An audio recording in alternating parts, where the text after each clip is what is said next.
The Island of Dr Moreau. By H.G. Wells. Introduction. On February 1, 1887, the Lady Vane was lost by collision with a derelict when about the latitude 1 degree south and longitude 107 degrees west. On January 5, 1888, that is 11 months and 4 days after, my uncle, Edward Prendick, a private gentleman, who certainly went aboard the Lady Vane at Callao, and who had been considered drowned, was picked up in latitude 5 degrees 3 S. and longitude 101 degrees west in a small open boat of which the name was illegible, but which is supposed to have belonged to the missing schooner Ipecacuanha. He gave such a strange account of himself that he was supposed demented. Subsequently he alleged that his mind was a blank from the moment of his escape from the Lady Vane.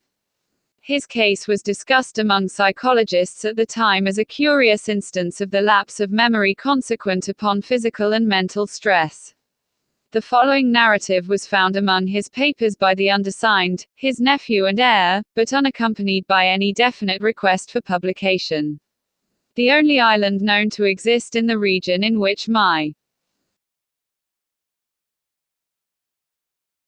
uncle was picked up is Noble's Isle, a small volcanic islet and uninhabited. It was visited in 1891 by HMS Scorpion. A party of sailors then landed, but found nothing living thereon except certain curious white moths, some hogs and rabbits, and some rather peculiar rats. So that this narrative is without confirmation in its most essential particular. With that understood, there seems no harm in putting this strange story before the public in accordance, as I believe, with my uncle's intentions.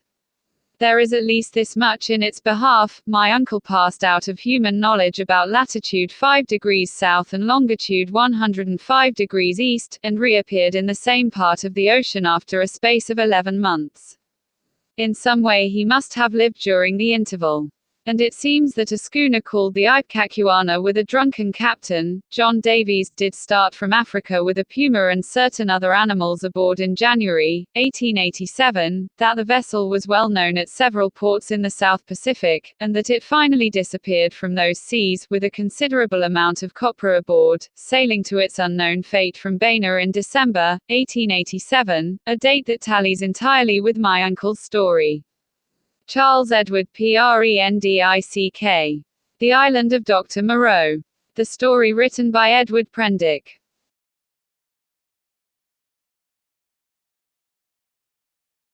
1. In the dinghy of the Lady Vane. I do not propose to add anything to what has already been written concerning the loss of the Lady Vane. As everyone knows, she collided with a derelict when 10 days out from Callao. The longboat, with 7 of the crew, was picked up 18 days after by HM gunboat Myrtle, and the story of the terrible privations has become quite as well known as the far more horrible Medusa case. But I have to add to the published story of the Lady Vane another, possibly as horrible and far stranger. It has hitherto been supposed that the 4 men who were in the dinghy perished, but this is incorrect. I have the best of evidence for this assertion: I was one of the 4 men. But in the first place I must state that there never were 4 men in the dinghy, the number was 3.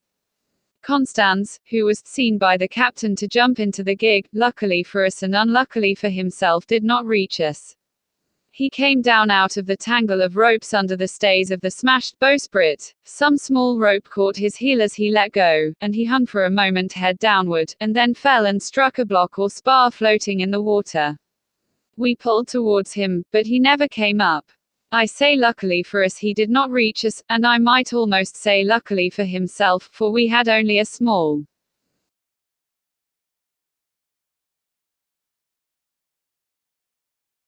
beaker of water and some sodden ship's biscuits with us, so sudden had been the alarm, so unprepared the ship for any disaster. We thought the people on the launch would be better provisioned, though it seems they were not, and we tried to hail them. They could not have heard us, and the next morning when the drizzle cleared, which was not until past midday, we could see nothing of them. We could not stand up to look about us, because of the pitching of the boat.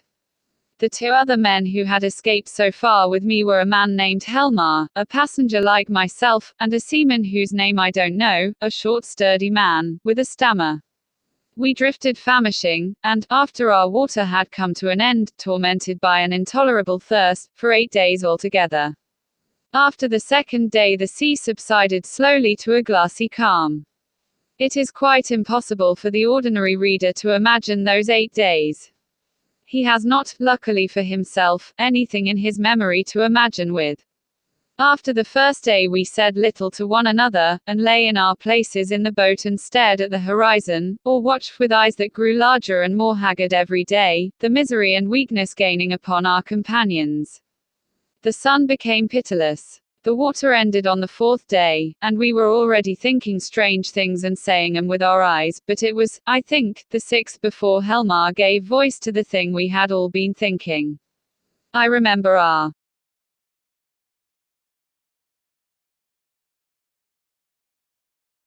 voices were dry and thin, so that we bent towards one another and spared our words. I stood out against it with all my might, was rather for scuttling the boat and perishing together among the sharks that followed us, but when Helmar said that if his proposal was accepted we should have drink, the sailor came round to him. I would not draw lots however, and in the night the sailor whispered to Helmar again, and I sat in the bows with my clasp knife in my hand, though I doubt if I had the stuff in me to fight, and in the morning I agreed to Helmar's proposal, and we handed halfpence to find the odd man. The lot fell upon the sailor, but he was the strongest of us and would not abide by it, and attacked Helmar with his hands. They grappled together and almost stood up. I crawled along the boat to them, intending to help Helmar by grasping the sailor's leg, but the sailor stumbled with the swaying of the boat, and the two fell upon the gunwale and rolled overboard together. They sank like stones. I remember laughing at that, and wondering why I laughed. The laugh caught me suddenly like a thing from without. I lay across one of the thwarts for I know not how long, thinking that if I had the strength I would drink sea water and madden myself to die quickly. And even as I lay there I saw, with no more interest than if it had been a picture, a sail come up towards me over the skyline.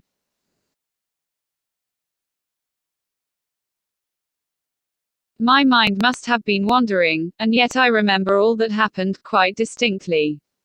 I remember how my head swayed with the seas, and the horizon with the sail above it danced up and down, but I also remember as distinctly that I had a persuasion that I was dead, and that I thought what a jest it was that they should come too late by such a little to catch me in my body.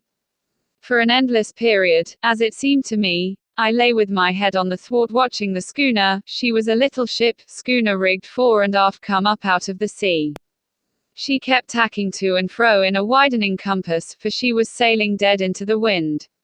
It never entered my head to attempt to attract attention, and I do not remember anything distinctly after the sight of her side until I found myself in a little cabin aft. There's a dim half memory of being lifted up to the gangway, and of a big round countenance covered with freckles and surrounded with red hair staring at me over the bulwarks. I also had a disconnected impression of a dark face, with extraordinary eyes close to mine, but that I thought was a nightmare, until I met it again. I fancy I recollect some stuff being poured in between my teeth, and that is all. 2. The man WHO was going nowhere. The cabin in which I found myself was small and rather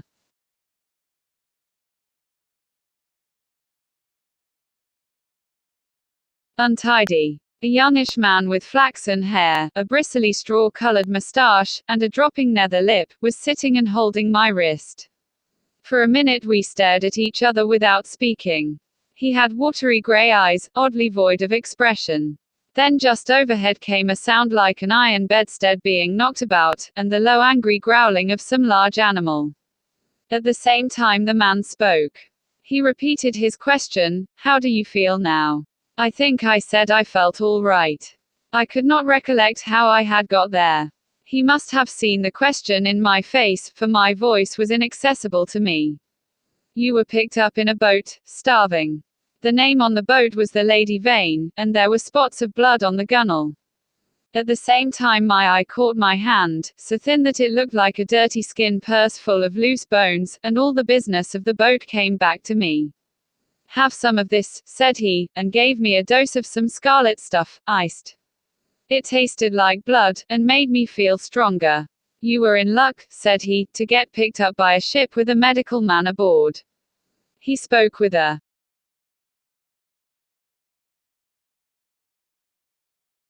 slobbering articulation, with the ghost of a lisp. "What ship is this?" I said slowly, hoarse from my long silence. "It's a little trader from Arica and Callao. I never asked where she came from in the beginning, out of the land of born fools, I guess. I'm a passenger myself, from Arica. The silly ass who owns her, he's captain too, named Davies, he's lost his certificate, or something. You know the kind of man, calls the thing the Ipecacuana, of all silly, infernal names, though when there's much of a sea without any wind, she certainly acts according." Then the noise overhead began again, a snarling growl and the voice of a human being together. Then another voice, telling some heaven-forsaken idiot to desist. "You were nearly dead," said my interlocutor. "It was a very near thing, indeed. But I've put some stuff into you now. Notice your arms sore. Injections. You've been insensible for nearly 30 hours. I thought slowly. I was distracted now by the yelping of a number of dogs. "Am I eligible for solid food?" I asked. "Thanks to me," he said. "Even now the mutton is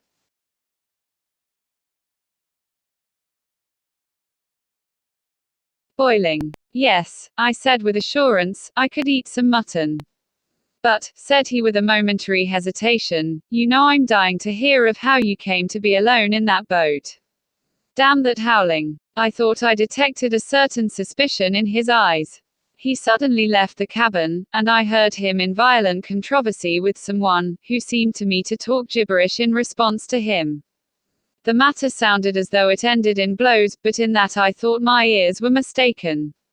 Then he shouted at the dogs, and returned to the cabin. "Well," said he in the doorway, "you were just beginning to tell me." I told him my name, Edward Prendick, and how I had taken to natural history as a relief from the dullness of my comfortable independence. He seemed interested in this. "I've done some science myself. I did my biology at University College, getting out the ovary of the earthworm and the radula of the snail, and all that. Lord, it's 10 years ago. But go on. Go on. Tell me about the boat."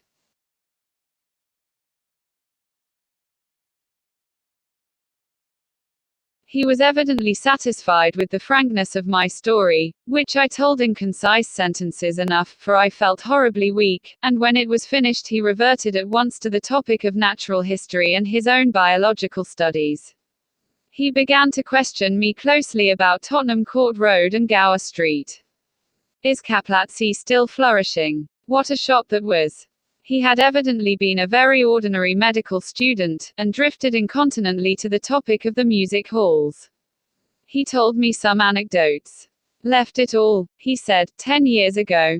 How jolly it all used to be. But I made a young ass of myself, played myself out before I was 21. I dare say it's all different now. But I must look up that ass of a cook, and see what he's done to your mutton." The growling overhead was renewed, so suddenly and with so much savage anger that it startled me. "What's that?" I called after him, but the door had closed. He came back again with the boiled mutton, and I was so excited by the appetizing smell of it that I forgot the noise of the beast that had troubled me.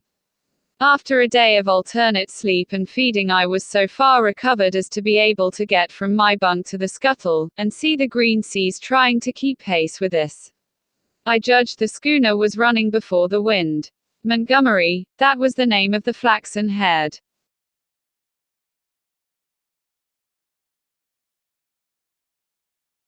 man, came in again as I stood there, and I asked him for some clothes.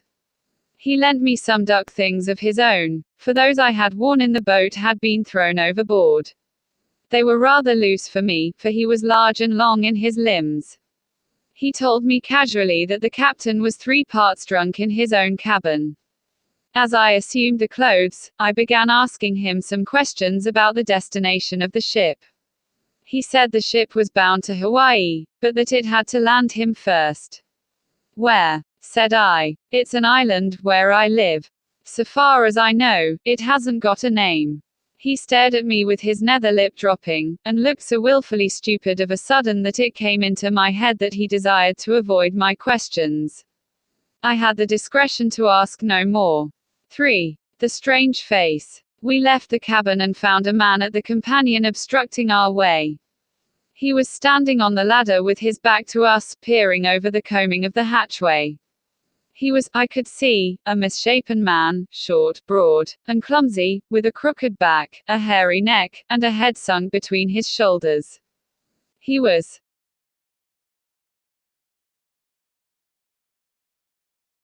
dressed in dark blue serge, and had peculiarly thick, coarse, black hair. I heard the unseen dogs growl furiously, and forthwith he ducked back, coming into contact with the hand I put out to fend him off from myself. He turned with animal swiftness. In some indefinable way the black face thus flashed upon me shocked me profoundly. It was a singularly deformed one. The facial part projected, forming something dimly suggestive of a muzzle, and the huge half-open mouth showed as big white teeth as I had ever seen in a human mouth. His eyes were bloodshot at the edges, with scarcely a rim of white round the hazel pupils. There was a curious glow of excitement in his face. "Confound you," said Montgomery. "Why the devil don't you get out of the way?" The black-faced man started aside without a word. I went on up the companion, staring at him instinctively as I did so. Montgomery stayed at the foot for a moment. "You have no business here, you know," he said in a deliberate tone. "Your place is forward." The black-faced man cowered. "They won't have me forward." He spoke slowly, with a queer, hoarse quality in his voice.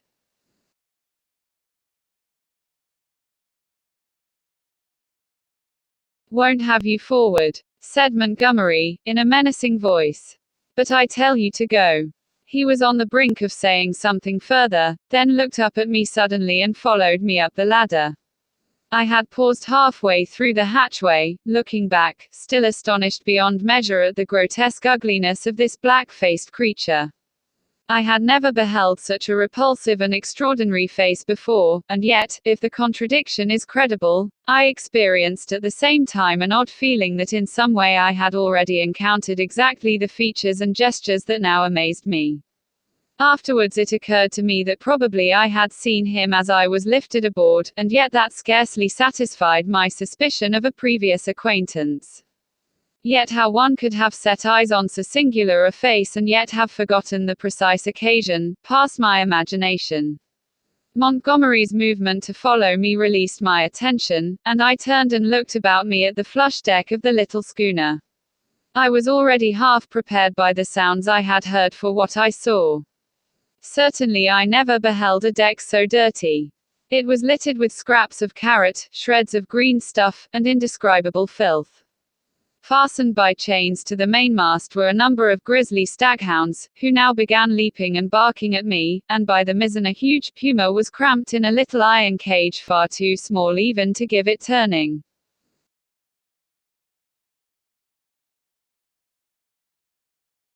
Room. Farther under the starboard bulwark were some big hutches containing a number of rabbits, and a solitary llama was squeezed in a mere box of a cage forward. The dogs were muzzled by leather straps. The only human being on deck was a gaunt and silent sailor at the wheel. The patched and dirty spankers were tense before the wind, and up aloft the little ship seemed carrying every sail she had. The sky was clear, the sun midway down the western sky, long waves, capped by the breeze with froth, were running with us. We went past the steersman to the taffrail, and saw the water come foaming under the stern and the bubbles go dancing and vanishing in her wake. I turned and surveyed the unsavory length of the ship. "Is this an ocean menagerie?" said I. "Looks like it," said Montgomery. "What are these beasts for?"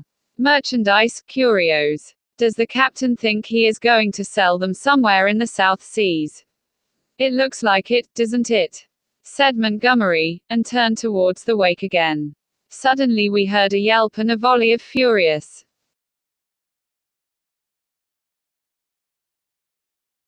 blasphemy from the companion hatchway, and the deformed man with the black face came up hurriedly. He was immediately followed by a heavy red-haired man in a white cap. At the sight of the former, the staghounds, who had all tired of barking at me by this time, became furiously excited, howling and leaping against the chains. The black hesitated before them, and this gave the red-haired man time to come up with him and deliver a tremendous blow between the shoulder blades. The poor devil went down like a felled ox, and rolled in the dirt among the furiously excited dogs. It was lucky for him that they were muzzled. The red-haired man gave a yawp of exultation and stood staggering, and as it seemed to me in serious danger of either going backwards down the companion hatchway or forwards upon his victim. So soon as the second man had appeared, Montgomery had started forward. "Steady on there," he cried, in a tone of remonstrance. A couple of sailors appeared on the forecastle. The black-faced man, howling in a singular voice, rolled about under the feet of the dogs. No one attempted to help him. The brutes did their best to worry him, butting their muzzles at him. There was a quick dance of their lithe grey-figured bodies over the clumsy, prostrate figure. The sailors forward shouted, as though it was admirable sport. Montgomery gave an angry exclamation, and went striding down the deck, and I followed him. The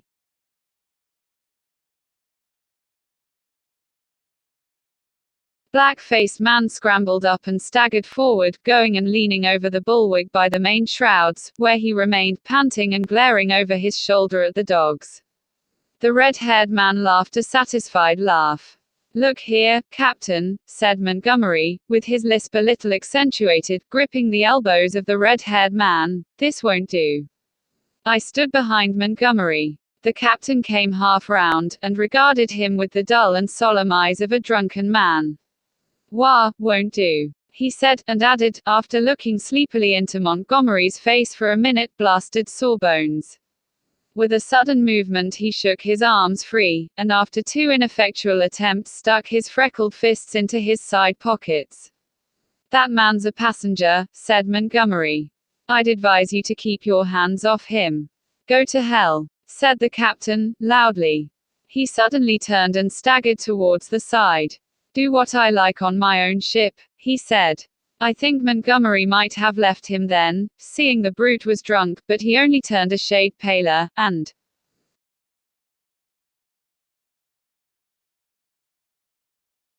followed the captain to the bulwarks. "Look you here, Captain," he said, "that man of mine is not to be ill-treated. He has been hazed ever since he came aboard." For a minute, alcoholic fumes kept the captain speechless. "Blasted sawbones," was all he considered necessary.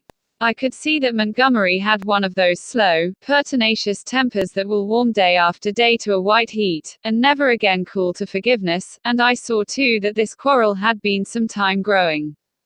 "The man's drunk," said I, perhaps officiously, "you'll do no good."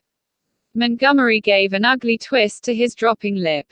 "He's always drunk. Do you think that excuses his assaulting his passengers?" "My ship," began the captain, waving his hand unsteadily towards the cages, "was a clean ship.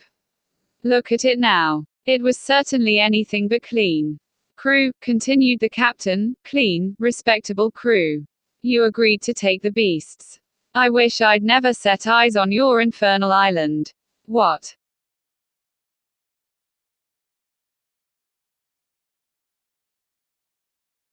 The devil want beasts for on an island like that? Then, that man of yours, understood he was a man. He's a lunatic, and he hadn't no business aft.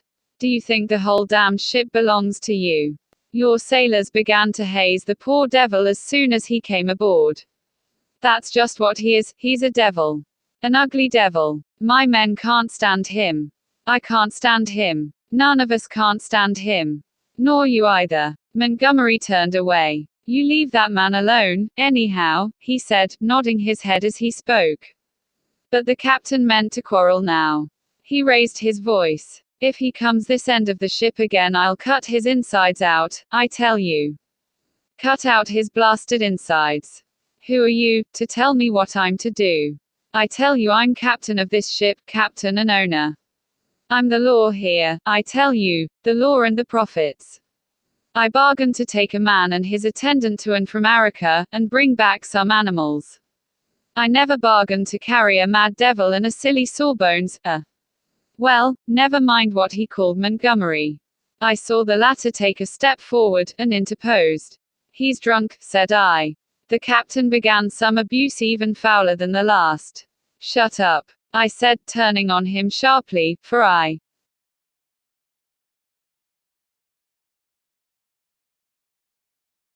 had seen danger in Montgomery's white face. With that I brought the downpour on myself.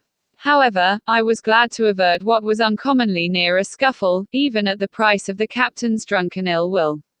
I do not think I have ever heard quite so much vile language come in a continuous stream from any man's lips before, though I have frequented eccentric company enough. I found some of it hard to endure, though I am a mild-tempered man, but, certainly, when I told the captain to shut up, I had forgotten that I was merely a bit of human flotsam, cut off from my resources and with my fare unpaid, a mere casual dependent on the bounty, or speculative enterprise, of the ship. He reminded me of it with considerable vigor, but at any rate I prevented a fight.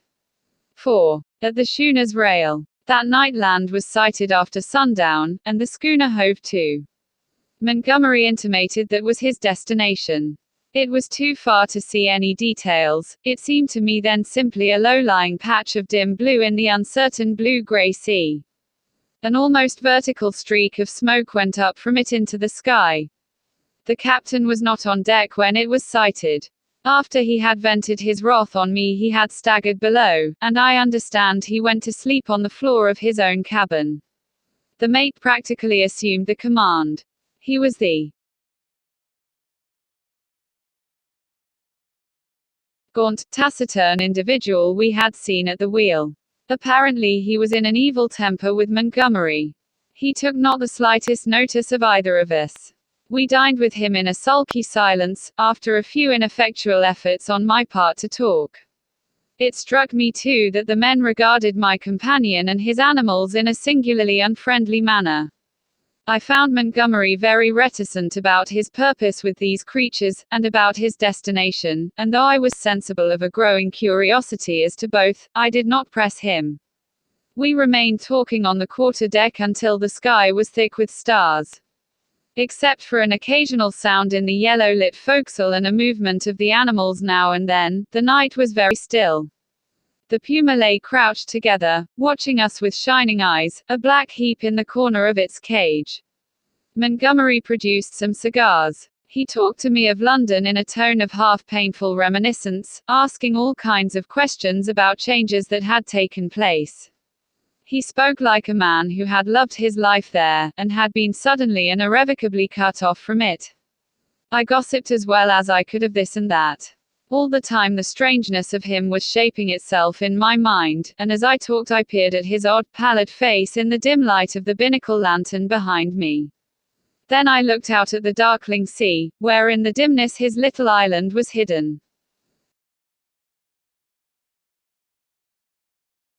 This man, it seemed to me, had come out of immensity merely to save my life. Tomorrow he would drop over the side, and vanish again out of my existence. Even had it been under commonplace circumstances, it would have made me a trifle thoughtful, but in the first place was the singularity of an educated man living on this unknown little island, and coupled with that the extraordinary nature of his luggage. I found myself repeating the captain's question. What did he want with the beasts? Why, too, had he pretended they were not his when I had remarked about 'em at first? Then, again, in his personal attendant there was a bizarre quality which had impressed me profoundly. These circumstances threw a haze of mystery round the man. They laid hold of my imagination, and hampered my tongue. Towards midnight our talk of London died away, and we stood side by side leaning over the bulwarks and staring dreamily over the silent, starlit sea, each pursuing his own thoughts.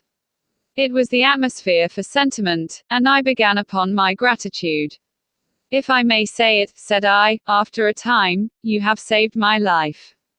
Chance, he answered. Just chance. I prefer to make my thanks to the accessible agent.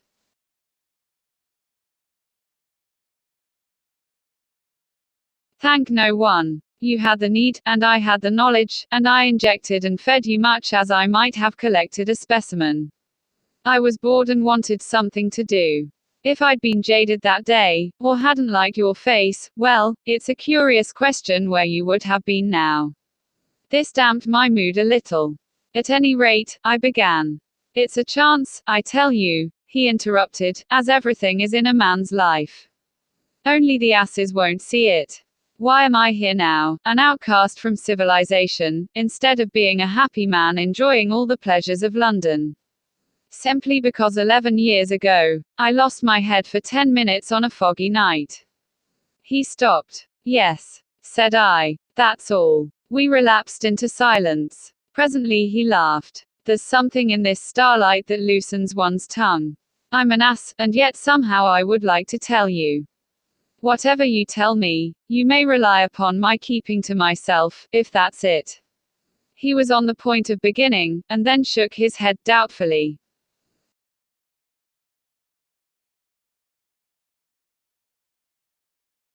Don't, said I. It is all the same to me.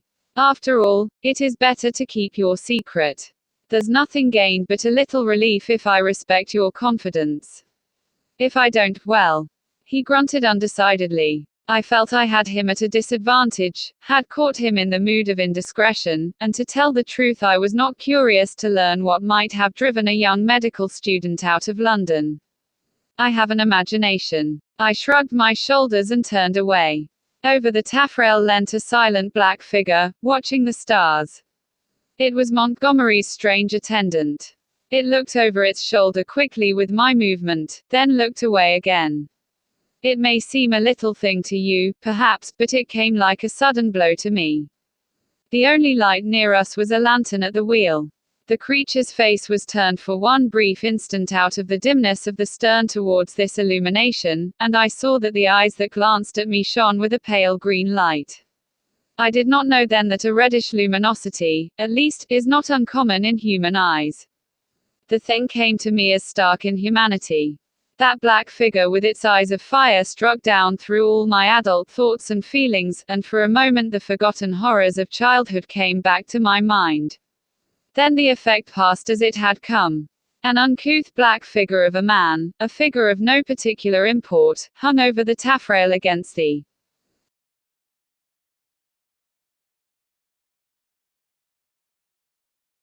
starlight, and I found Montgomery was speaking to me. I'm thinking of turning in, then, said he, if you've had enough of this. I answered him incongruously. We went below, and he wished me good night at the door of my cabin. That night I had some very unpleasant dreams. The waning moon rose late. Its light struck a ghostly white beam across my cabin, and made an ominous shape on the planking by my bunk. Then the staghounds woke, and began howling and baying, so that I dreamt fitfully, and scarcely slept until the approach of dawn. 5. The man WHO had nowhere to go. In the early morning, it was the second morning after my recovery, and I believe the fourth after I was picked up, I awoke through an avenue of tumultuous dreams, dreams of guns and howling mobs, and became sensible of a horse shouting above me. I rubbed my eyes and lay listening to the noise, doubtful for a little while of my whereabouts. Then came a sudden pattering of bare feet, the sound of heavy objects being thrown about, a violent creaking and the rattling of chains. I heard the swish of the water as the ship was suddenly brought round, and a foamy yellow-green wave flew across the little round window and left it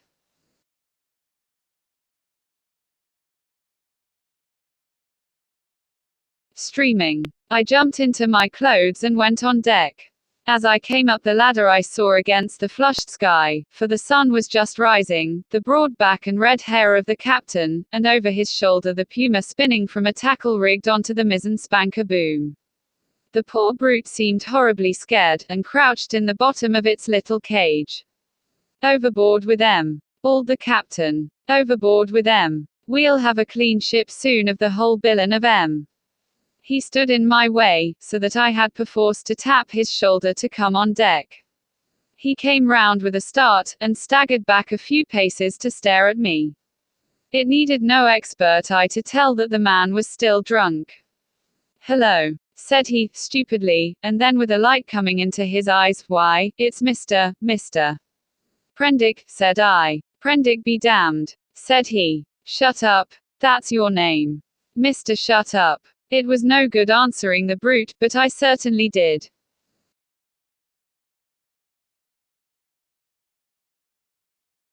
Not expect his next move. He held out his hand to the gangway by which Montgomery stood talking to a massive grey-haired man in dirty blue flannels, who had apparently just come aboard. "That way, Mr. Blasted Shut Up.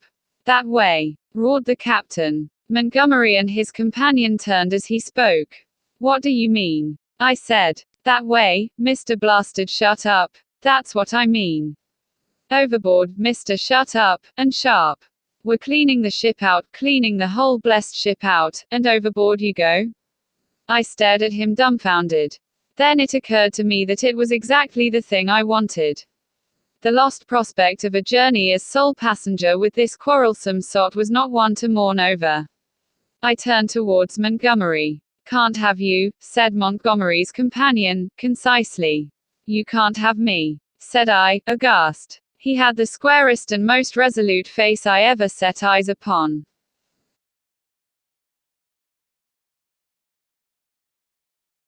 "Look here," I began, turning to the captain. "Overboard," said the captain. "This ship ain't for beasts and cannibals and worse than beasts, anymore. Overboard you go, Mr. Shut Up. If they can't have you, you goes overboard. But, anyhow, you go, with your friends. I've done with this blessed island forevermore, amen. I've had enough of it." "But, Montgomery," I appealed. He distorted his lower lip, and nodded his head hopelessly at the grey-haired man beside him, to indicate his powerlessness to help me. "I'll see to you, presently," said the captain. Then began a curious three-cornered altercation. Alternately I appealed to one and another of the three men, first to the grey-haired man to let me land, and then to the drunken captain to keep me aboard. I even bawled entreaties to the sailors. Montgomery said never a word, only shook his head. "You're going overboard, I tell you," was the captain's refrain. "Law be damned. I'm king here." At last I must confess my voice suddenly broke in the middle of a vigorous threat. I felt a gust of hysterical petulance, and went aft and stared dismally at nothing.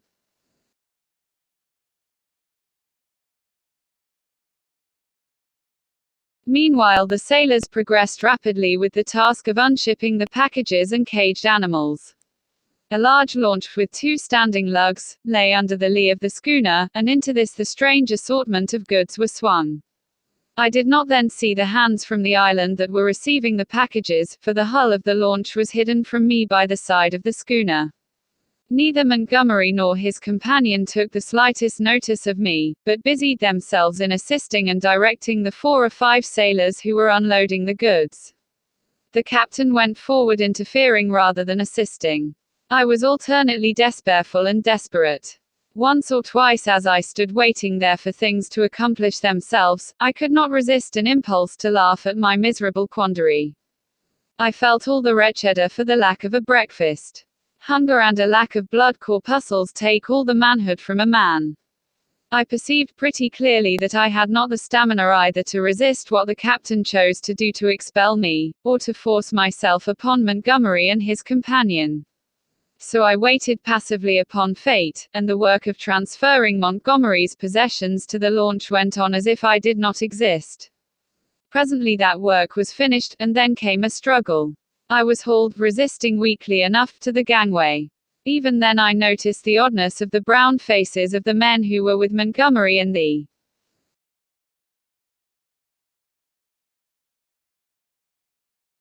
launch, but the launch was now fully laden, and was shoved off hastily. A broadening gap of green water appeared under me, and I pushed back with all my strength to avoid falling headlong. The hands in the launch shouted derisively, and I heard Montgomery curse at him, and then the captain, the mate, and one of the seamen helping him, ran me aft towards the stern. The dinghy of the Lady Vane had been towing behind. It was half full of water, had no oars, and was quite unvictualled. I refused to go aboard her, and flung myself full length on the deck. In the end, they swung me into her by a rope, for they had no stern ladder, and then they cut me adrift. I drifted slowly from the schooner. In a kind of stupor I watched all hands take to the rigging, and slowly but surely she came round to the wind, the sails fluttered, and then bellied out as the wind came into them. I stared at her weather-beaten side heeling steeply towards me, and then she passed out of my range of view. I did not turn my head to follow her. At first I could scarcely believe what had happened. I crouched in the bottom of the dinghy, stunned, and staring blankly at the vacant, oily sea. Then I realized that I was in that little hell of mine again, now half swamped, and looking back over the gunwale, I saw the schooner standing away from me, with the red-haired captain mocking it.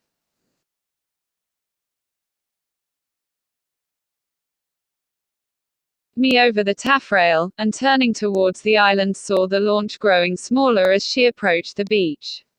Abruptly the cruelty of this desertion became clear to me. I had no means of reaching the land unless I should chance to drift there. I was still weak, you must remember, from my exposure in the boat. I was empty and very faint, or I should have had more heart. But as it was I suddenly began to sob and weep, as I had never done since I was a little child. The tears ran down my face. In a passion of despair I struck with my fists at the water in the bottom of the boat, and kicked savagely at the gunwale. I prayed aloud for God to let me die.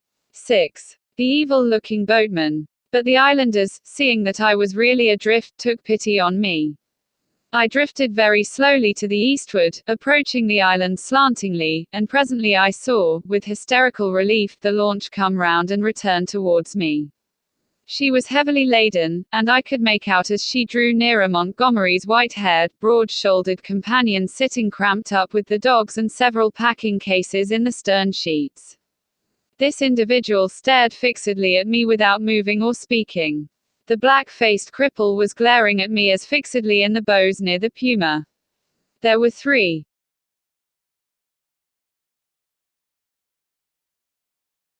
Other men besides, 3 strange brutish-looking fellows, at whom the staghounds were snarling savagely.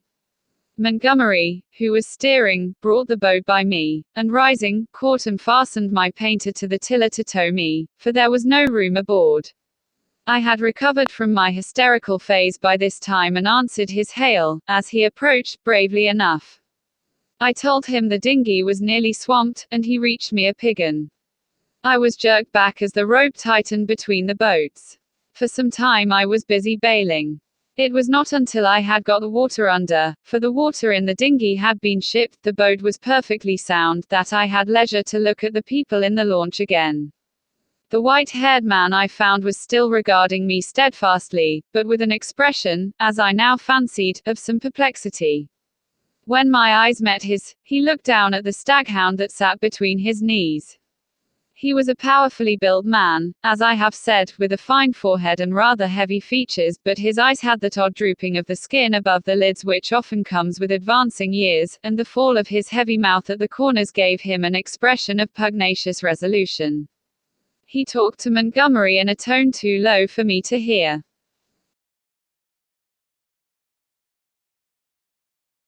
From him my eyes travelled to his 3 men, and a strange crew they were. I saw only the faces, yet there was something in the faces, I knew not what, that gave me a queer spasm of disgust. I looked steadily at him, and the impression did not pass, though I failed to see what had occasioned it. They seemed to me then to be brown men, but their limbs were oddly swathed in some thin, dirty, white stuff down even to the fingers and feet. I have never seen men so wrapped up before, and women so only in the East. They wore turbans too, and thereunder peered out their elfin faces at me, faces with protruding lower jaws and bright eyes. They had lank black hair, almost like horsehair, and seemed as they sat to exceed in stature any race of men I have seen. The white-haired man, who I knew was a good 6 feet in height, sat a head below any one of the three. I found afterwards that really none were taller than myself, but the bodies were abnormally long, and the thigh part of the leg short and curiously twisted. At any rate, they were an amazingly ugly gang, and over the heads of them under the forward lug peered the black face of the man whose eyes were luminous in the dark.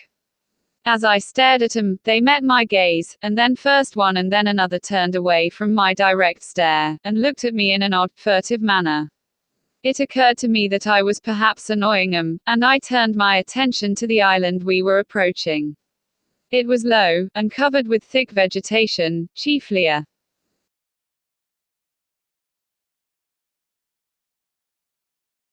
kind of palm, that was new to me.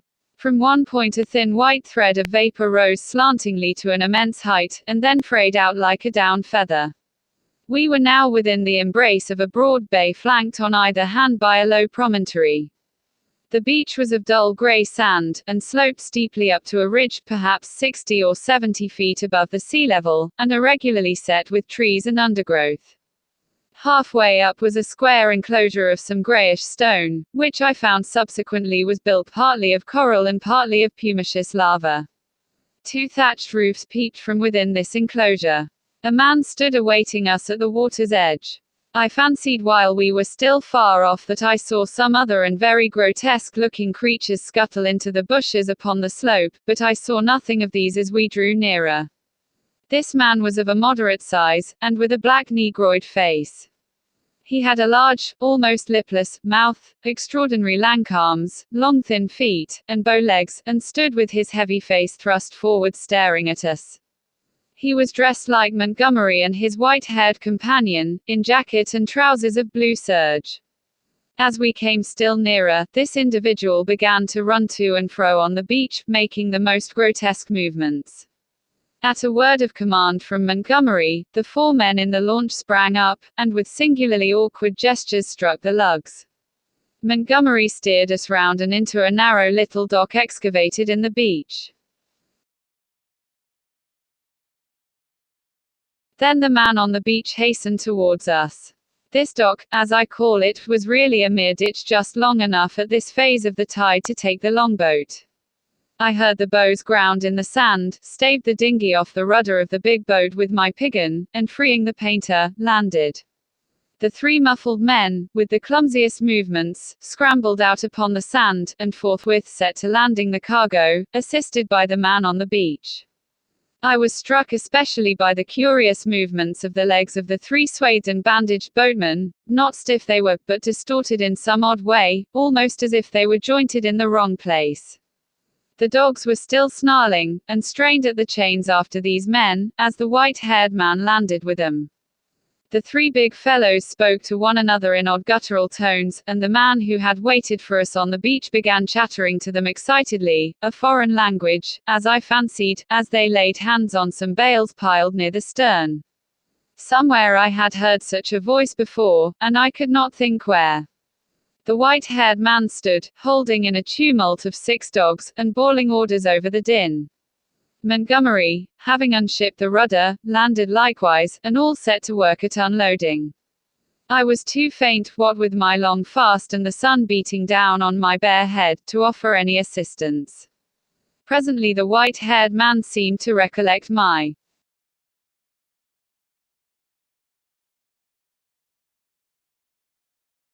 presence, and came up to me. "You look," said he, "as though you had scarcely breakfasted." His little eyes were a brilliant black under his heavy brows. "I must apologize for that. Now you are our guest, we must make you comfortable, though you are uninvited, you know." He looked keenly into my face. "Montgomery says you are an educated man, Mr. Prendick says you know something of science. May I ask what that signifies?" I told him I had spent some years at the Royal College of Science, and had done some researches in biology under Huxley. He raised his eyebrows slightly at that. "That alters the case a little, Mr. Prendick," he said, with a trifle more respect in his manner. "As it happens, we are biologists here. This is a biological station, of a sort. His eye rested on the men in white who were busily hauling the puma, on rollers, towards the walled yard. I and Montgomery, at least, he added.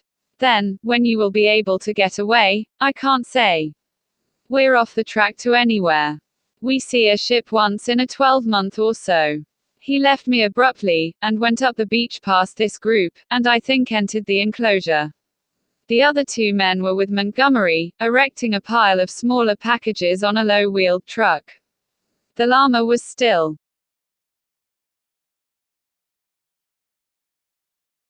On the launch with the rabbit hutches, the staghounds were still lashed to the thwarts. The pile of things completed, all three men laid hold of the truck and began shoving the ton-weight or so upon it after the puma. Presently Montgomery left them, and coming back to me held out his hand. I'm glad, said he, for my own part. That captain was a silly ass. He'd have made things lively for you. It was you, said I, that saved me again. That depends. You'll find this island an infernally rum place, I promise you. I'd watch my goings carefully, if I were you. He hesitated, and seemed to alter his mind about what was on his lips. I wish you'd help me with these rabbits, he said. His procedure with the rabbits was singular. I waded in with him, and helped him lug one of the hutches ashore. No sooner was that done than he opened the door of it, and tilting the thing on one end turned its living contents out on the ground. They fell in a struggling heap one on the top of the other. He clapped his hands, and forthwith they went off with that hopping run of theirs, 15 or 20 of them I should think, up the beach. Increase and multiply, my friends, said Montgomery.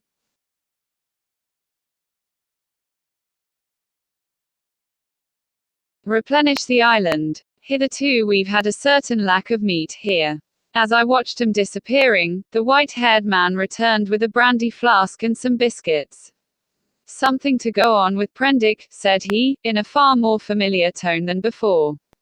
I made no ado, but set to work on the biscuits at once, while the white-haired man helped Montgomery to release about a score more of the rabbits. 3 big hutches, however, went up to the house with the puma. The brandy I did not touch, for I have been an abstainer from my birth. 7. The locked door. The reader will perhaps understand that at first everything was so strange about me, and my position was the outcome of such unexpected adventures, that I had no discernment of the relative strangeness of this or that thing. I followed the llama up the beach, and was overtaken by Montgomery, who asked me not to enter the stone enclosure. I noticed then that the puma in its cage and the pile of packages had been placed outside the entrance to this quadrangle. I turned and saw that the launch had now been unloaded, run out again, and was being beached, and the white-haired man was walking towards us. He addressed Montgomery.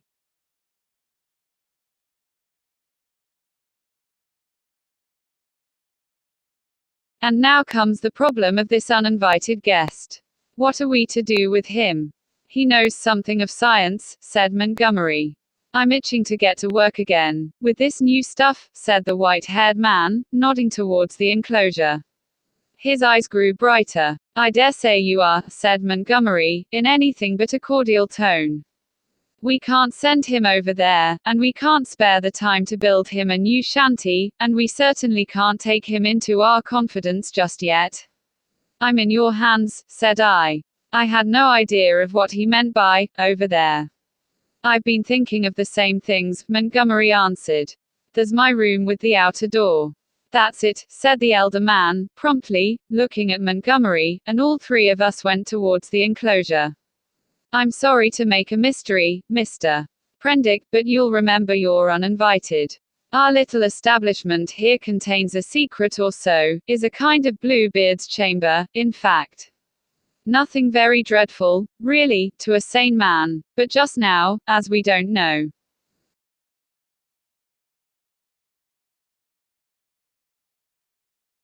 You. Decidedly, said I should be a fool to take offense at any want of confidence. He twisted his heavy mouth into a faint smile. He was one of those saturnine people who smile with the corners of the mouth down, and bowed his acknowledgment of my complaisance.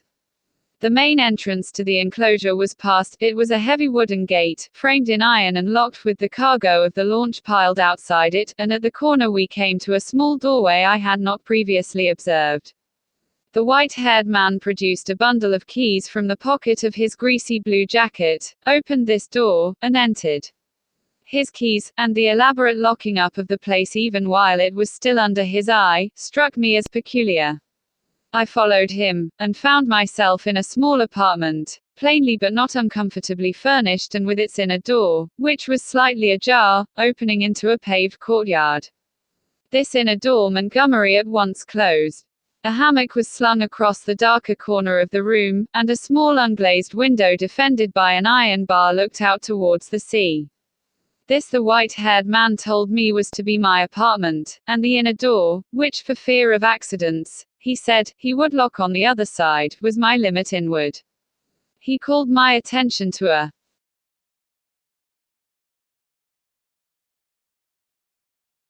convenient deck chair before the window, and to an array of old books, chiefly, I found, surgical works and editions of the Latin and Greek classics, languages I cannot read with any comfort, on a shelf near the hammock. He left the room by the outer door, as if to avoid opening the inner one again. "We usually have our meals in here," said Montgomery, and then, as if in doubt, went out after the other. "Moreau," I heard him call, and for the moment I do not think I noticed. Then as I handled the books on the shelf it came up in consciousness, where had I heard the name of Moreau before? I sat down before the window, took out the biscuits that still remained to me, and ate them with an excellent appetite. Moreau. Through the window I saw one of those unaccountable men in white, lugging a packing case along the beach. Presently the window frame hid him.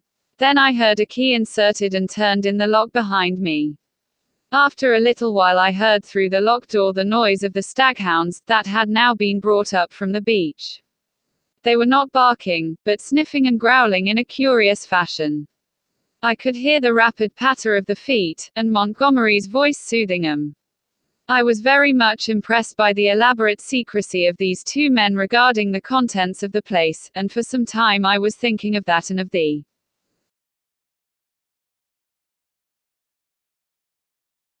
unaccountable familiarity of the name of Moreau, but so odd is the human memory that I could not then recall that well-known name in its proper connection.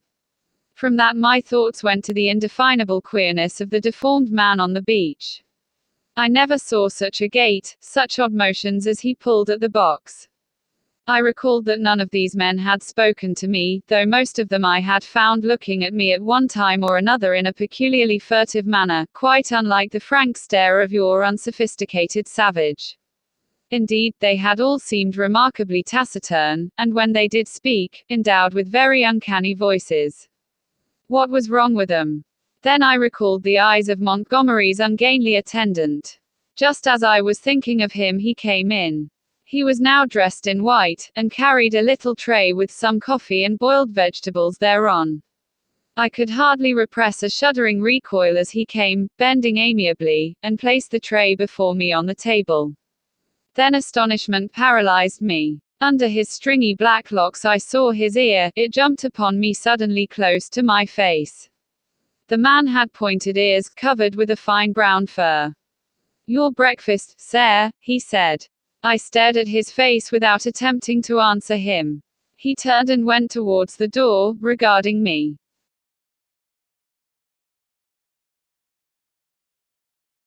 oddly over his shoulder. I followed him out with my eyes, and as I did so, by some odd trick of unconscious cerebration, there came surging into my head the phrase, "the Moreau Hollows," was it? The Moreau, ah! It sent my memory back 10 years. The Moreau horrors. The phrase drifted loose in my mind for a moment, and then I saw it in red lettering on a little buff-colored pamphlet, to read which made one shiver and creep. Then I remembered distinctly all about it. That long-forgotten pamphlet came back with startling vividness to my mind. I had been a mere lad then, and Moreau was, I suppose, about 50, a prominent and masterful physiologist, well known in scientific circles for his extraordinary imagination and his brutal directness in discussion. Was this the same Moreau? He had published some very astonishing facts in connection with the transfusion of blood, and in addition was known to be doing valuable work on morbid growths. Then suddenly his career was closed. He had to leave England. A journalist obtained access to his laboratory in the capacity of laboratory assistant, with the deliberate intention of making sensational exposures, and by the help of a shocking accident, if it was an accident, his gruesome pamphlet became notorious. On the day of its publication, a wretched dog, flayed and otherwise mutilated, escaped from Moreau's house. It was in the silly season, and a prominent editor, a cousin of the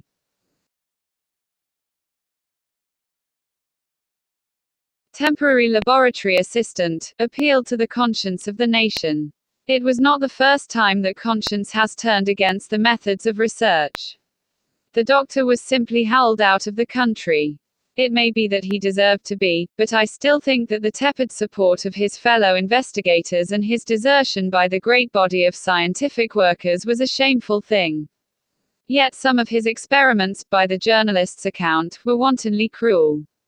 He might perhaps have purchased his social peace by abandoning his investigations, but he apparently preferred the latter, as most men would who have once fallen under the overmastering spell of research. He was unmarried, and had indeed nothing but his own interest to consider. I felt convinced that this must be the same man. Everything pointed to it. It dawned upon me to what end the puma and the other animals, which had now been brought with other luggage into the enclosure behind the house, were destined, and a curious faint odor, the halitus of something familiar, an odor that had been in the background of my consciousness hitherto, suddenly came forward into the forefront of my thoughts. It was the antiseptic odor of the dissecting room. I heard the puma growling through the wall, and one of the dogs yelped as though it had been struck. Yet surely, and especially to another scientific man,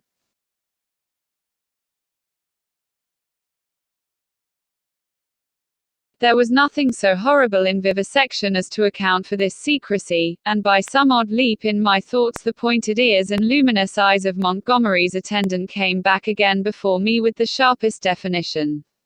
I stared before me out at the green sea, frothing under a freshening breeze, and let these and other strange memories of the last few days chase one another through my mind. What could it all mean? A locked enclosure on a lonely island, a notorious vivisector, and these crippled and distorted men. 8. The crying of the puma. Montgomery interrupted my tangle of mystification and suspicion about 1 o'clock, and his grotesque attendant followed him with a tray bearing bread, some herbs and other eatables, a flask of whiskey, a jug of water, and 3 glasses and knives. I glanced askance at this strange creature, and found him watching me with his queer, restless eyes. Montgomery said he would lunch with me, but that Moreau was too preoccupied with some work to come. Moreau, said I. I know that name. The devil you do, said he. What an ass I was to mention it to you. I might have thought. Anyhow, it will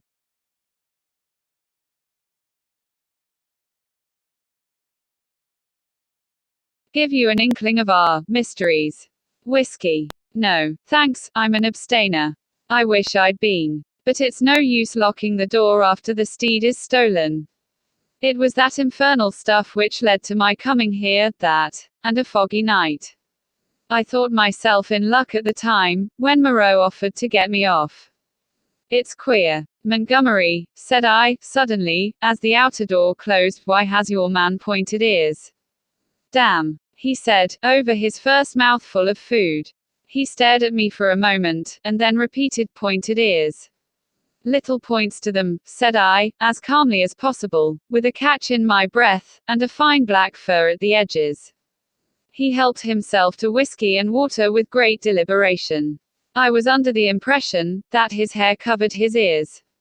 I saw them as he stooped by me to put that coffee you sent to me on the table. And his eyes shine in the dark. By this time Montgomery had recovered from the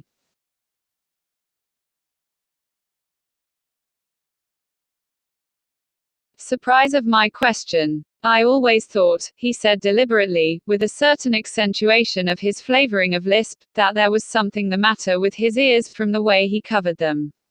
What were they like? I was persuaded from his manner that this ignorance was a pretense. Still, I could hardly tell the man that I thought him a liar. Pointed, I said, rather small and furry, distinctly furry. But the whole man is one of the strangest beings I ever set eyes on. A sharp, hoarse cry of animal pain came from the enclosure behind us. Its depth and volume testified to the puma. I saw Montgomery wince. Yes, he said. Where did you pick up the creature? San Francisco. He's an ugly brute, I admit. Half-witted, you know. Can't remember where he came from. But I'm used to him, you know. We both are. How does he strike you? He's unnatural, I said. There's something about him, don't think me fanciful, but it gives me a nasty little sensation, a tightening of my muscles, when he comes near me. It's a touch of the diabolical, in fact.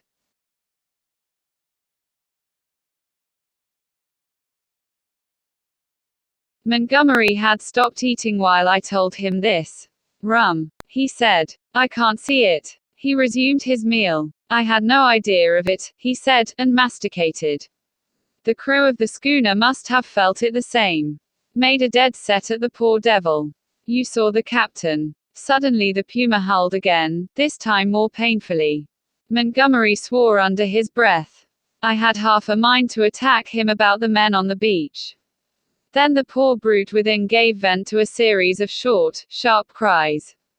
Your men on the beach, said I, what race are they? Excellent fellows, aren't they? Said he, absent-mindedly, knitting his brows as the animal yelled out sharply. I said no more. There was another outcry worse than the former. He looked at me with his dull grey eyes, and then took some more whiskey. He tried to draw me into a discussion about alcohol, professing to have saved my life with it. He seemed anxious to lay stress on the fact that I owed my life to him. I answered him distractedly. Presently our meal came to an end, the misshapen monster with the pointed ears cleared the remains away, and Montgomery left me alone in the room again.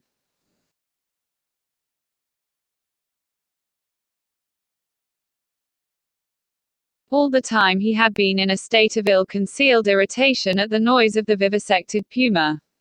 He had spoken of his odd want of nerve, and left me to the obvious application. I found myself that the cries were singularly irritating, and they grew in depth and intensity as the afternoon wore on. They were painful at first, but the constant resurgence at last altogether upset my balance. I flung aside a crib of Horace I had been reading, and began to clench my fists, to bite my lips, and to pace the room.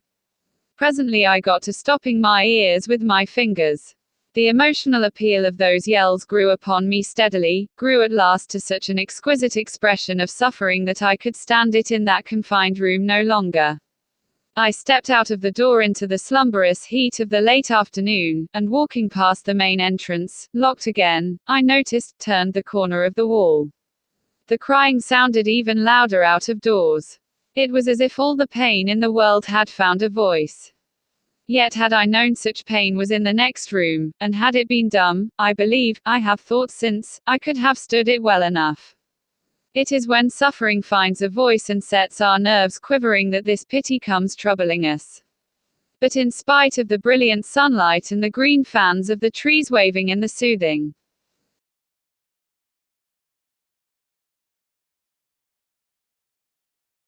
sea breeze, the world was a confusion, blurred with drifting black and red phantasms, until I was out of earshot of the house in the checkered wall. 9. The thing in the forest. I strode through the undergrowth that clothed the ridge behind the house, scarcely heeding whither I went, passed on through the shadow of a thick cluster of straight-stemmed trees beyond it, and so presently found myself some way on the other side of the ridge, and descending towards a streamlet that ran through a narrow valley. I paused and listened. The distance I had come, or the intervening masses of thicket, deadened any sound that might be coming from the enclosure. The air was still. Then with a rustle a rabbit emerged, and went scampering up the slope before me. I hesitated, and sat down in the edge of the shade. The place was a pleasant one. The rivulet was hidden by the luxuriant vegetation of the banks save at one point, where I caught a triangular patch of its glittering water. On the farther side I saw through a bluish haze a tangle of trees and creepers, and above these again the luminous blue of the sky. Here and there a splash of white or crimson marked the blooming of some trailing epiphyte. I let my eyes wander over this scene for a while, and then began to turn over in my mind again the strange peculiarities of Montgomery's man. But it was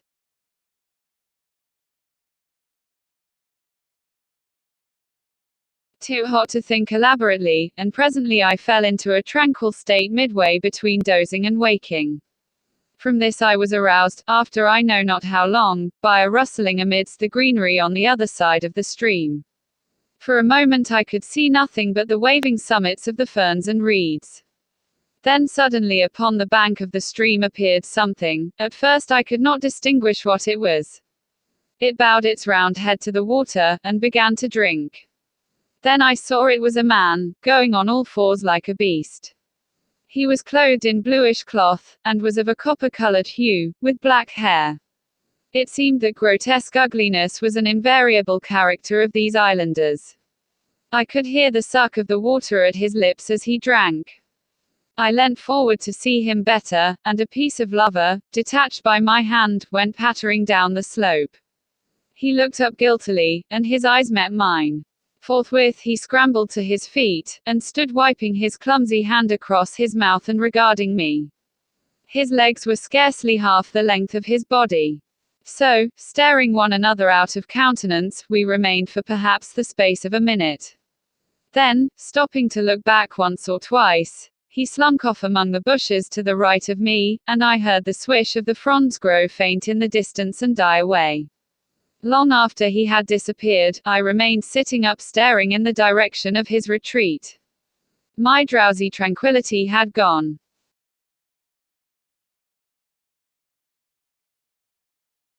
I was startled by a noise behind me, and turning suddenly saw the flapping white tail of a rabbit vanishing up the slope.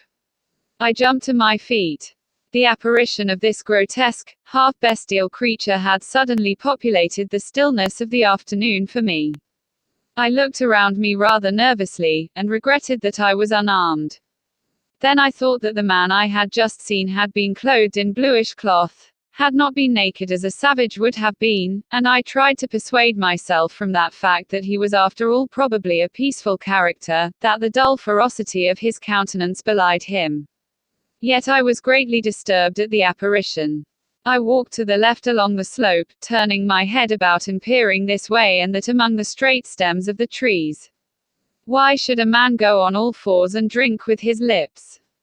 Presently I heard an animal wailing again, and taking it to be the puma, I turned about and walked in a direction diametrically opposite to the sound. This led me down to the stream, across which I stepped and pushed my way up through the undergrowth beyond.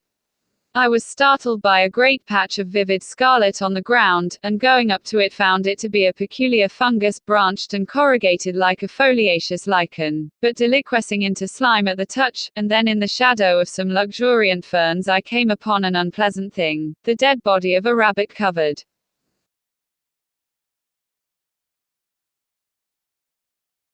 with shining flies, but still warm and with the head torn off. I stopped aghast at the sight of the scattered blood. Here at least was one visitor to the island disposed of. There were no traces of other violence about it. It looked as though it had been suddenly snatched up and killed, and as I stared at the little furry body came the difficulty of how the thing had been done. The vague dread that had been in my mind since I had seen the inhuman face of the man at the stream grew distincter as I stood there.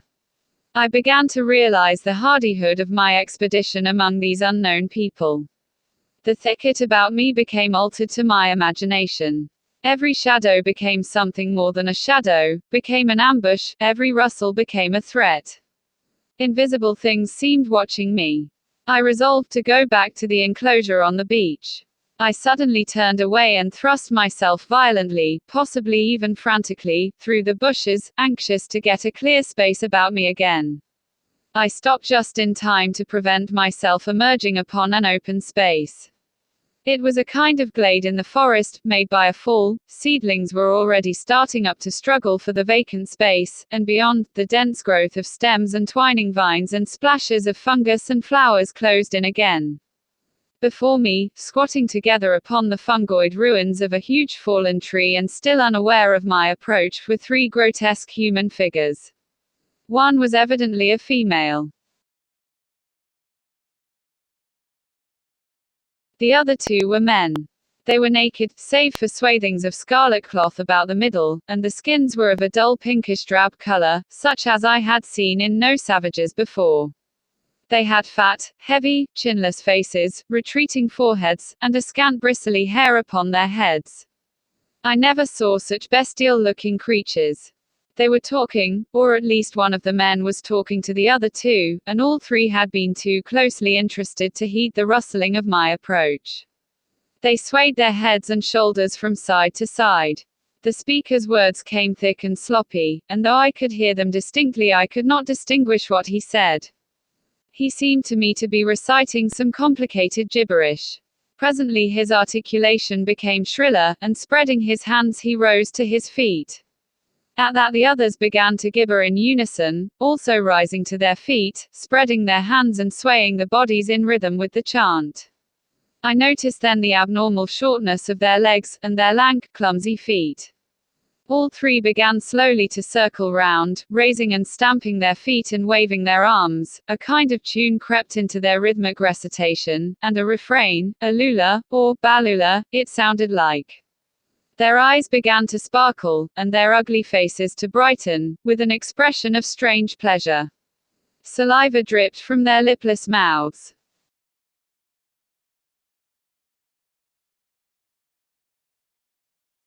Suddenly, as I watched the grotesque and unaccountable gestures, I perceived clearly for the first time what it was that had offended me, what had given me the two inconsistent and conflicting impressions of utter strangeness and yet of the strangest familiarity.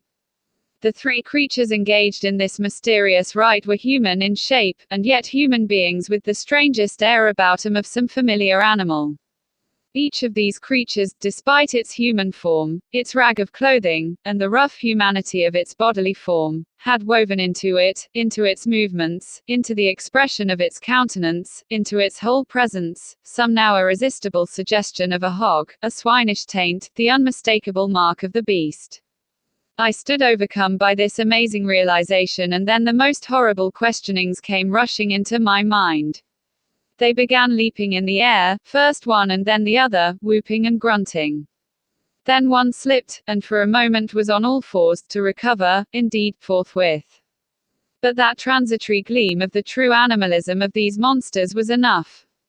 I turned as noiselessly as possible, and becoming every now and then rigid with the fear of being discovered, as a branch cracked or a leaf rustled, I pushed back into the bushes.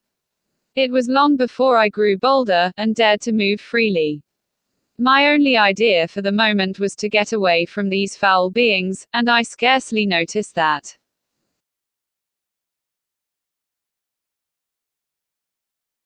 I had emerged upon a faint pathway amidst the trees. Then suddenly traversing a little glade, I saw with an unpleasant start two clumsy legs among the trees, walking with noiseless footsteps parallel with my course, and perhaps 30 yards away from me. The head and upper part of the body were hidden by a tangle of creeper. I stopped abruptly, hoping the creature did not see me. The feet stopped as I did. So nervous was I that I controlled an impulse to headlong flight with the utmost difficulty. Then looking hard, I distinguished through the interlacing network the head and body of the brute I had seen drinking. He moved his head. There was an emerald flash in his eyes as he glanced at me from the shadow of the trees, a half-luminous color that vanished as he turned his head again. He was motionless for a moment, and then with a noiseless tread began running through the green confusion. In another moment he had vanished behind some bushes. I could not see him, but I felt that he had stopped and was watching me again. What on earth was he, man or beast? What did he want with me? I had no weapon, not even a stick. Flight would be madness. At any rate the thing, whatever it was, lacked the courage to attack me. Setting my teeth hard, I walked straight towards him. I was anxious not to show the fear that seemed chilling my backbone. I pushed through a tangle of tall white-flowered bushes, and saw him 20 paces beyond, looking over his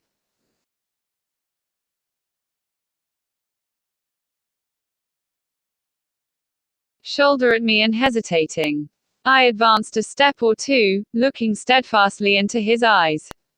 "Who are you?" said I. He tried to meet my gaze.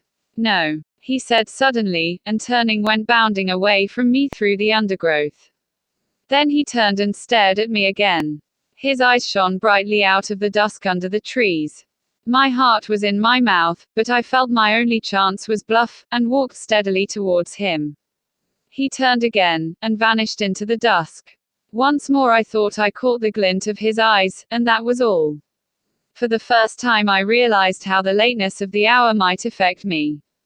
The sun had set some minutes since, the swift dusk of the tropics was already fading out of the eastern sky, and a pioneer moth fluttered silently by my head.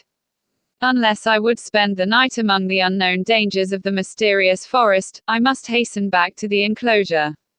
The thought of a return to that pain-haunted refuge was extremely disagreeable, but still more so was the idea of being overtaken in the open by darkness and all that darkness might conceal. I gave one more look into the blue shadows that had swallowed up this odd creature, and then retraced my way down the slope towards the stream, going as I judged in the direction from which I had come.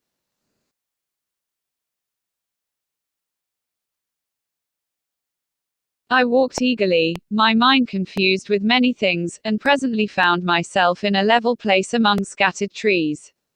The colorless clearness that comes after the sunset flush was darkling, the blue sky above grew momentarily deeper, and the little stars one by one pierced the attenuated light, the interspaces of the trees, the gaps in the further vegetation, that had been hazy blue in the daylight, grew black and mysterious.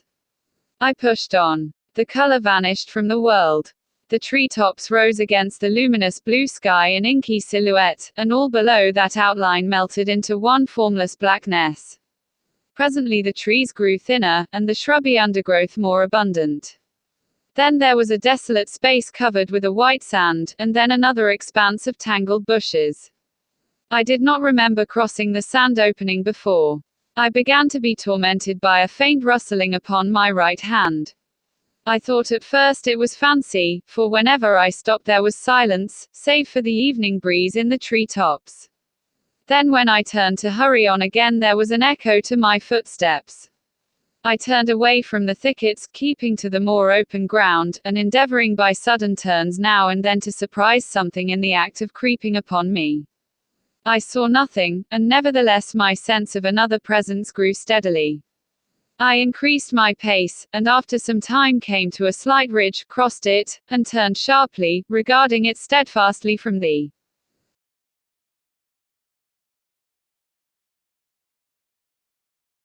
further side. It came out black and clear-cut against the darkling sky, and presently a shapeless lump heaved up momentarily against the skyline and vanished again. I felt assured now that my tawny-faced antagonist was stalking me once more, and coupled with that was another unpleasant realization, that I had lost my way. For a time I hurried on hopelessly perplexed, and pursued by that stealthy approach. Whatever it was, the thing either lacked the courage to attack me, or it was waiting to take me at some disadvantage. I kept studiously to the open. At times I would turn and listen, and presently I had half persuaded myself that my pursuer had abandoned the chase, or was a mere creation of my disordered imagination. Then I heard the sound of the sea. I quickened my footsteps almost into a run, and immediately there was a stumble in my rear. I turned suddenly, and stared at the uncertain trees behind me. One black shadow seemed to leap into another. I listened, rigid, and heard nothing but the creep of the blood in my ears. I thought that my nerves were unstrung, and that my imagination was tricking me, and turned resolutely towards the sound of the sea again.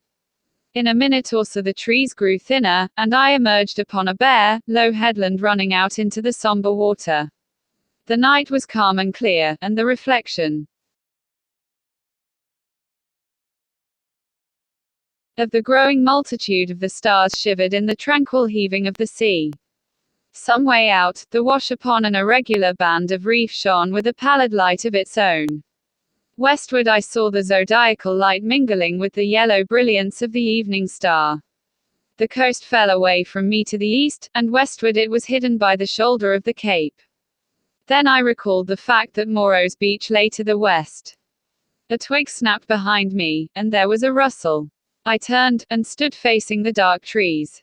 I could see nothing, or else I could see too much. Every dark form in the dimness had its ominous quality, its peculiar suggestion of alert watchfulness. So I stood for perhaps a minute, and then, with an eye to the trees still, turned westward to cross the headland, and as I moved one among the lurking shadows moved to follow me. My heart beat quickly. Presently the broad sweep of a bay to the westward became visible, and I halted again. The noiseless shadow halted a dozen yards from me. A little point of light shone on the further bend of the curve, and the grey sweep of the sandy beach lay faint under the starlight. Perhaps 2 miles away was that little point of light. To get to the beach I should have to go through the trees where the shadows lurked, and down a bushy slope.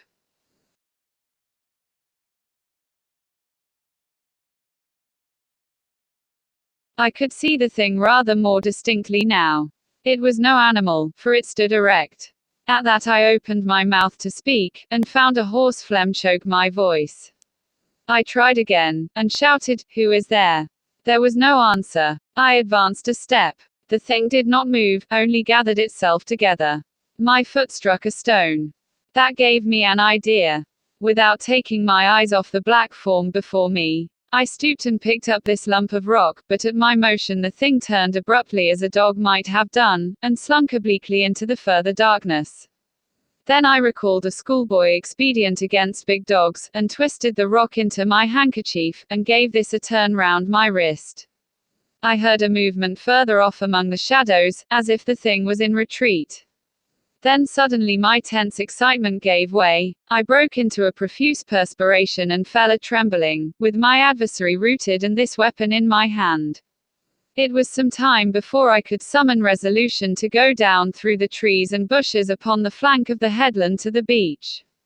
At last I did it at a run, and as I emerged from the thicket upon the sand, I heard some other body come crashing after me. At that I completely lost my head with fear, and began running along the sand. Forthwith there came the swift patter of soft feet in pursuit. I gave a wild cry, and redoubled my pace.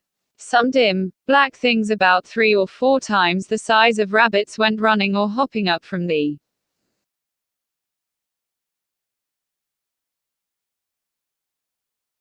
beach towards the bushes as I passed. So long as I live, I shall remember the terror of that chase. I ran near the water's edge, and heard every now and then the splash of the feet that gained upon me. Far away, hopelessly far, was the yellow light. All the night about us was black and still. Splash, splash came the pursuing feet, nearer and nearer. I felt my breath going, for I was quite out of training. It whooped as I drew it, and I felt a pain like a knife at my side. I perceived the thing would come up with me long before I reached the enclosure, and, desperate and sobbing for my breath, I wheeled round upon it and struck at it as it came up to me, struck with all my strength. The stone came out of the sling of the handkerchief as I did so. As I turned, the thing, which had been running on all fours, rose to its feet, and the missile fell fair on its left temple. The skull rang loud, and the animal man blundered into me, thrust me back with its hands, and went staggering past me to fall headlong upon the sand with its face in the water, and there it lay still. I could not bring myself to approach that black heap. I left it there, with the water rippling round it, under the still stars, and giving it a wide berth pursued my way towards the yellow glow of the house, and presently, with a positive effect of relief, came the pitiful moaning of the puma, the sound that had originally driven me out.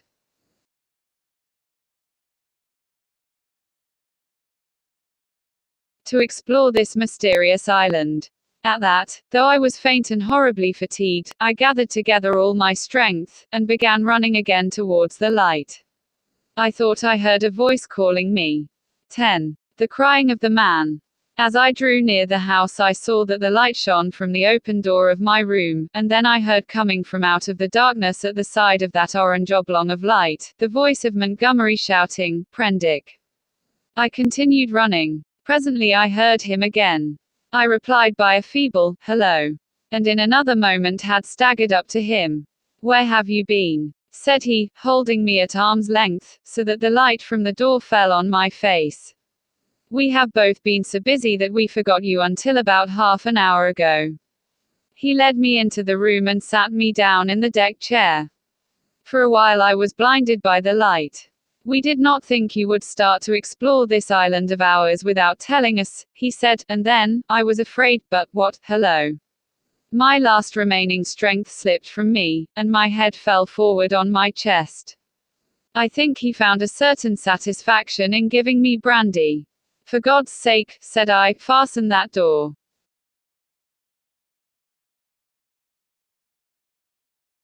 "You've been meeting some of our curiosities, eh?" said he. He locked the door and turned to me again. He asked me no questions, but gave me some more brandy and water and pressed me to eat. I was in a state of collapse. He said something vague about his forgetting to warn me, and asked me briefly when I left the house and what I had seen. I answered him as briefly, in fragmentary sentences. "Tell me what it all means," said I, in a state bordering on hysterics. "It's nothing so very dreadful," said he. "But I think you have had about enough for one day." The puma suddenly gave a sharp yell of pain. At that he swore under his breath. "I'm damned," said he, "if this place is not as bad as Gower Street, with its cats." "Montgomery," said I, "what was that thing that came after me?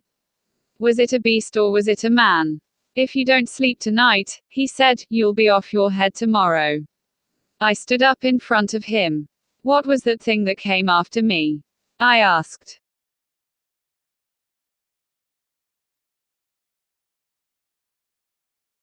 He looked me squarely in the eyes, and twisted his mouth askew.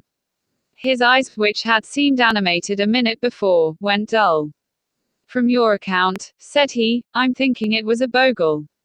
I felt a gust of intense irritation, which passed as quickly as it came. I flung myself into the chair again, and pressed my hands on my forehead. The puma began once more. Montgomery came round behind me and put his hand on my shoulder. "Look here, Prendick," he said, "I had no business to let you drift out into this silly island of ours. But it's not so bad as you feel, man. Your nerves are worked to rags. Let me give you something that will make you sleep. That will keep on for hours yet. You must simply get to sleep, or I won't answer for it." I did not reply. I bowed forward, and covered my face with my hands. Presently he returned with a small measure containing a dark liquid. This he gave me. I took it unresistingly, and he helped me into the hammock. When I awoke, it was broad day. For a little while I lay flat, staring at the roof above me. The rafters, I observed, were made out of the timbers of a ship. Then I turned my head, and saw a meal prepared for me on the table. I perceived that I was hungry, and prepared to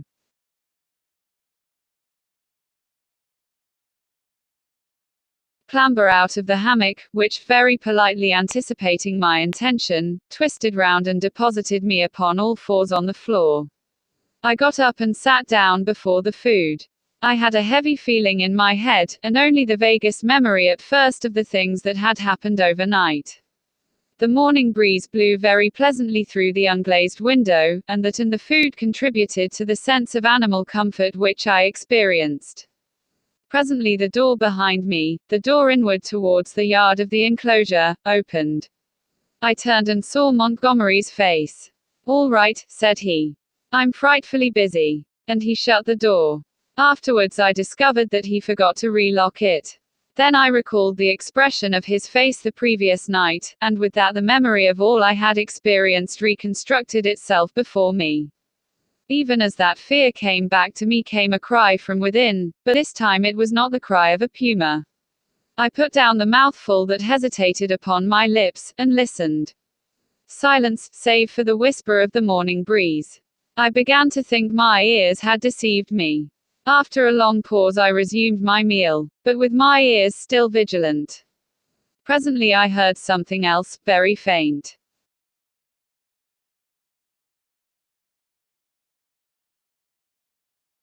And lo! I sat as if frozen in my attitude. Though it was faint and low, it moved me more profoundly than all that I had hitherto heard of the abominations behind the wall.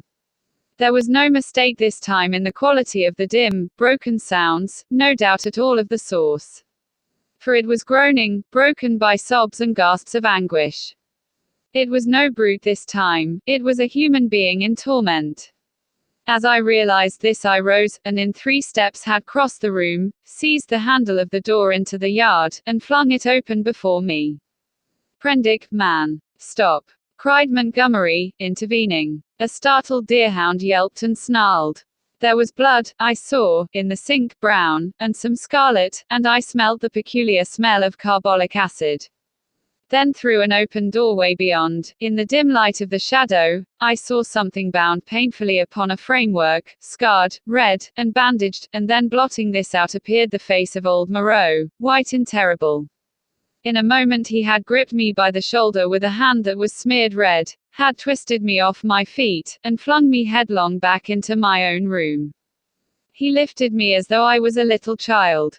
I fell at full length upon the floor, and the door slammed and shut out the passionate intensity of his face.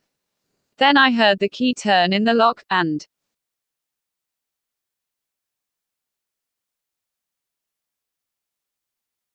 Montgomery's voice in expostulation. "Ruin the work of a lifetime," I heard Moreau say. "He does not understand," said Montgomery, and other things that were inaudible. "I can't spare the time yet," said Moreau. The rest I did not hear. I picked myself up and stood trembling, my mind a chaos of the most horrible misgivings. Could it be possible, I thought, that such a thing as the vivisection of men was carried on here? The question shot like lightning across a tumultuous sky, and suddenly the clouded horror of my mind condensed into a vivid realization of my own danger. 11. The hunting of the man. It came before my mind with an unreasonable hope of escape that the outer door of my room was still open to me. I was convinced now, absolutely assured, that Moreau had been vivisecting a human being. All the time since I had heard his name, I had been trying to link in my mind in some way the grotesque animalism of the islanders with his abominations, and now I thought I saw it all. The memory of his work on the transfusion of blood recurred to me. These creatures I had seen were the victims of some hideous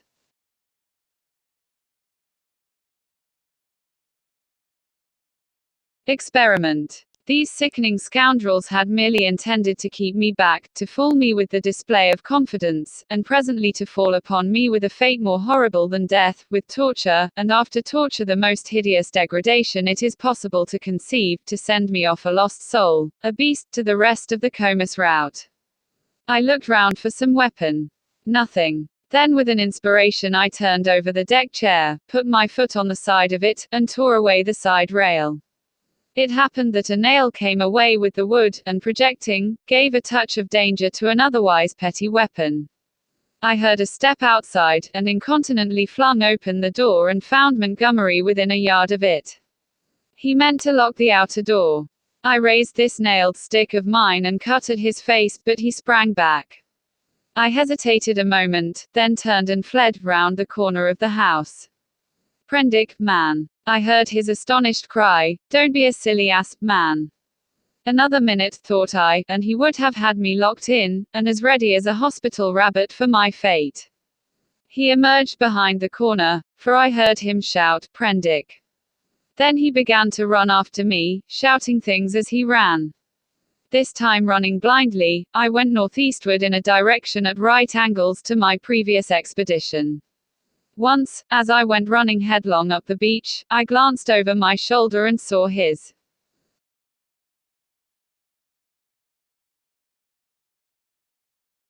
attendant with him. I ran furiously up the slope, over it, then turning eastward along a rocky valley fringed on either side with jungle. I ran for perhaps a mile altogether, my chest straining, my heart beating in my ears, and then hearing nothing of Montgomery or his man, and feeling upon the verge of exhaustion, I doubled sharply back towards the beach as I judged, and lay down in the shelter of a canebrake. There I remained for a long time, too fearful to move, and indeed too fearful even to plan a course of action. The wild scene about me lay sleeping silently under the sun, and the only sound near me was the thin hum of some small gnats that had discovered me. Presently I became aware of a drowsy breathing sound, the soughing of the sea upon the beach. After about an hour I heard Montgomery shouting my name, far away to the north. That set me thinking of my plan of action. As I interpreted it then, this island was inhabited only by these two vivisectors and their animalized victims. Some of these no doubt they could press into their service against me if need arose. I knew both Moreau and Montgomery carried revolvers, and, save for a feeble bar of deal spiked with a small nail, the merest mockery of a mace, I was unarmed. So I lay still there, until I began to think of food and drink, and at that thought the real hopelessness of my position came home to me. I knew no way of getting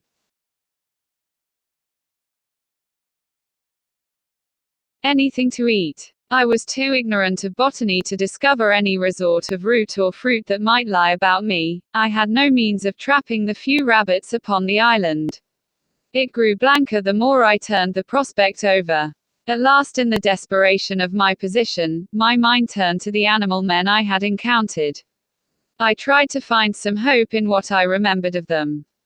In turn I recalled each one I had seen, and tried to draw some augury of assistance from my memory. Then suddenly I heard a staghound bay, and at that realized a new danger. I took little time to think, or they would have caught me then, but snatching up my nailed stick, rushed headlong from my hiding place towards the sound of the sea. I remember a growth of thorny plants, with spines that stabbed like penknives. I emerged bleeding and with torn clothes upon the lip of a long creek opening northward. I went straight into the water without a minute's hesitation, wading up the creek, and presently finding myself knee-deep in a little stream. I scrambled out at last on the westward bank, and with my heart beating loudly in my ears, crept into a tangle of ferns to await the issue.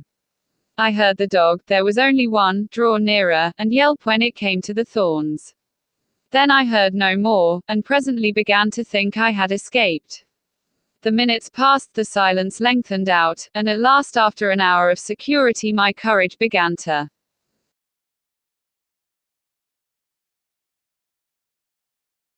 return to me. By this time I was no longer very much terrified or very miserable.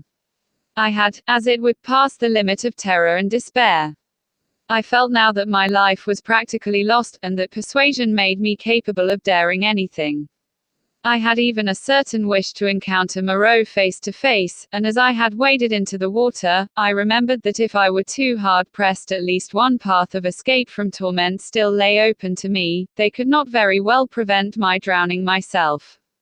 I had half a mind to drown myself then, but an odd wish to see the whole adventure out, a queer, impersonal, spectacular interest in myself, restrained me.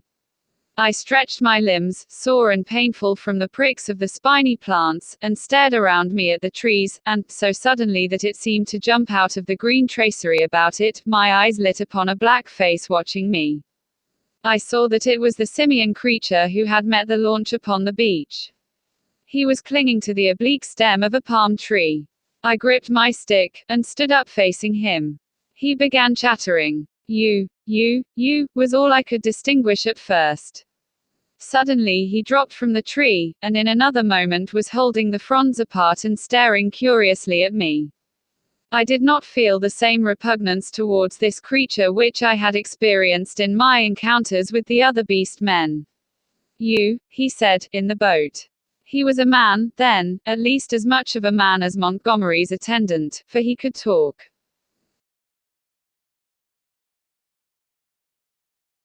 Yes, I said, I came in the boat. From the ship. Oh. he said, and his bright, restless eyes traveled over me, to my hands, to the stick I carried, to my feet, to the tattered places in my coat, and the cuts and scratches I had received from the thorns. He seemed puzzled at something. His eyes came back to my hands. He held his own hand out and counted his digits slowly, 1, 2, 3, 4, 5, A. I did not grasp his meaning then. Afterwards I was to find that a great proportion of these beast people had malformed hands, lacking sometimes even 3 digits. But guessing this was in some way a greeting, I did the same thing by way of reply. He grinned with immense satisfaction. Then his swift roving glance went round again. He made a swift movement, and vanished. The fern fronds he had stood between came swishing together. I pushed out of the brake after him, and was astonished to find him swinging cheerfully by one lank arm from a rope of creepers that looped down from the foliage overhead. His back was to me. "Hello," said I. He came down with a twisting jump, and stood facing me.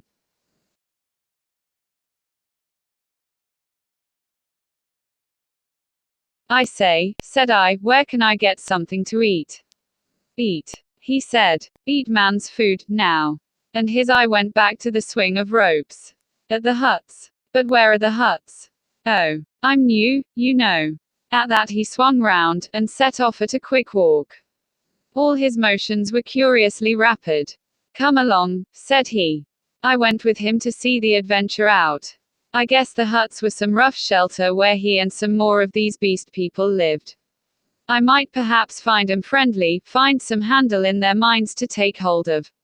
I did not know how far they had forgotten their human heritage. My ape-like companion trotted along by my side, with his hands hanging down and his jaw thrust forward. I wondered what memory he might have in him. "How long have you been on this island?"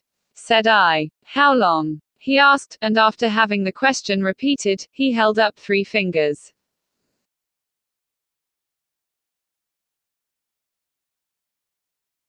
The creature was little better than an idiot. I tried to make out what he meant by that, and it seems I bored him. After another question or two he suddenly left my side and went leaping at some fruit that hung from a tree. He pulled down a handful of prickly husks and went on eating the contents.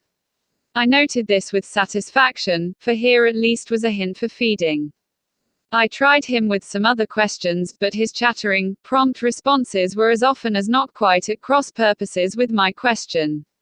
Some few were appropriate, others quite parrot-like.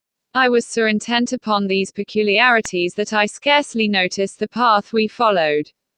Presently we came to trees, all charred and brown, and so to a bare place covered with a yellow-white incrustation, across which a drifting smoke, pungent in whiffs to nose and eyes, went drifting. On our right, over a shoulder of bare rock, I saw the level blue of the sea. The path coiled down abruptly into a narrow ravine between 2 tumbled and knotty masses of blackish scoriae. Into this we plunged. It was extremely dark, this passage, after the blinding sunlight reflected from the sulphurous ground. Its walls grew steep, and approached each other. Blotches of green and crimson drifted across my eyes. My conductor stopped suddenly. "Home," said he, and I stood in a floor of a chasm that was at first absolutely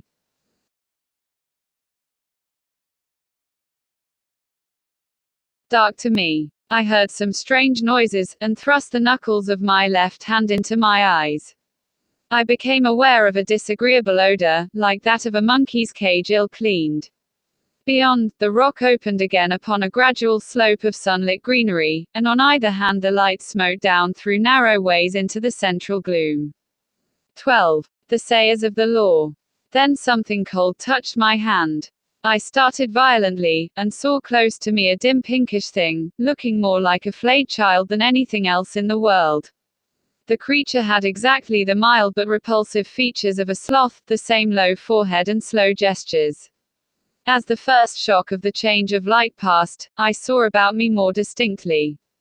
The little sloth-like creature was standing and staring at me. My conductor had vanished. The place was a narrow passage between high walls of lava, a crack in the knotted rock, and on either side interwoven heaps of sea-mat, palm fans, and reeds leaning against the rock formed rough and impenetrably dark dens. The winding way up the ravine between these was scarcely 3 yards wide, and was disfigured by lumps of decaying fruit pulp and other refuse, which accounted for the disagreeable stench of the place. The little pink sloth creature was still blinking at me when my ape-man reappeared at the aperture of the nearest of these dens, and beckoned me in. As he did so, a slouching monster wriggled out of one of the places, further up this strange street, and stood up in featureless silhouette against the bright green beyond, staring at me. I hesitated, having half a mind to bolt the way I had come, and then, determined to go through with the adventure, I gripped my nailed stick about the middle and crawled into the little evil-smelling lean-to after my conductor. It was a semicircular space, shaped like the half of a beehive, and against the rocky wall that formed the inner side of it was a pile of variegated fruits, cocoa nuts among others. Some rough vessels of lava and wood stood about the floor, and one on a rough stool. There was no fire. In the darkest corner of the hut sat a shapeless mass of darkness that grunted, "Hey." As I came in, and my ape-man stood in the dim light of the doorway and held out a split cocoa nut to me as I crawled into the other corner and squatted down. I took it, and began gnawing it, as serenely as possible, in spite of a certain trepidation and the nearly intolerable closeness of the den. The little pink sloth creature stood in the aperture of the hut, and something else with a drab face and bright eyes came staring over its shoulder.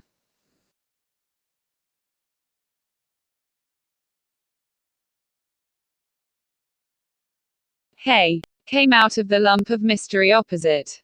"It is a man. It is a man," gabbled my conductor, a man, a 5-man, like me."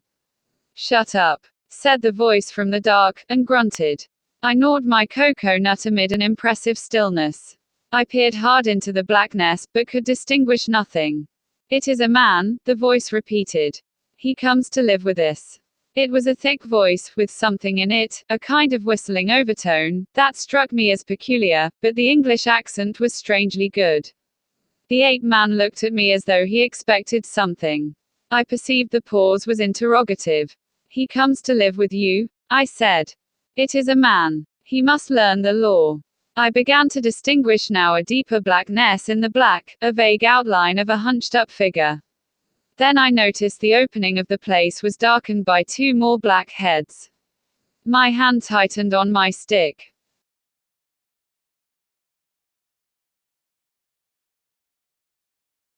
The thing in the dark repeated in a louder tone, "Say the words." I had missed its last remark. "Not to go on all fours, that is the law," it repeated in a kind of sing-song. I was puzzled. "Say the words," said the ape-man, repeating, and the figures in the doorway echoed this, with a threat in the tone of their voices. I realized that I had to repeat this idiotic formula, and then began the insanest ceremony. The voice in the dark began intoning a mad litany, line by line, and I and the rest to repeat it. As they did so, they swayed from side to side in the oddest way, and beat their hands upon their knees, and I followed their example. I could have imagined I was already dead and in another world. That dark hut, these grotesque dim figures, just flecked here and there by a glimmer of light, and all of them swaying in unison and chanting. "Not to go on all fours, that is the law. Are we not men? Not to suck up drink, that is the law. Are we not men? Not to eat fish or flesh, that is the law.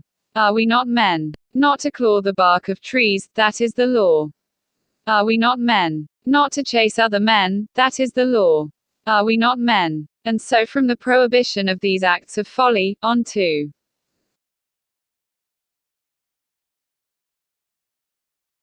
the prohibition of what I thought then were the maddest, most impossible, and most indecent things one could well imagine.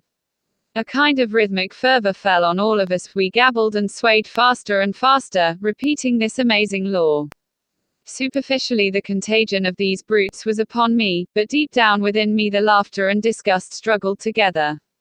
We ran through a long list of prohibitions, and then the chant swung round to a new formula. His is the house of pain. His is the hand that makes. His is the hand that wounds. His is the hand that heals. And so on for another long series, mostly quite incomprehensible gibberish to me about him, whoever he might be. I could have fancied it was a dream, but never before have I heard chanting in a dream. His is the lightning flash we sang. His is the deep, salt sea. A horrible fancy came into my head that Moreau, after animalizing these men, had infected the dwarf brains with a kind of deification of himself.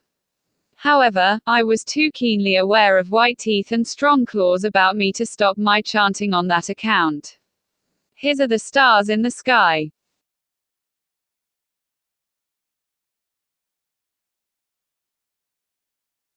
At last that song ended. I saw the ape man's face shining with perspiration, and my eyes being now accustomed to the darkness, I saw more distinctly the figure in the corner from which the voice came. It was the size of a man, but it seemed covered with a dull grey hair almost like a Skye terrier. What was it? What were they all? Imagine yourself surrounded by all the most horrible cripples and maniacs it is possible to conceive, and you may understand a little of my feelings with these grotesque caricatures of humanity about me. He is a five-man, like me, said the ape-man. I held out my hands. The grey creature in the corner leant forward. Not to run on all fours, that is the law. Are we not men? He said. He put out a strangely distorted talon and gripped my fingers. The thing was almost like the hoof of a deer produced into claws. I could have yelled with surprise and pain.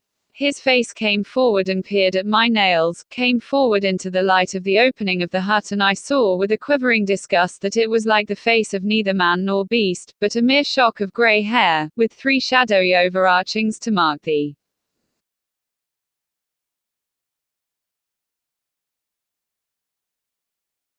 eyes and mouth. He has little nails, said this grisly creature in his hairy beard. It is well. He threw my hand down, and instinctively I gripped my stick. Eat roots and herbs, it is his will, said the ape-man. I am the sayer of the law, said the grey figure. Here come all that be new to learn the law. I sit in the darkness and say the law. It is even so, said one of the beasts in the doorway. Evil are the punishments of those who break the law. None escape. None escape, said the beast folk, glancing furtively at one another. None, said the ape-man, none escape. See, I did a little thing, a wrong thing, once. I jabbered, stopped talking. None could understand. I am burnt, branded in the hand. He is great. He is good. None escape, said the grey creature in the corner.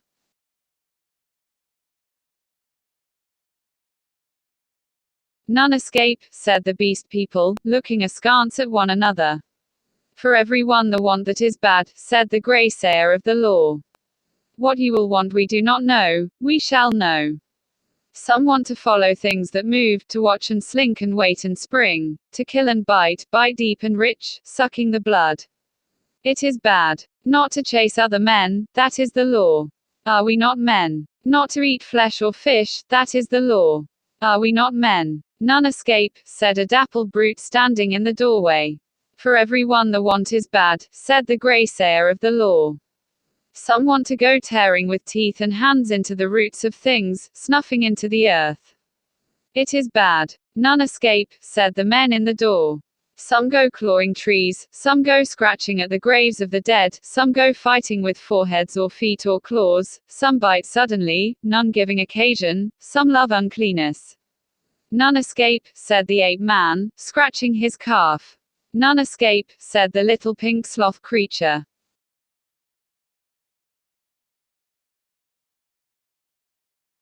Punishment is sharp and sure. Therefore learn the law. Say the words. And incontinently he began again the strange litany of the law, and again I and all these creatures began singing and swaying. My head reeled with this jabbering and the close stench of the place, but I kept on, trusting to find presently some chance of a new development. Not to go on all fours, that is the law. Are we not men? We were making such a noise that I noticed nothing of a tumult outside, until someone, who I think was one of the two swine men I had seen, thrust his head over the little pink sloth creature and shouted something excitedly, something that I did not catch. Incontinently those at the opening of the hut vanished, my ape-man rushed out. The thing that had sat in the dark followed him. I only observed that it was big and clumsy, and covered with silvery hair, and I was left alone. Then before I reached the aperture I heard the yelp of a staghound. In another moment I was standing outside the hovel, my chair rail in my hand, every muscle of me quivering. Before me were the clumsy backs of perhaps a score of these beast people, their misshapen heads half hidden by the shoulder blades. They were gesticulating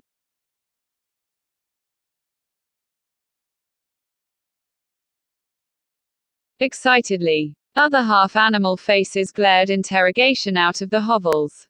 Looking in the direction in which they faced, I saw coming through the haze under the trees beyond the end of the passage of dens the dark figure and awful white face of Moreau. He was holding the leaping staghound back, and close behind him came Montgomery, revolver in hand. For a moment I stood horror-struck. I turned and saw the passage behind me blocked by another heavy brute with a huge grey face and twinkling little eyes, advancing towards me. I looked round and saw to the right of me and a half-dozen yards in front of me a narrow gap in the wall of rock through which a ray of light slanted into the shadows. "Stop!" cried Moreau as I strode towards this, and then, "Hold him." At that, first one face turned towards me and then others. The bestial minds were happily slow. I dashed my shoulder into a clumsy monster who was turning to see what Moreau meant, and flung him forward into another. I felt his hands fly round, clutching at me and missing me. The little pink sloth creature dashed at me, and I gashed down its ugly face with the nail in my stick, and in another minute was scrambling up a steep side pathway, a kind of sloping chimney, out of the ravine. I heard a howl behind me, and cries of "Catch him! Hold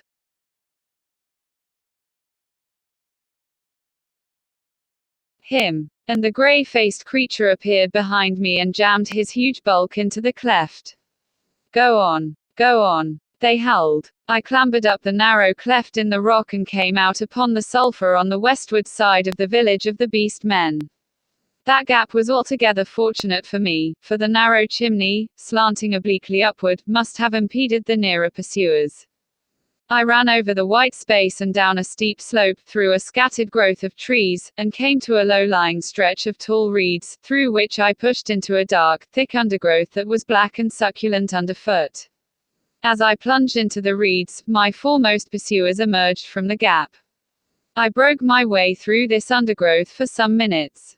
The air behind me and about me was soon full of threatening cries. I heard the tumult of my pursuers in the gap up the slope, then the crashing of the reeds, and every now and then the crackling crash of a branch. Some of the creatures roared like excited beasts of prey. The staghound yelped to the left. I heard Moreau and Montgomery shouting in the same direction. I turned sharply to the right. It seemed to me even then that I heard Montgomery shouting for me to run for my life. Presently the ground gave rich and oozy under my feet, but I was desperate and went headlong into it, struggled through knee-deep, and so came to a winding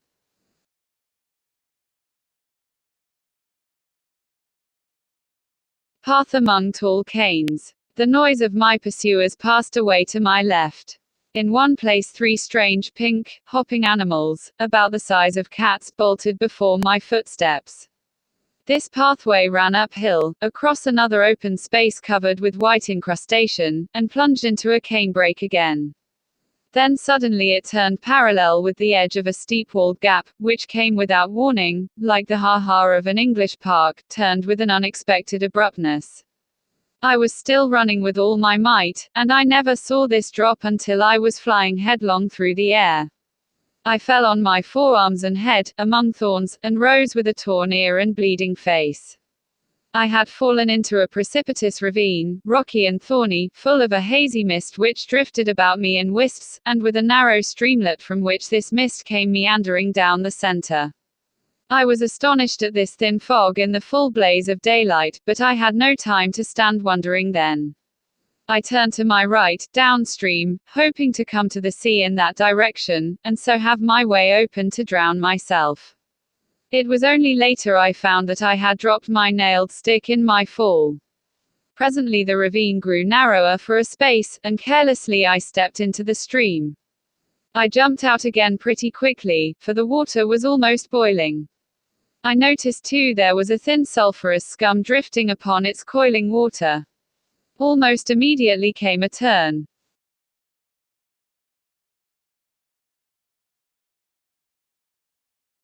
In the ravine, and the indistinct blue horizon.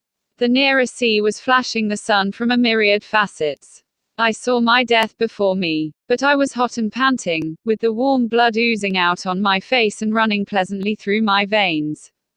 I felt more than a touch of exultation too, at having distanced my pursuers.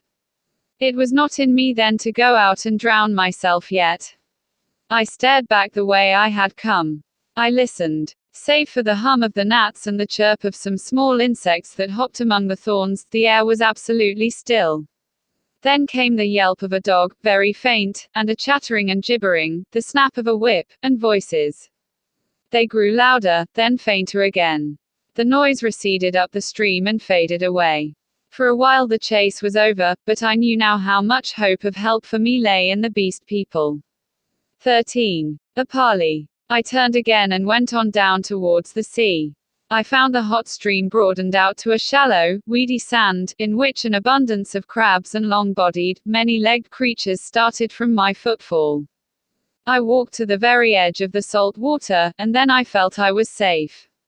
I turned and stared, arms akimbo, at the thick green behind me, into which the steamy ravine cut like a smoking gash. But, as I say, I was too full of excitement and, a true saying, though those who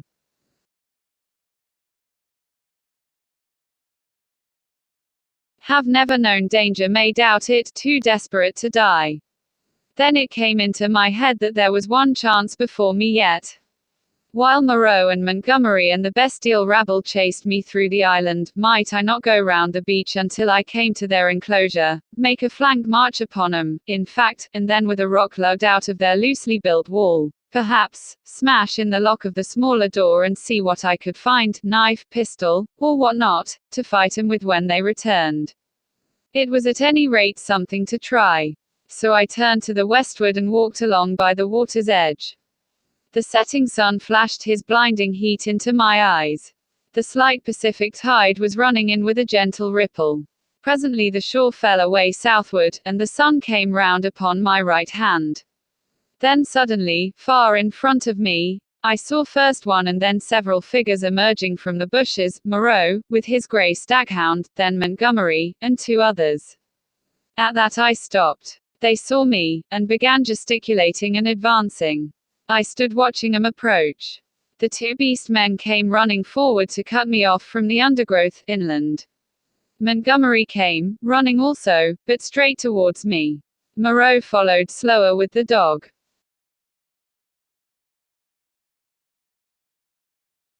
At last I roused myself from my inaction, and turning seaward walked straight into the water.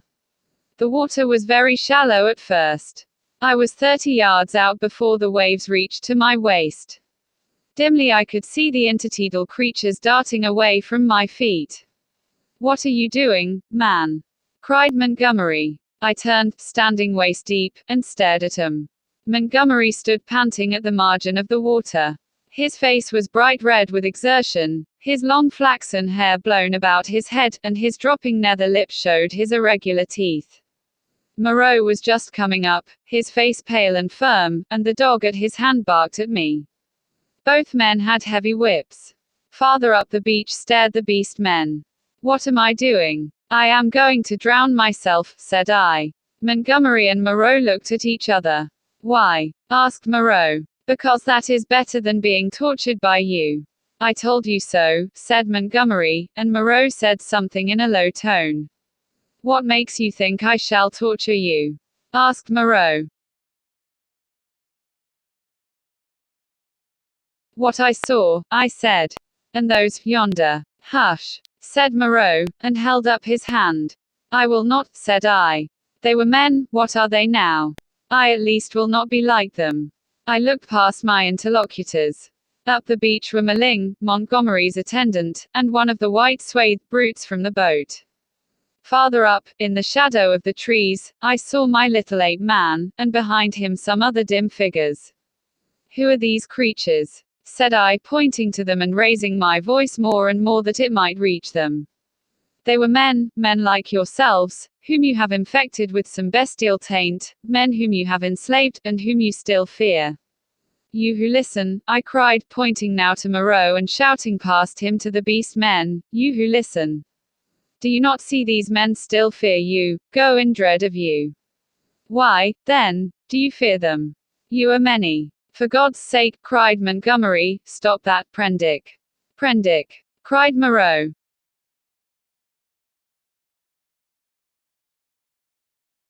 They both shouted together, as if to drown my voice, and behind them lowered the staring faces of the beast men, wondering, their deformed hands hanging down, their shoulders hunched up. They seemed, as I fancied, to be trying to understand me, to remember, I thought, something of their human past. I went on shouting, I scarcely remember what, that Moreau and Montgomery could be killed, that they were not to be feared, that was the burden of what I put into the heads of the beast people. I saw the green-eyed man in the dark rags, who had met me on the evening of my arrival, come out from among the trees, and others followed him, to hear me better. At last, for want of breath, I paused. Listen to me for a moment, said the steady voice of Moreau, and then say what you will. Well, said I. He coughed thought, then shouted, Latin, Prendick. Bad Latin, schoolboy Latin, but try and understand. Hi non sunt homines, sunt animalia qui nos habemus, vivisected. A humanizing process. I will explain. Come ashore. I laughed. A pretty story, said I. They talk, build houses. They were men. It's likely I'll come ashore.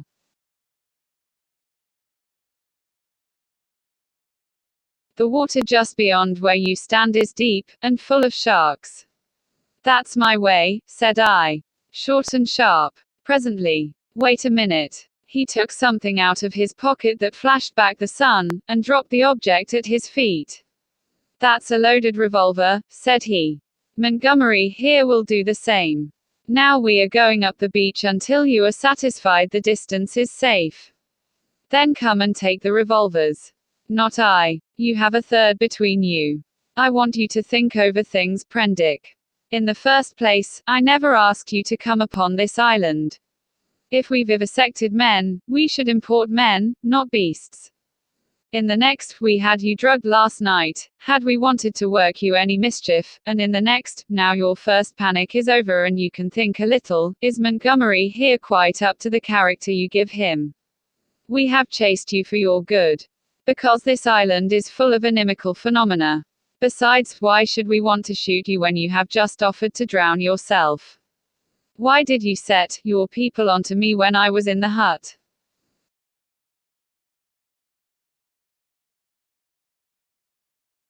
We felt sure of catching you, and bringing you out of danger. Afterwards we drew away from the scent, for your good. I mused. It seemed just possible. Then I remembered something again. But I saw, said I, in the enclosure. That was the puma. Look here, Prendick, said Montgomery, you're a silly ass. Come out of the water and take these revolvers, and talk. We can't do anything more than we could do now.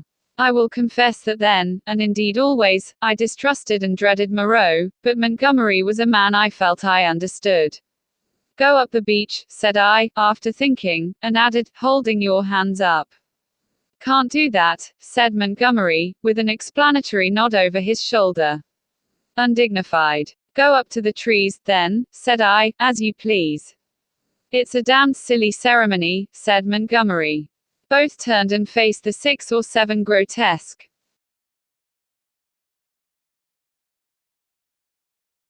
creatures, who stood there in the sunlight, solid, casting shadows, moving, and yet so incredibly unreal. Montgomery cracked his whip at him, and forthwith they all turned and fled helter-skelter into the trees, and when Montgomery and Moreau were at a distance I judged sufficient, I waded ashore, and picked up and examined the revolvers. To satisfy myself against the subtlest trickery, I discharged one at a round lump of lava, and had the satisfaction of seeing the stone pulverized and the beach splashed with lead. Still I hesitated for a moment. "I'll take the risk," said I, at last, and with a revolver in each hand I walked up the beach towards them. "That's better," said Moreau, without affectation. "As it is, you have wasted the best part of my day with your confounded imagination." And with a touch of contempt which humiliated me, he and Montgomery turned and went on in silence before me. The knot of beast men, still wondering, stood back among the trees. I passed them as serenely as possible. One started to follow me, but retreated again when Montgomery cracked his whip. The rest stood silent, watching. They may once have been animals, but I never before saw an animal trying to think. 14. Dr. Moreau explains.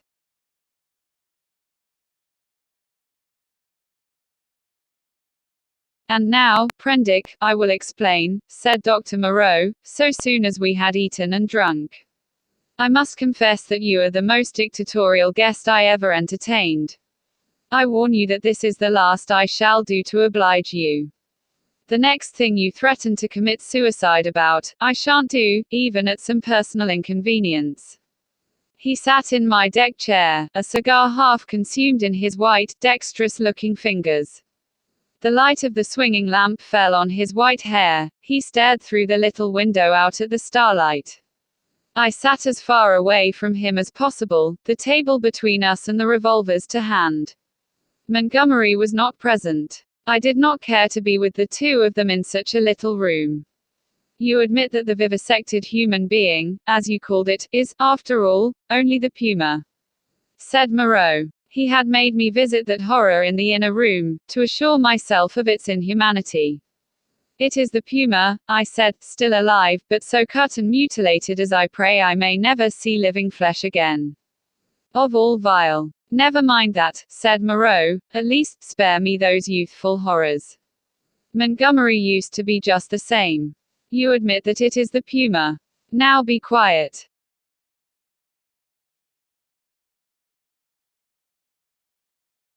"While I reel off my physiological lecture to you." And forthwith, beginning in the tone of a man supremely bored, but presently warming a little, he explained his work to me. He was very simple and convincing. Now and then there was a touch of sarcasm in his voice. Presently I found myself hot with shame at our mutual positions. The creatures I had seen were not men, had never been men. They were animals, humanized animals, triumphs of vivisection. "You forget all that a skilled vivisector can do with living things," said Moreau. "For my own part, I'm puzzled why the things I have done here have not been done before. Small efforts, of course, have been made: amputation, tongue cutting, excisions. Of course you know a squint may be induced or cured by surgery.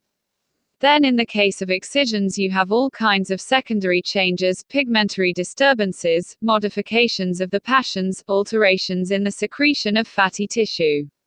I have no doubt you have heard of these things." "Of course," said I. "But these foul creatures of yours." "All in good time," said he, waving his hand at me, "I am only beginning. Those are trivial cases of alteration. Surgery can do better things than that. There is building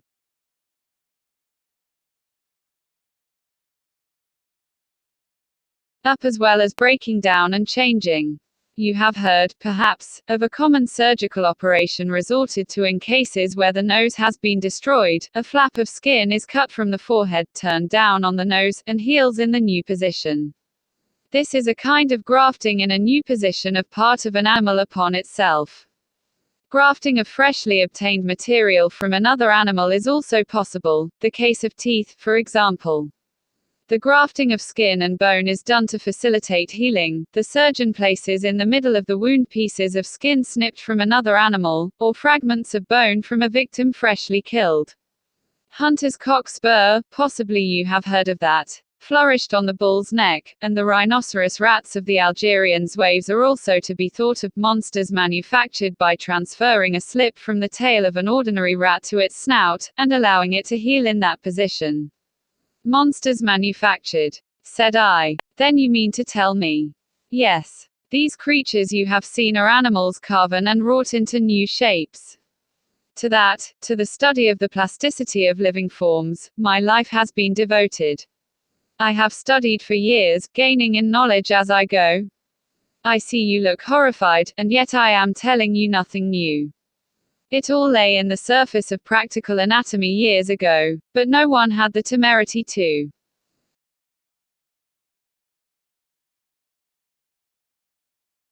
touch it. It is not simply the outward form of an animal which I can change.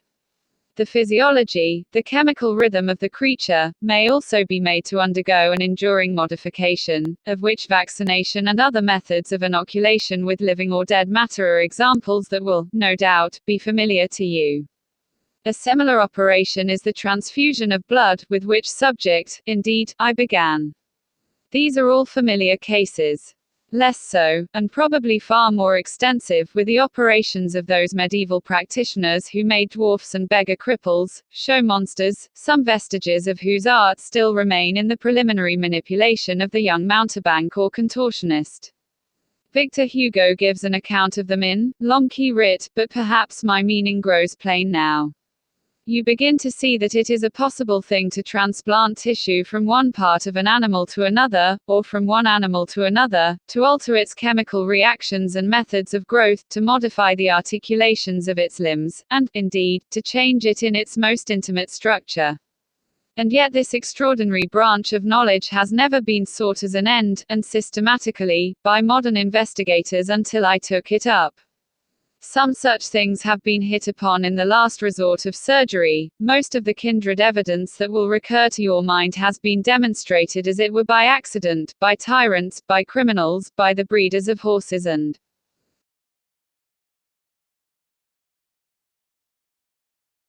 dogs, by all kinds of untrained clumsy-handed men working for their own immediate ends. I was the first man to take up this question armed with antiseptic surgery, and with a really scientific knowledge of the laws of growth. Yet one would imagine it must have been practiced in secret before. Such creatures as the Siamese twins, and in the vaults of the Inquisition. No doubt the chief aim was artistic torture, but some at least of the inquisitors must have had a touch of scientific curiosity. But, said I, these things, these animals talk. He said that was so, and proceeded to point out that the possibility of vivisection does not stop at a mere physical metamorphosis. A pig may be educated. The mental structure is even less determinate than the bodily. In our growing science of hypnotism we find the promise of a possibility of superseding old inherent instincts by new suggestions, grafting upon or replacing the inherited fixed ideas.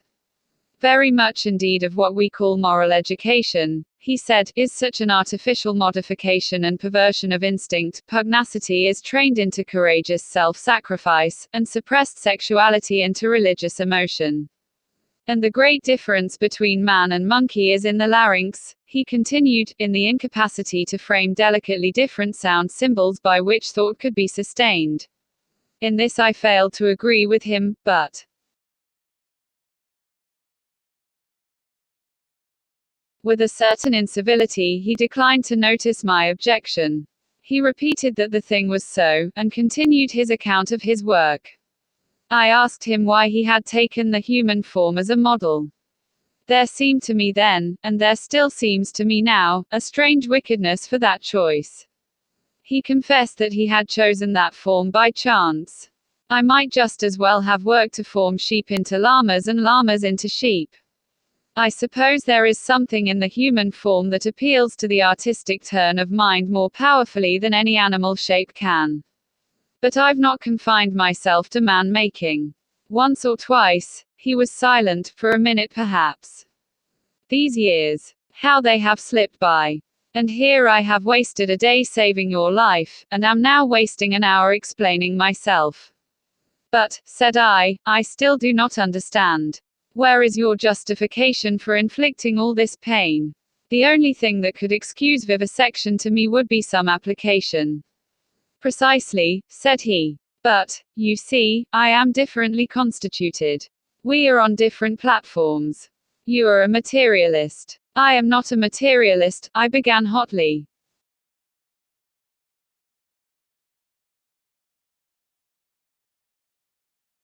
In my view, for it is just this question of pain that parts us. So long as visible or audible pain turns you sick, so long as your own pains drive you, so long as pain underlies your propositions about sin, so long, I tell you, you are an animal, thinking a little less obscurely what an animal feels. This pain. I gave an impatient shrug at such sophistry.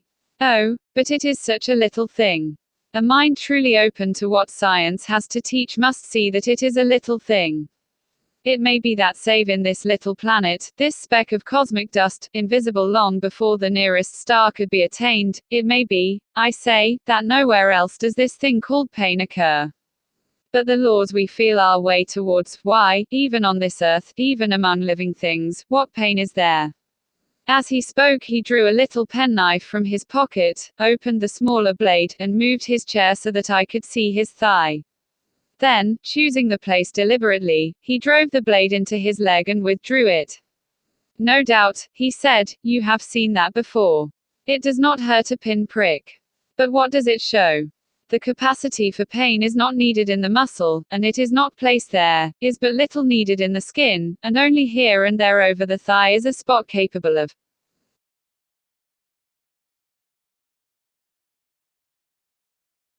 feeling pain. Pain is simply our intrinsic medical advisor to warn us and stimulate us. Not all living flesh is painful, nor is all nerve, not even all sensory nerve. There's no taint of pain, real pain, in the sensations of the optic nerve. If you wound the optic nerve, you merely see flashes of light, just as disease of the auditory nerve merely means a humming in our ears. Plants do not feel pain, nor the lower animals. It's possible that such animals as the starfish and crayfish do not feel pain at all. Then with men, the more intelligent they become, the more intelligently they will see after their own welfare, and the less they will need the go to keep them out of danger.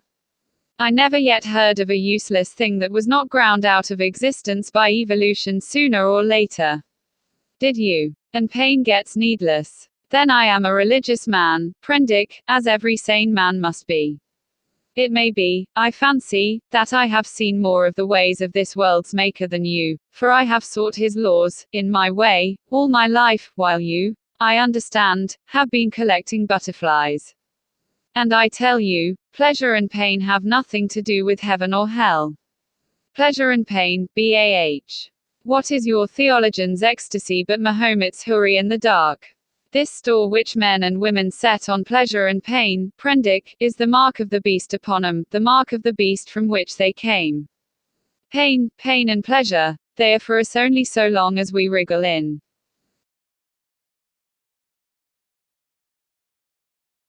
the dust. You see, I went on with this research just the way it led me. That is the only way I ever heard of true research going. I asked a question, devised some method of obtaining an answer, and got a fresh question. Was this possible or that possible? You cannot imagine what this means to an investigator, what an intellectual passion grows upon him. You cannot imagine the strange, colorless delight of these intellectual desires. The thing before you is no longer an animal, a fellow creature, but a problem. Sympathetic pain, all I know of it I remember as a thing I used to suffer from years ago. I wanted, it was the one thing I wanted, to find out the extreme limit of plasticity in a living shape. But, said I, the thing is an abomination. To this day I have never troubled about the ethics of the matter, he continued. The study of nature makes a man at last as remorseless as nature. I have gone on, not heeding anything but the question I was pursuing, and the material has dripped into the huts yonder. It is nearly 11 years since we came here, I and Montgomery and 6 Kanakas. I remember the green stillness of the island and the empty ocean about us, as though it was yesterday. The place seemed waiting for me.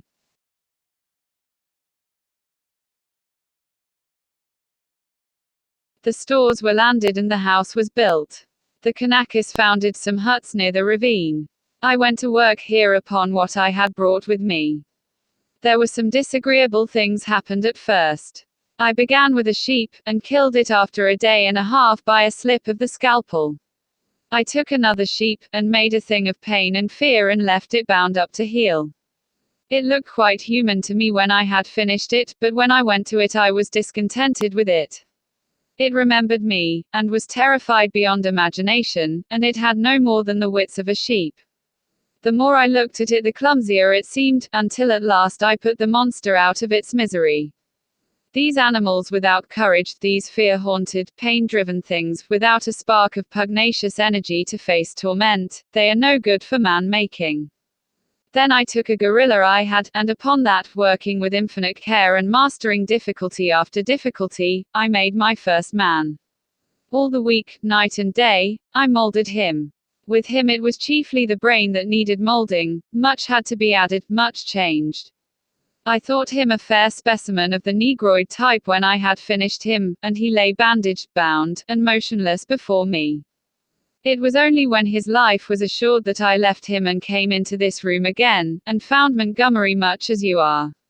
He had heard some of the cries as the thing grew human, cries like those that disturbed you so. I didn't take him completely into my confidence at first. And the Kanakis, too, had realized something of it. They were scared out of their wits by the sight of me. I got Montgomery over to me, in a way, but I and he had the hardest job to prevent the Kanakis deserting. Finally they did, and so we lost the yacht. I spent many days educating the brute, altogether I had him for 3 or 4 months. I taught him the rudiments of English, gave him ideas of counting, even made the thing read the alphabet. But at that he was slow, though I've met with idiots slower. He began with a clean sheet, mentally, had no memories left in his mind of what he had been. When his scars were quite healed, and he was no longer anything but painful and stiff, and able to converse a little, I took him yonder and introduced him to the Kanakis as an interesting stowaway. They were horribly afraid of him at first, somehow, which offended me rather, for I was conceited about him, but his ways seemed so mild, and he was so abject, that after a time they received him and took his education in hand. He was quick to learn, very imitative and adaptive, and built himself a hovel rather better, it seemed to me, than their own shanties. There was one among the boys a bit of a missionary, and he taught the thing to read, or at least to pick out letters, and gave him some rudimentary ideas of morality, but it seems the beast's habits were not all that is desirable. I rested from work for some days after this, and was in a mind to write an account of the whole affair to wake up English physiology. Then I came upon the creature squatting up in a tree and gibbering at 2 of the Kanakis who had been teasing him. I threatened him, told him the inhumanity of such a proceeding, aroused his sense of shame, and came home resolved to do better before I took my work back to England. I have been doing better. But somehow the things drift back again, the stubborn beast flesh grows day by day back again. But I mean to do better things still. I mean to conquer that. This puma. But that's the story. All the Kanaka boys are dead now, one fell overboard of the launch, and one died of a wounded heel that he poisoned in some way with plant juice. 3 went away in the yacht, and I suppose and hope were drowned. The other one was killed. Well, I have replaced him. Montgomery went on much as you are disposed to do at first, and then. What became of the other one? Said I, sharply, the other Kanaka who was killed. The fact is, after I had made a number of human creatures I made a thing. He hesitated. Yes, said I.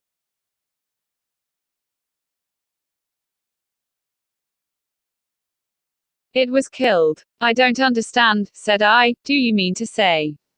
It killed the Kanaka, yes. It killed several other things that it caught. We chased it for a couple of days. It only got loose by accident, I never meant it to get away. It wasn't finished. It was purely an experiment. It was a limbless thing, with a horrible face, that wreathed along the ground in a serpentine fashion. It was immensely strong, and in infuriating pain. It lurked in the woods for some days, until we hunted it, and then it wriggled into the northern part of the island, and we divided the party to close in upon it. Montgomery insisted upon coming with me. The man had a rifle, and when his body was found, one of the barrels was curved into the shape of an S and very nearly bitten through. Montgomery shot the thing. After that I stuck to the ideal of humanity, except for little things. He became silent. I sat in silence watching his face. So for 20 years altogether, counting 9 years in England, I have been going on, and there is still something in everything I do that defeats me, makes me dissatisfied, challenges me to further effort. Sometimes I rise above my level, sometimes I fall below it, but always I fall short of the things I dream. The human shape I can get now, almost with ease, so. That it is lithe and graceful, or thick and strong, but often there is trouble with the hands and the claws, painful things, that I dare not shape too freely. But it is in the subtle grafting and reshaping one must needs do to the brain that my trouble lies. The intelligence is often oddly low, with unaccountable blank ends, unexpected gaps. And least satisfactory of all is something that I cannot touch, somewhere, I cannot determine where, in the seat of the emotions. Cravings, instincts, desires that harm humanity, a strange hidden reservoir to burst forth suddenly and inundate the whole being of the creature with anger, hate, or fear. These creatures of mind seemed strange and uncanny to you so soon as you began to observe them, but to me, just after I make them, they seem to be indisputably human beings. It's afterwards, as I observe them, that the persuasion fades. First one animal trait, then another, creeps to the surface and stares out at me. But I will conquer yet. Each time I dip a living creature into the bath of burning pain, I say, this time I will burn out all the animal, this time I will make a rational creature of my own. After all, what is 10 years? Men have been 100,000 in the making. He thought darkly. But I am drawing near the fastness. This puma of mine, after a silence, and they revert. As soon as my hand is taken from him, the beast begins to creep back, begins to assert itself again. Another long silence. Then you take the things you make into those dens.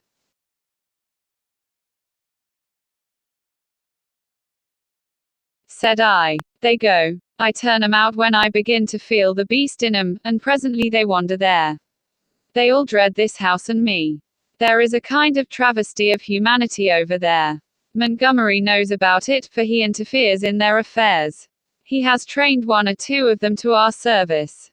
He's ashamed of it, but I believe he half likes some of those beasts. It's his business, not mine. They only sicken me with a sense of failure. I take no interest in 'em. I fancy they follow in the lines the Kanaka missionary marked out, and have a kind of mockery of a rational life, poor beasts. There's something they call the law. Sing hymns about, all thine. They build themselves the dens, gather fruit, and pull herbs, marry even. But I can see through it all, see into their very souls, and see they're nothing but the souls of beasts, beasts that perish, anger and the lusts to live and gratify themselves, yet they're odd, complex, like everything else alive. There is a kind of upward striving in 'em, part vanity, part waste sexual emotion, part waste curiosity. It only mocks me. I have some hope of this puma. I have worked hard at her head and brain. And now, said he, standing up after a long gap of silence, during which we had each pursued our own thoughts, what do you think? Are you in fear of me still?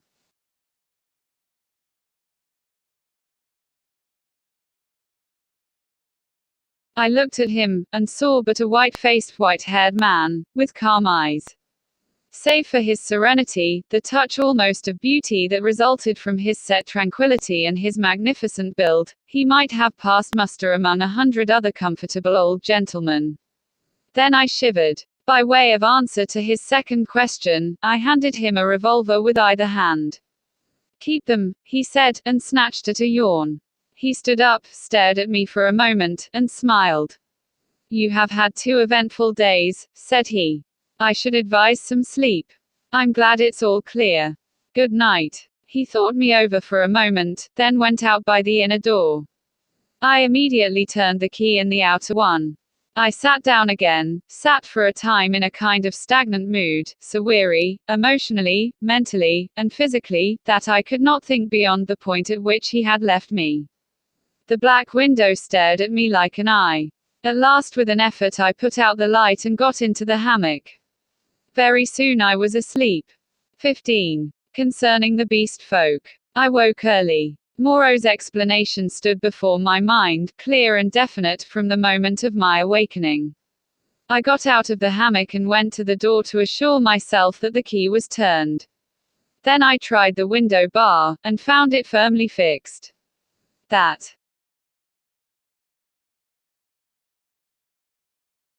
These man-like creatures were in truth only bestial monsters, mere grotesque travesties of men, filled me with a vague uncertainty of the possibilities which was far worse than any definite fear. A tapping came at the door, and I heard the glutinous accents of Maling speaking. I pocketed one of the revolvers, keeping one hand upon it, and opened to him. "Good morning, sir," he said, bringing in addition to the customary herb breakfast, an ill-cooked rabbit. Montgomery followed him. His roving eye caught the position of my arm and he smiled askew. The puma was resting to heal that day, but Moreau, who was singularly solitary in his habits, did not join us. I talked with Montgomery to clear my ideas of the way in which the beast folk lived. In particular, I was urgent to know how these inhuman monsters were kept from falling upon Moreau and Montgomery and from rending one another. He explained to me that the comparative safety of Moreau and himself was due to the limited mental scope of these monsters. In spite of their increased intelligence and the tendency of their animal instincts to reawaken, they had certain fixed ideas implanted by Moreau in their minds, which absolutely bounded their imaginations. They were really hypnotized, had been told that certain things were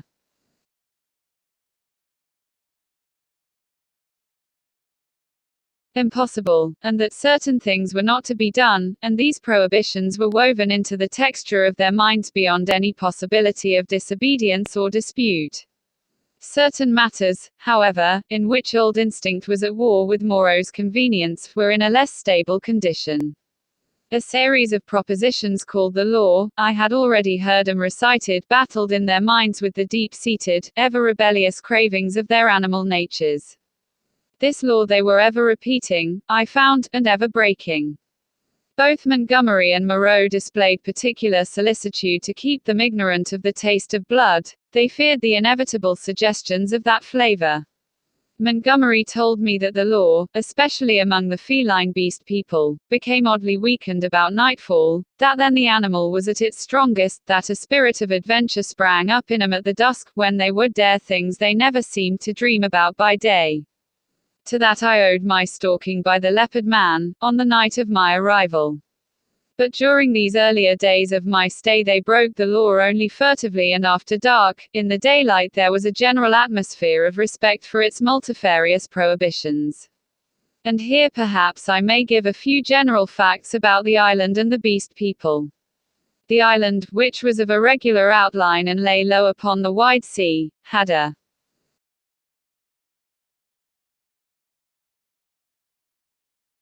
total area, I suppose, of 7 or 8 square miles.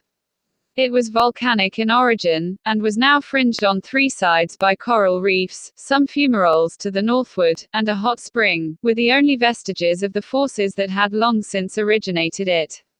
Now and then a faint quiver of earthquake would be sensible, and sometimes the ascent of the spire of smoke would be rendered tumultuous by gusts of steam, but that was all.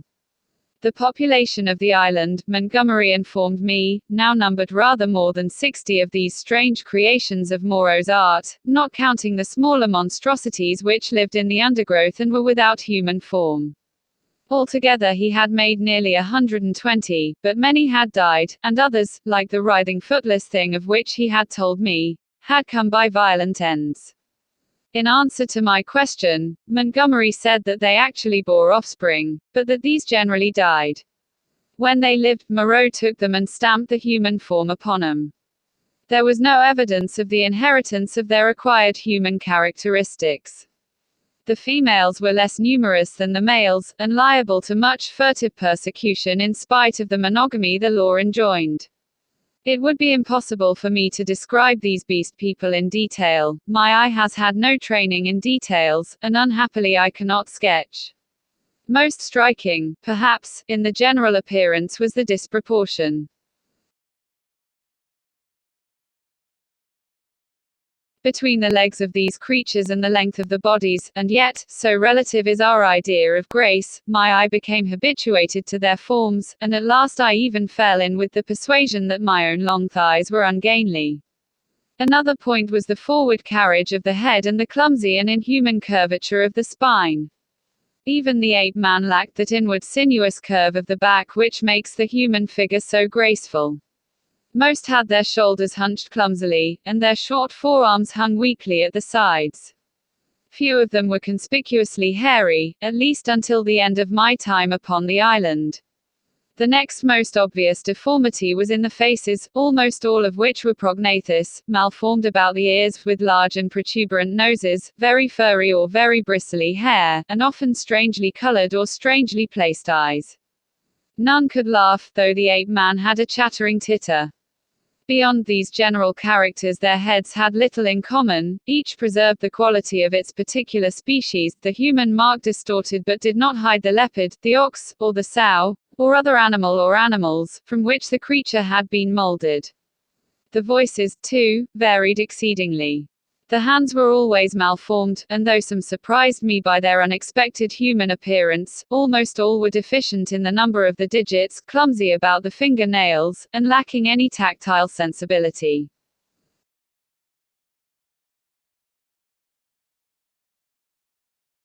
The two most formidable animal men were my leopard man and a creature made of hyena and swine. Larger than these were the three bull creatures who pulled in the boat. Then came the silvery hairy man, who was also the sayer of the law, Maling, and a satyr-like creature of ape and goat.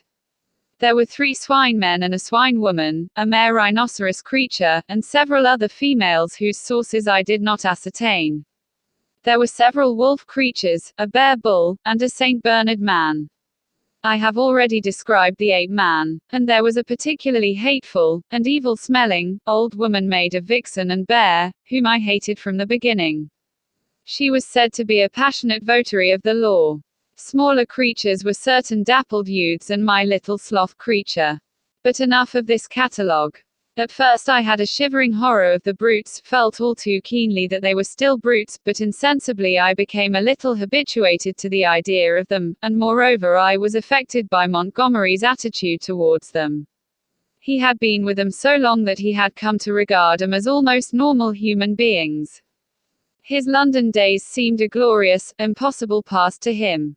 Only once in a year or so did he go to Africa to deal with Moreau's agent, a trader in animals there. He hardly met the finest type of mankind in that seafaring village of Spanish mongrels. The men aboard ship, he told me, seemed at first just as strange to him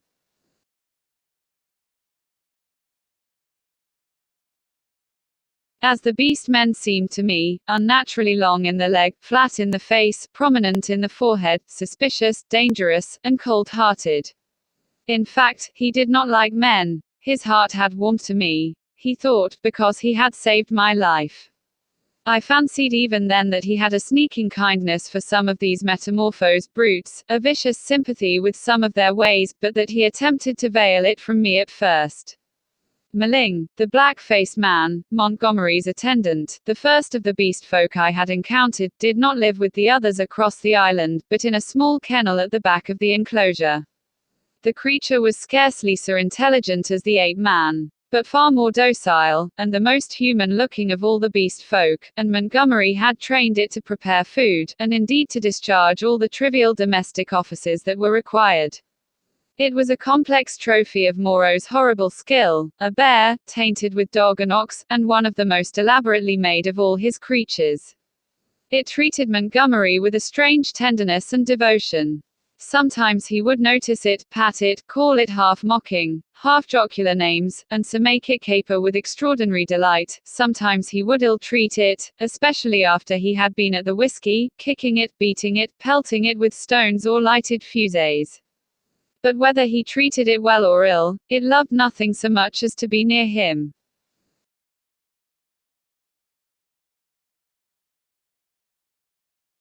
I say I became habituated to the beast people, that 1,000 things which had seemed unnatural and repulsive speedily became natural and ordinary to me.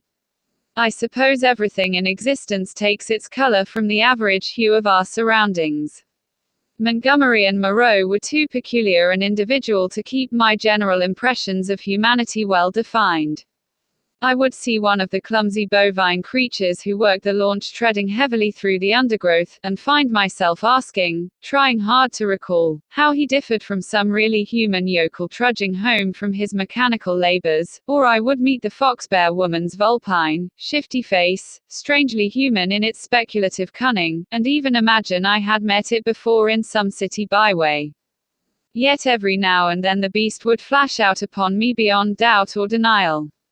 An ugly-looking man, a hunchbacked human savage to all appearance, squatting in the aperture of one of the dens, would stretch his arms and yawn, showing with startling suddenness scissor-edged incisors and saber-like canines, keen and brilliant as knives. Or in some narrow pathway, glancing with a transitory daring into the eyes of some lithe, white-swathed female figure, I would suddenly see, with a spasmodic revulsion, that she had slit-like pupils, or glancing down note the curving nail with which she held her shapeless wrap about her. It is a curious thing, by the by, for which I am quite unable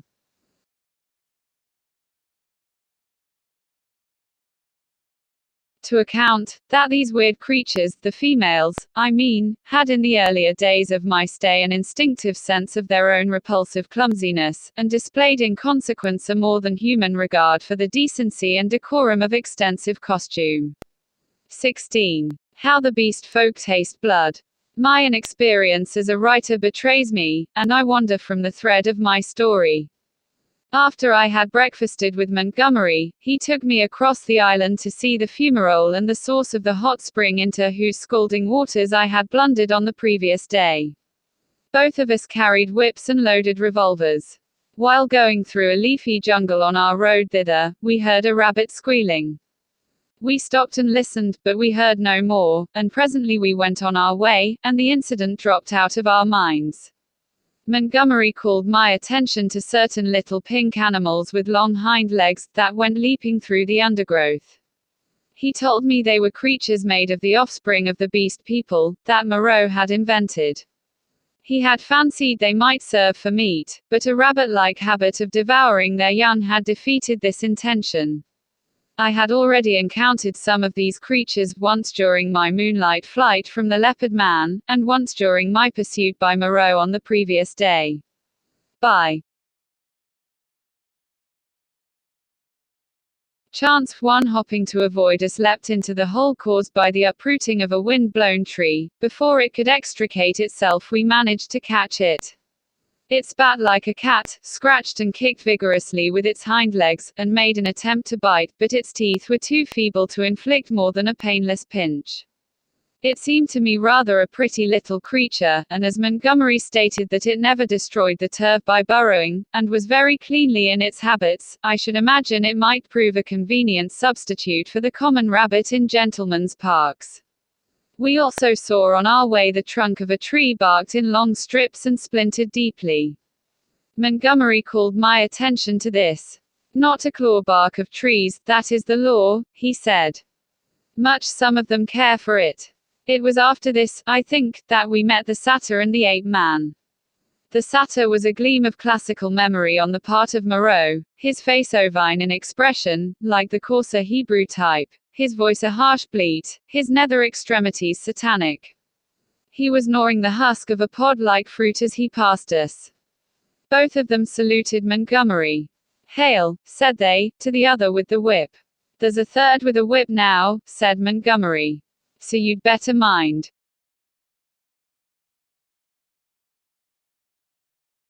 "Was he not made?" said the ape man. He said he was made. The satyr man looked curiously at me. The third with the whip, he that walks weeping into the sea, has a thin white face. He has a thin long whip, said Montgomery. Yesterday he bled and wept, said the satyr. You never bleed nor weep. The master does not bleed or weep. Ollendorfian beggar, said Montgomery, you'll bleed and weep if you don't look out. He has 5 fingers, he is a 5-man like me, said the ape-man. Come along, Prendick, said Montgomery, taking my arm, and I went on with him. The satyr and the ape-man stood watching us and making other remarks to each other. He says nothing, said the satyr. Men have voices. Yesterday he asked me of things to eat, said the ape-man. He did not know. Then they spoke inaudible things, and I heard the satyr laughing. It was on our way back that we came upon the dead rabbit. The red body of the wretched little beast was rent to pieces, many of the ribs stripped white, and the backbone indisputably gnawed. At that Montgomery stopped. Good God, said he, stooping down, and picking up some of the crushed vertebrae to examine them more closely. Good God, he repeated, what can this mean? Some carnivore of yours has remembered its old habits, I said after a pause. This backbone has been bitten through. He stood staring, with his face white and his lip pulled askew. I don't like this, he said slowly. I saw something of the same kind, said I, the first day I came here. The devil you did. What was it? A rabbit with its head twisted off. The day you came here.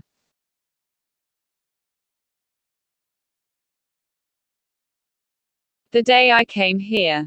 In the undergrowth at the back of the enclosure, when I went out in the evening. The head was completely wrung off. He gave a long, low whistle. And what is more, I have an idea which of your brutes did the thing. It's only a suspicion, you know. Before I came on the rabbit I saw one of your monsters drinking in the stream. Sucking his drink. Yes. Not to suck your drink, that is the law. Much the brutes care for the law, eh? When Moreau's not about. It was the brute who chased me. Of course, said Montgomery, it's just the way with carnivores. After a kill, they drink. It's the taste of blood, you know. What was the brute like? He continued. Would you know him again? He glanced about us, standing astride over the mess of dead rabbit, his eyes roving among the shadows and screens of greenery, the lurking places and ambuscades of the forest that bounded us in. The taste of blood, he said again.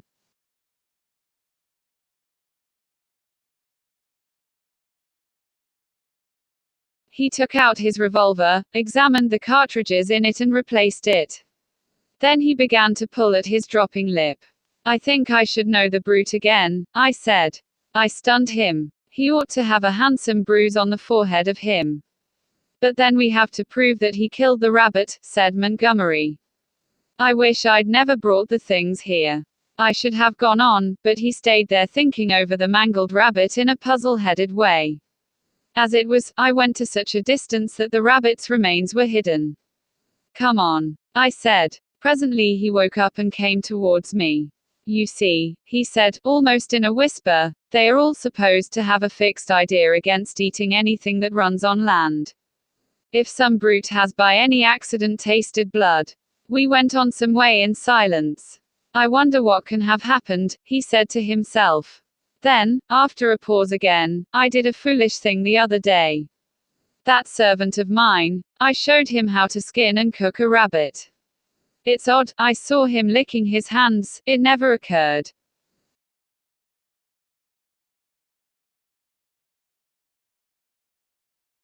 to me. Then, we must put a stop to this. I must tell Moreau. He could think of nothing else on our homeward journey. Moreau took the matter even more seriously than Montgomery, and I need scarcely say that I was affected by their evident consternation. We must make an example, said Moreau.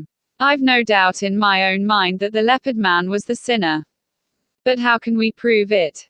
I wish, Montgomery, you had kept your taste for meat in hand, and gone without these exciting novelties. We may find ourselves in a mess yet, through it. I was a silly ass, said Montgomery. But the thing's done now, and you said I might have them, you know. We must see to the thing at once, said Moreau. I suppose if anything should turn up, Maling can take care of himself. I'm not so sure of Maling, said Montgomery. I think I ought to know him. In the afternoon, Moreau, Montgomery, myself, and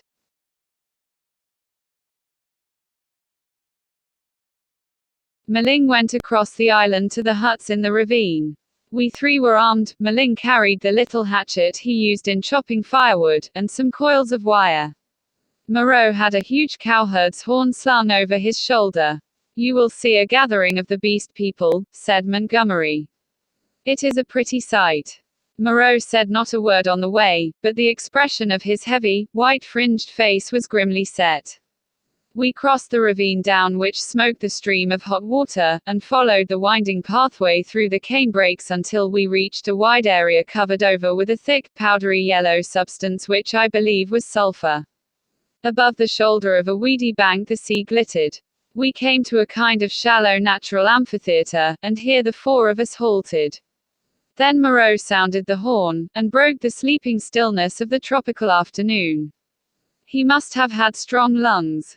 The hooting note rose and rose amidst its echoes, to at last an ear-penetrating intensity. Ah, said Moreau, letting the curved instrument fall to his side again. Immediately there was a crashing through the yellow canes, and a sound of voices from the dense green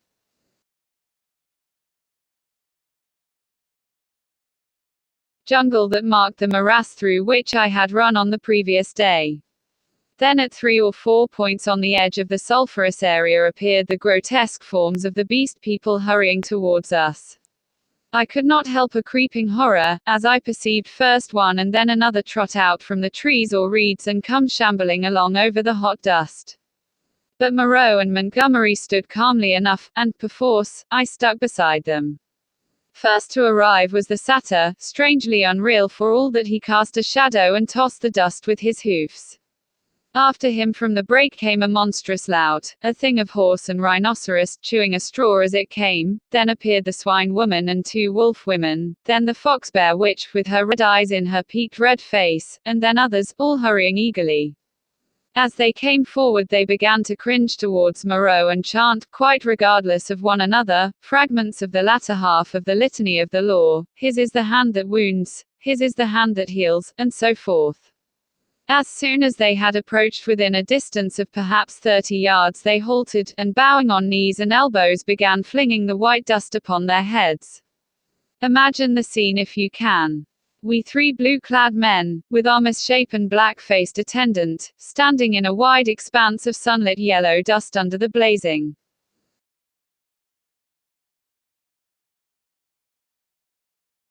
blue sky, and surrounded by this circle of crouching and gesticulating monstrosities, some almost human save in the subtle expression and gestures, some like cripples, some so strangely distorted as to resemble nothing but the denizens of our wildest dreams, and beyond, the reedy lines of a canebrake in one direction, a dense tangle of palm trees on the other, separating us from the ravine with the huts, and to the north the hazy horizon of the Pacific Ocean.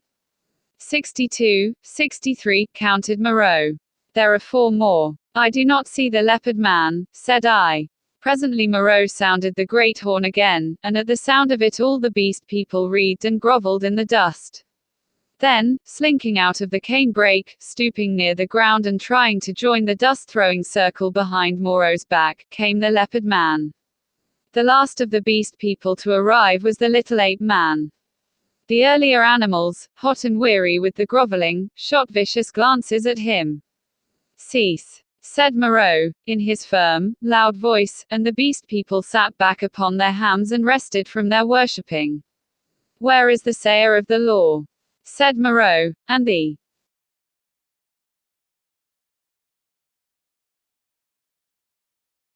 hairy grey monster bowed his face in the dust. Say the words, said Moreau. Forthwith all in the kneeling assembly, swaying from side to side and dashing up the sulphur with their hands, first the right hand and a puff of dust, and then the left, began once more to chant the strange litany. When they reached, not to eat flesh or fish, that is the law, Moreau held up his lank white hand. Stop! He cried, and there fell absolute silence upon them all. I think they all knew and dreaded what was coming. I looked round at the strange faces. When I saw their wincing attitudes and the furtive dread in the bright eyes, I wondered that I had ever believed them to be men. That law has been broken, said Moreau. None escape from the faceless creature with the silvery hair. None escape, repeated the kneeling circle of beast people. Who is he? Cried Moreau, and looked round at the faces, cracking his whip. I fancied the hyena swine looked dejected, so too did the leopard man. Moreau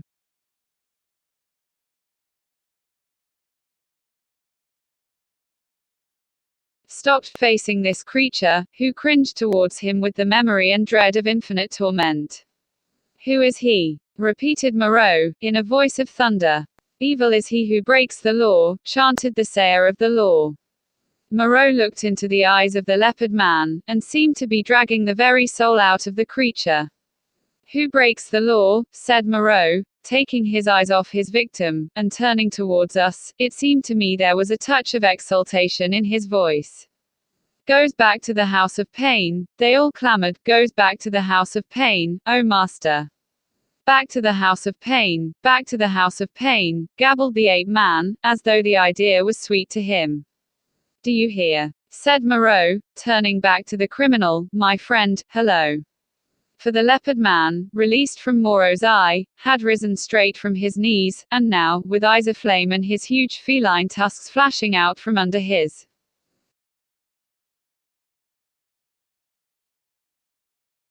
curling lips, leapt towards his tormentor. I am convinced that only the madness of unendurable fear could have prompted this attack. The whole circle of 80 monsters seemed to rise about us. I drew my revolver. The two figures collided. I saw Moreau reeling back from the leopard man's blow. There was a furious yelling and howling all about us. Everyone was moving rapidly. For a moment I thought it was a general revolt. The furious face of the leopard man flashed by mine, with Meling close in pursuit. I saw the yellow eyes of the hyena swine blazing with excitement, his attitude as if he were half resolved to attack me. The satyr, too, glared at me over the hyena swine's hunched shoulders. I heard the crack of Moreau's pistol, and saw the pink flash dart across the tumult. The whole crowd seemed to swing round in the direction of the glint of fire, and I too was swung round by the magnetism of the movement. In another second I was running, one of a tumultuous shouting crowd, in pursuit of the escaping leopard man. That is all I can tell definitely. I saw the leopard man strike Moreau, and then everything spun about me until I was running headlong. Meling was ahead, close in pursuit of the fugitive. Behind, the tongues already lolling out, ran the wolf women in great leaping strides. The swine folk followed, squealing with excitement, and the two bull men in the swathings of white. Then came Moreau in a cluster of the beast people, his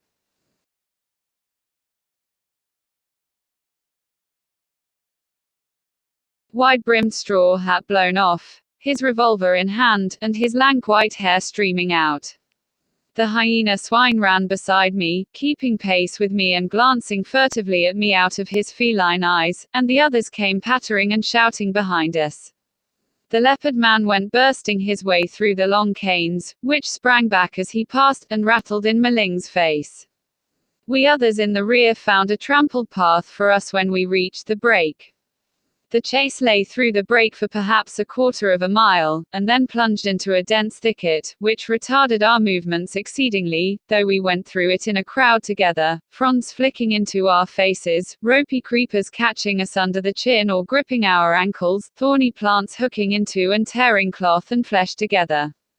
He has gone on all fours through this, panted Moreau, now just ahead of me. None escape, said the wolf bear, laughing into my face with the exultation of hunting. We burst out again among rocks, and saw the quarry ahead running lightly on all fours and snarling at us over his shoulder. At that the wolf folk howled with delight. The thing was still clothed, and at a distance its face still seemed human, but the carriage of its four limbs was feline, and the furtive droop of its shoulder was distinctly that of a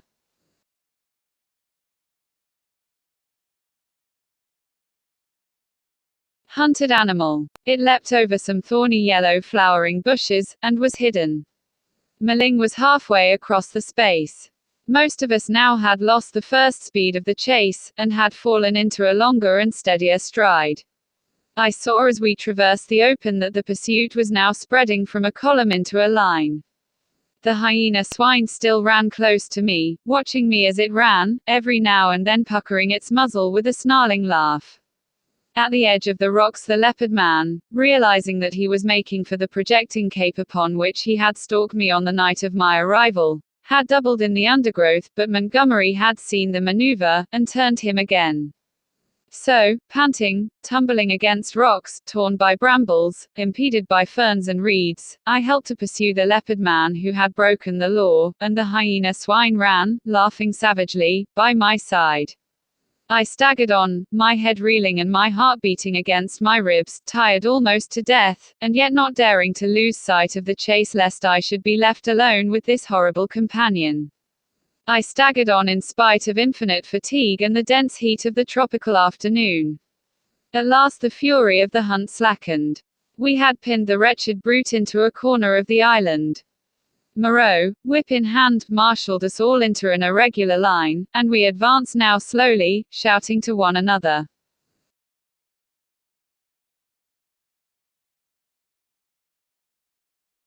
As we advanced and tightening the cordon about our victim, he lurked noiseless and invisible in the bushes through which I had run from him during that midnight pursuit. "Steady!" cried Moreau, "steady!" as the ends of the line crept round the tangle of undergrowth and hemmed the brute in. "Where a rush!" came the voice of Montgomery from beyond the thicket. I was on the slope above the bushes, Montgomery and Moreau beat along the beach beneath. Slowly we pushed in among the fretted network of branches and leaves. The quarry was silent. "Back to the house of pain, the house of pain, the house of pain," yelped the voice of the ape-man, some 20 yards to the right. When I heard that, I forgave the poor wretch all the fear he had inspired in me. I heard the twigs snap and the boughs swish aside before the heavy tread of the horse rhinoceros upon my right. Then suddenly through a polygon of green, in the half-darkness under the luxuriant growth, I saw the creature we were hunting. I halted. He was crouched together into the smallest possible compass, his luminous green eyes turned over.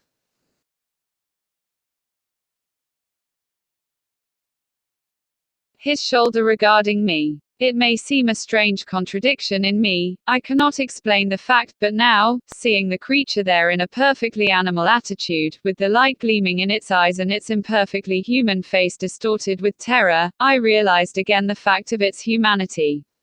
In another moment other of its pursuers would see it, and it would be overpowered and captured, to experience once more the horrible tortures of the enclosure. Abruptly I slipped out my revolver, aimed between its terror-struck eyes, and fired. As I did so, the hyena swine saw the thing, and flung itself upon it with an eager cry, thrusting thirsty teeth into its neck. All about me the green masses of the thicket were swaying and cracking as the beast people came rushing together. One face and then another appeared. "Don't kill it, Prendick!"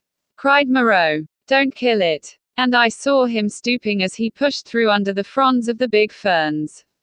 In another moment he had beaten off the hyena swine with the handle of his whip, and he and Montgomery were keeping away the excited carnivorous beast people, and particularly Maling, from the still quivering body. The hairy grey thing came sniffing at the corpse under my arm.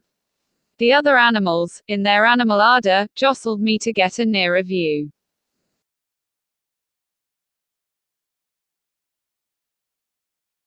"Confound you, Prendick," said Moreau. "I wanted him." "I'm sorry," said I, though I was not. It was the impulse of the moment. I felt sick with exertion and excitement. Turning, I pushed my way out of the crowding beast people and went on alone up the slope towards the higher part of the headland. Under the shouted directions of Moreau, I heard the 3 white-swathed bull men begin dragging the victim down towards the water. It was easy now for me to be alone. The beast people manifested a quite human curiosity about the dead body, and followed it in a thick knot, sniffing and growling at it as the bull men dragged it down the beach. I went to the headland and watched the bull men, black against the evening sky, as they carried the weighted dead body out to sea, and like a wave across my mind came the realization of the unspeakable aimlessness of things upon the island. Upon the beach among the rocks beneath me were the ape man, the hyena swine, and several other of the beast people, standing about Montgomery and Moreau. They were all still intensely excited, and all overflowing with noisy expressions of their loyalty to the law, yet I felt an absolute assurance in my own mind that the hyena swine was implicated in the rabbit killing.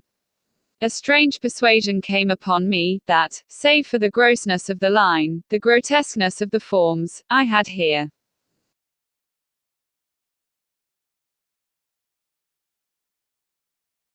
before me the whole balance of human life in miniature, the whole interplay of instinct, reason, and fate in its simplest form. The leopard man had happened to go under, that was all the difference. Poor brute. Poor brutes. I began to see the viler aspect of Moreau's cruelty. I had not thought before of the pain and trouble that came to these poor victims after they had passed from Moreau's hands. I had shivered only at the days of actual torment in the enclosure. But now that seemed to me the lesser part. Before, they had been beasts, their instincts fitly adapted to the surroundings, and happy as living things may be. Now they stumbled in the shackles of humanity, lived in a fear that never died, fretted by a law they could not understand. Their mock-human existence, begun in an agony, was one long internal struggle, one long dread of Moreau, and for what? It was the wantonness of it that stirred me. Had Moreau had any intelligible object, I could have sympathized at least a little with him. I am not so squeamish about pain as that. I could have forgiven him a little even, had his motive been only hate. But he was so irresponsible, so utterly careless. His curiosity, his mad, aimless investigations, drove him on, and the things were thrown out to live a year or so, to struggle and blunder and suffer, and at last to die painfully. They were wretched in themselves, the old animal hate moved them to trouble one another, the law held them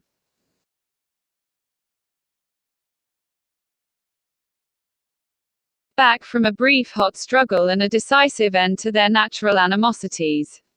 In those days my fear of the beast people went the way of my personal fear for Moreau. I fell indeed into a morbid state, deep and enduring, and alien to fear, which has left permanent scars upon my mind. I must confess that I lost faith in the sanity of the world when I saw it suffering the painful disorder of this island. A blind fate, a vast pitiless mechanism, seemed to cut and shape the fabric of existence, and I, Moreau, by his passion for research, Montgomery, by his passion for drink, the beast people with their instincts and mental restrictions, were torn and crushed, ruthlessly, inevitably, amid the infinite complexity of its incessant wheels. But this condition did not come all at once. I think indeed that I anticipate a little in speaking of it now. 17. A catastrophe. Scarcely 6 weeks passed before I had lost every feeling but dislike and abhorrence for this infamous experiment of Moreau's. My one idea was to get away from these horrible caricatures of my Maker's image, back to the sweet and wholesome intercourse of men. My fellow creatures, from whom I was thus separated, began to assume idyllic virtue and beauty in my memory. My first friendship with Montgomery did not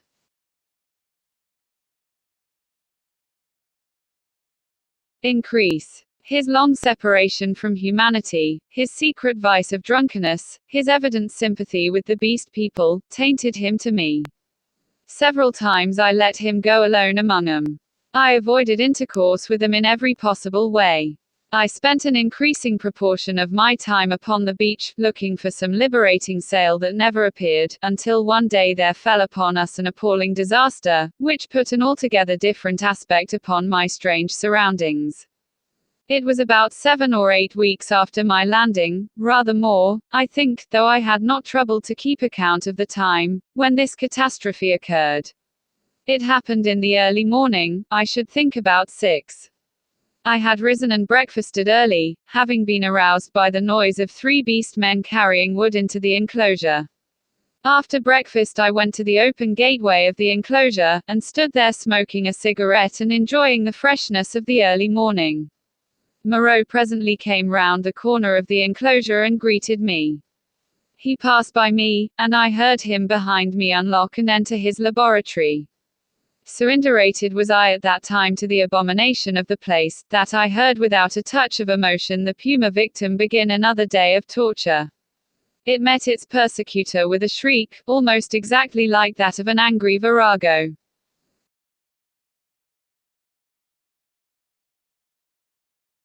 Then suddenly something happened, I do not know what, to this day. I heard a short, sharp cry behind me, a fall, and turning saw an awful face rushing upon me, not human, not animal, but hellish brown, seamed with red branching scars, red drops starting out upon it, and the lidless eyes ablaze. I threw up my arm to defend myself from the blow that flung me headlong with a broken forearm, and the great monster, swathed in lint and with red-stained bandages fluttering about it, leapt over me and passed. I rolled over and over down the beach, tried to sit up, and collapsed upon my broken arm. Then Moreau appeared, his massive white face all the more terrible for the blood that trickled from his forehead. He carried a revolver in one hand. He scarcely glanced at me, but rushed off at once in pursuit of the puma. I tried the other arm and sat up. The muffled figure in front ran in great striding leaps along the beach, and Moreau followed her. She turned her head and saw him, then doubling abruptly made for the bushes. She gained upon him at every stride. I saw her plunge into them, and Moreau, running slantingly to intercept her, fired and missed as she disappeared. Then he too vanished in the green confusion. I stared after them, and then the pain in my arm flamed up, and with a groan I staggered to my feet. Montgomery appeared in the doorway, dressed, and with his revolver in his hand.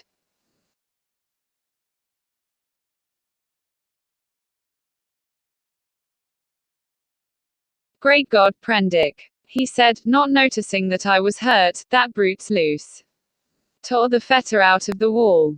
Have you seen him?" Then sharply, seeing I gripped my arm, "What's the matter?" "I was standing in the doorway," said I. He came forward and took my arm. "Blood on the sleeve," said he, and rolled back the flannel. He pocketed his weapon, felt my arm about painfully, and led me inside.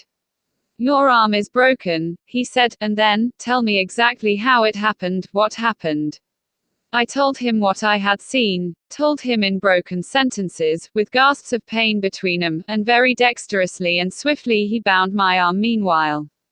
He slung it from my shoulder, stood back and looked at me. "You'll do," he said. "And now," he thought. Then he went out and locked the gates of the enclosure. He was absent some time. I was chiefly concerned about my arm. The incident seemed merely one more of many horrible things. I sat down in the deck chair, and I must admit swore heartily at the island. The first dull feeling of injury in my arm had already given way to a burning pain when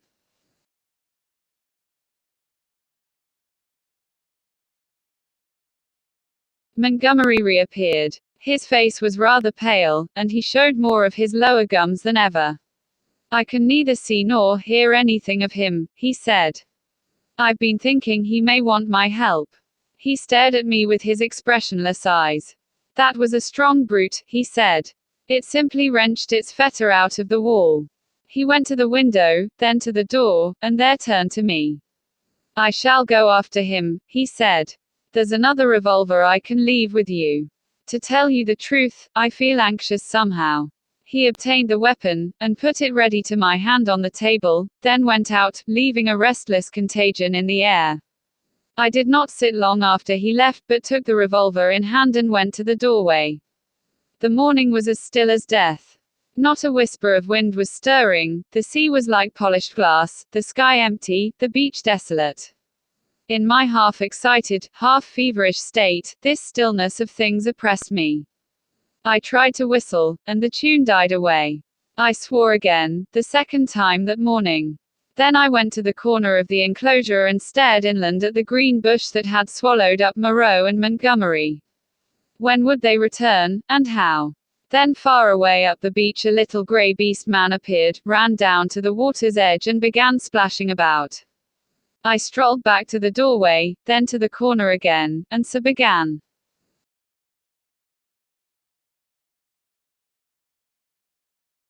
Pacing to and fro like a sentinel upon duty.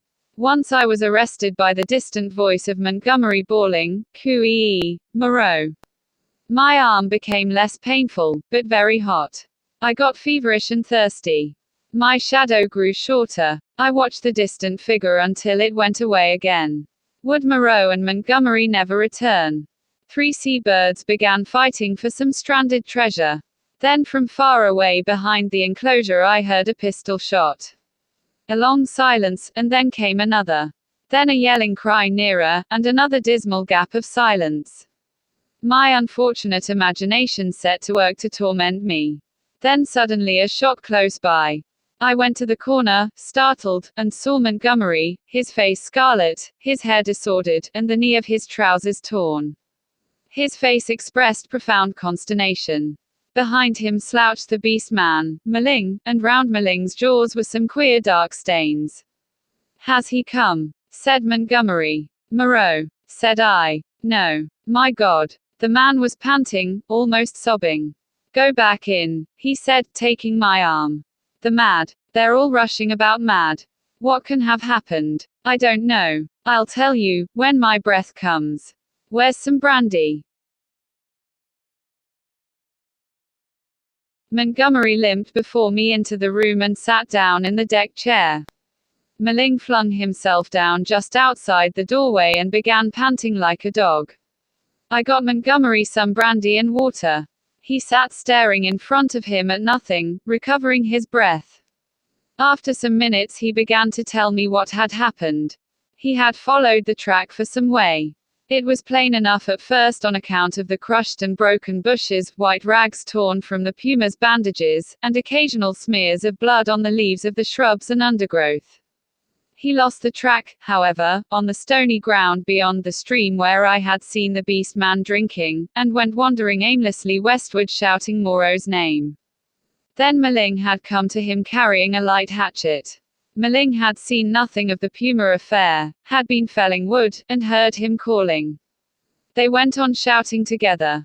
2 beast men came crouching and peering at him through the undergrowth with gestures and a furtive carriage that alarmed Montgomery by the strangeness. He hailed them, and they fled guiltily. He stopped shouting after that, and after wandering some time farther in an undecided way, determined to visit the huts. He found the ravine deserted. Growing more alarmed every minute, he began to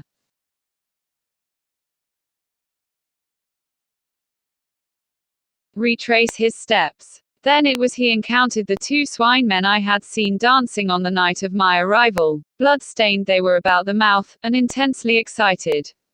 They came crashing through the ferns, and stopped with fierce faces when they saw him. He cracked his whip in some trepidation, and forthwith they rushed at him.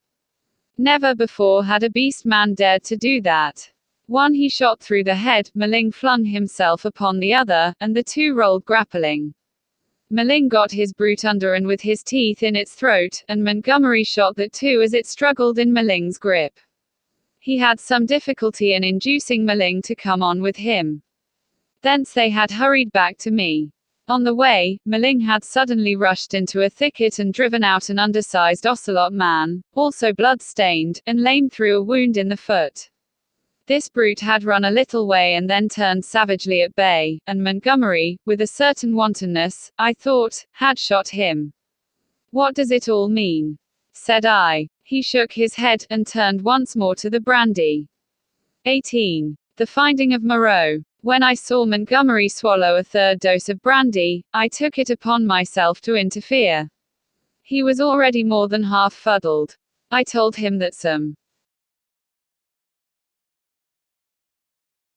serious thing must have happened to Moreau by this time, or he would have returned before this, and that it behoved us to ascertain what that catastrophe was. Montgomery raised some feeble objections, and at last agreed. We had some food, and then all three of us started. It is possibly due to the tension of my mind, at the time, but even now that start into the hot stillness of the tropical afternoon is a singularly vivid impression. Meling went first, his shoulder hunched, his strange black head moving with quick starts as he peered first on this side of the way and then on that.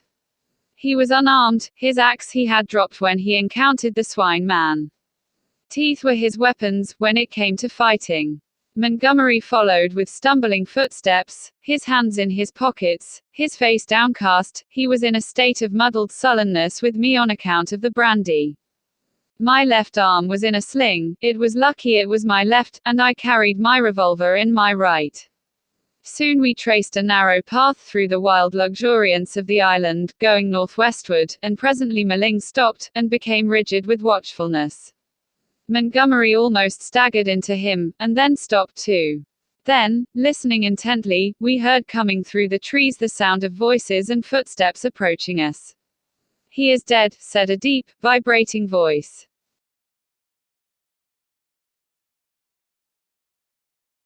"He is not dead. He is not dead," jabbered another. We saw, said several voices. "Hullo!" suddenly shouted Montgomery. "Hello, there. Confound you," said I, and gripped my pistol. There was a silence, then a crashing among the interlacing vegetation, first here, then there, and then half a dozen faces appeared, strange faces, lit by a strange light. Meling made a growling noise in his throat. I recognized the ape-man. I had indeed already identified his voice, and two of the white swathed brown-featured creatures I had seen in Montgomery's boat. With these were the two dappled brutes and that grey, horribly crooked creature who said the law, with grey hair streaming down its cheeks, heavy grey eyebrows, and grey locks pouring off from a central parting upon its sloping forehead, a heavy, faceless thing, with strange red eyes, looking at us curiously from amidst the green. For a space no one spoke. Then Montgomery hiccuped, "Who said he was dead?" The monkey man looked guiltily at the hairy grey thing. "He is dead," said this monster. They saw.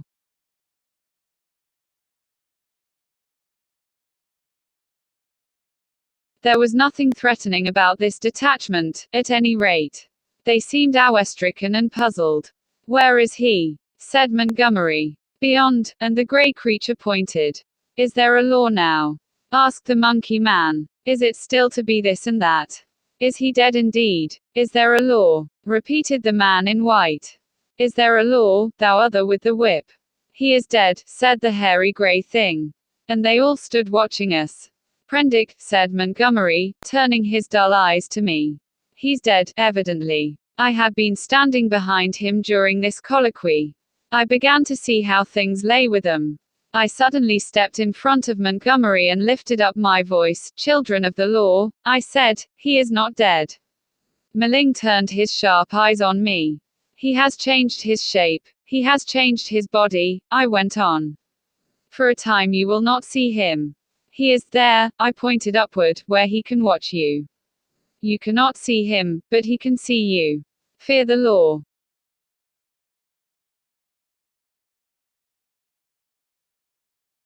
I looked at them squarely. They flinched. "He is great, he is good," said the ape-man, peering fearfully upward among the dense trees. "And the other thing?" I demanded. "The thing that bled, and ran screaming and sobbing, that is dead too," said the grey thing, still regarding me. "That's well," grunted Montgomery. "The other with the whip," began the grey thing. "Well," said I. "Said he was dead." But Montgomery was still sober enough to understand my motive in denying Moreau's death. "He is not dead," he said slowly, "not dead at all. No more dead than I am. Some," said I, "have broken the law, they will die. Some have died. Show us now where his old body lies, the body he cast away because he had no more need of it." "It is this way, man who walked in the sea," said the grey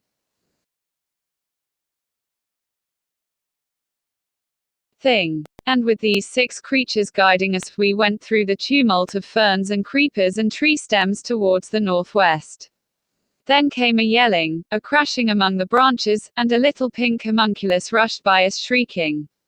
Immediately after appeared a monster in headlong pursuit, blood-bedabbled, who was amongst us almost before he could stop his career. The grey thing leapt aside. Maling, with a snarl, flew at it, and was struck aside. Montgomery fired and missed, bowed his head, threw up his arm, and turned to run. I fired, and the thing still came on, fired again, point blank, into its ugly face. I saw its features vanish in a flash, its face was driven in. Yet it passed me, gripped Montgomery, and holding him, fell headlong beside him and pulled him sprawling upon itself in its death agony. I found myself alone with Maling, the dead brute, and the prostrate man. Montgomery raised himself slowly and stared in a muddled way at the shattered beast man beside him. It more than half sobered him. He scrambled to his feet. Then I saw the grey thing returning cautiously through the trees. "See," said I, pointing to the dead brute, "is the law not alive? This came of breaking the law." He peered at the body.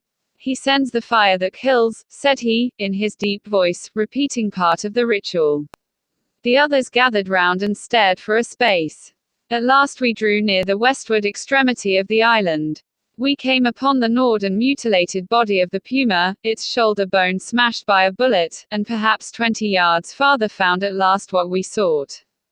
Moreau lay face downward in a trampled space in a cane brake. One hand was almost severed at the wrist and his silvery hair was dabbled in blood. His head had been battered in by the fetters of the puma. The broken canes beneath him were smeared with blood. His revolver we could not find. Montgomery turned him over, resting at intervals, and with the help of the 7 beast people, for he was a heavy man, we carried Moreau back to the enclosure. The night was darkling. Twice we heard unseen creatures howling and shrieking past our little band, and once the little pink sloth creature appeared and stared at us, and vanished again. But we were not attacked again. At the gates of the enclosure our company of beast people left us, Maling going with the rest. We locked ourselves in, and then took Moreau's mangled body into the yard and laid it upon a pile of brushwood. Then we went into the laboratory and put an end to all we found living there. 19. Montgomery's Bank Holiday.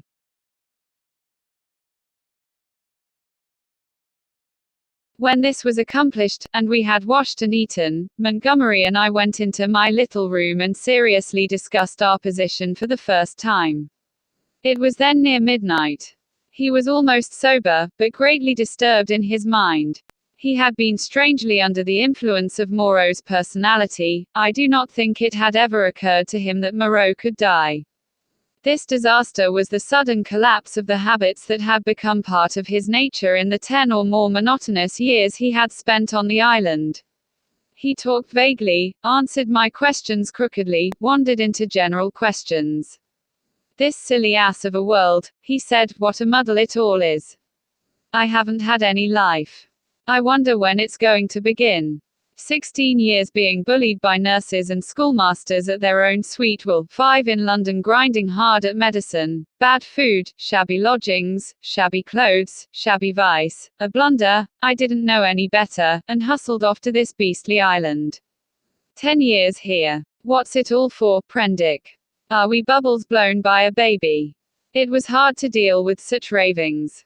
"The thing we have to think of now," said I, "is how to get away from this island. What's the good of getting away? I'm an outcast. Where am I to join on? It's all very well for you, Prendick.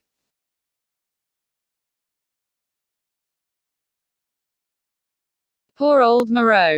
We can't leave him here to have his bones picked. As it is, and besides, what will become of the decent part of the beast folk?" "Well," said I, "that will do tomorrow.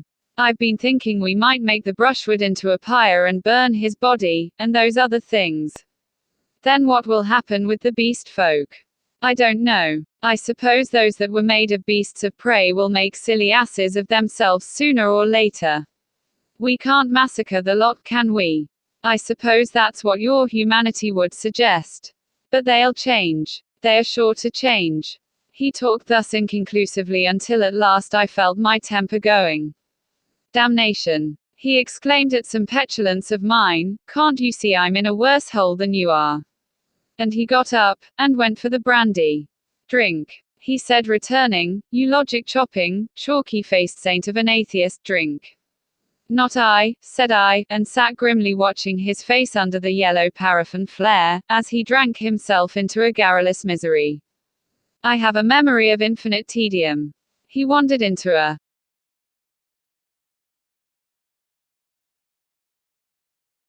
maudlin defense of the beast people and of Meling. Meling, he said, was the only thing that had ever really cared for him. And suddenly an idea came to him. I'm damned, said he, staggering to his feet and clutching the brandy bottle. By some flash of intuition I knew what it was he intended. You don't give drink to that beast, I said, rising and facing him. Beast, said he. You're the beast. He takes his liquor like a Christian. Come out of the way, Prendick. For God's sake, said I. Get out of the way. He roared, and suddenly whipped out his revolver. Very well, said I, and stood aside, half-minded to fall upon him as he put his hand upon the latch, but deterred by the thought of my useless arm. You've made a beast of yourself, to the beasts you may go. He flung the doorway open, and stood half-facing me between the yellow lamplight and the pallid glare of the moon. His eye sockets were blotches of black under his stubbly eyebrows.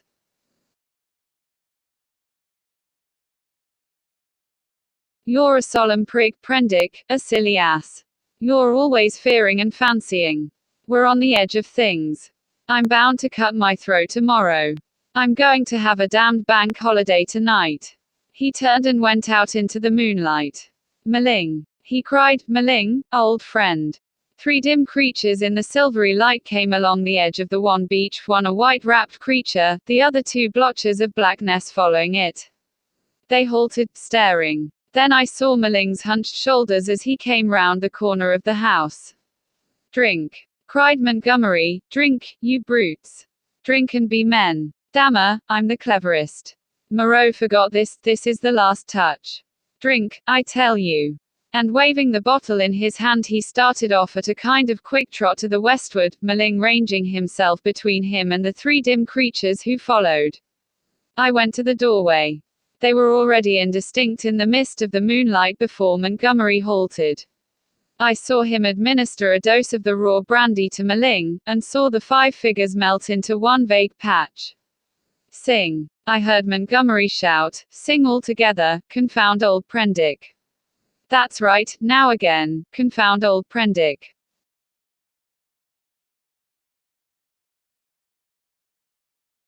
The black group broke up into 5 separate figures, and wound slowly away from me along the band of shining beach. Each went howling at his own sweet will, yelping insults at me, or giving whatever other vent this new inspiration of brandy demanded. Presently I heard Montgomery's voice shouting, right turn. And they passed with their shouts and howls into the blackness of the landward trees. Slowly, very slowly, they receded into silence. The peaceful splendor of the night healed again. The moon was now past the meridian and traveling down the west. It was at its full, and very bright, riding through the empty blue sky. The shadow of the wall lay, a yard wide and of inky blackness, at my feet. The eastward sea was a featureless grey, dark and mysterious, and between the sea and the shadow the grey sands, of volcanic glass and crystals, flashed and shone like a beach of diamonds. Behind me the paraffin lamp flared hot and ruddy. Then I shut the door, locked it, and went into the enclosure where Moreau lay beside his latest victims, the staghounds and the llama and some other wretched brutes, with his massive face calm even after his terrible death, and with the hard eyes open, staring at the dead white moon above. I sat down upon the edge of the sink, and with my eyes upon that ghastly pile of silvery light and ominous shadows,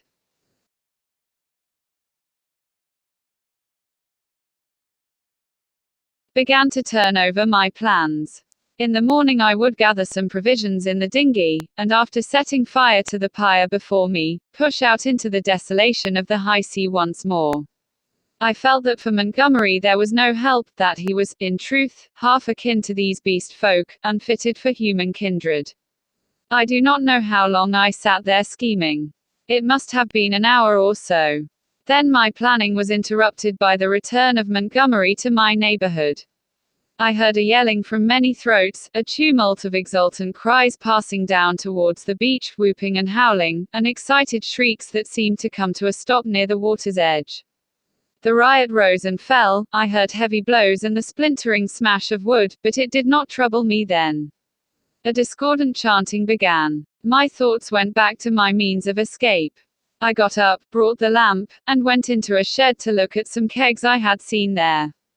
Then I became interested in the contents of some biscuit tins, and opened one. I saw something out of the tail of my eye, a red figure, and turned sharply. Behind me lay the yard, vividly black and white in the moonlight, and the pile of wood and faggots on which Moreau and his mutilated victims lay, one over another. They seemed to be gripping one another in one last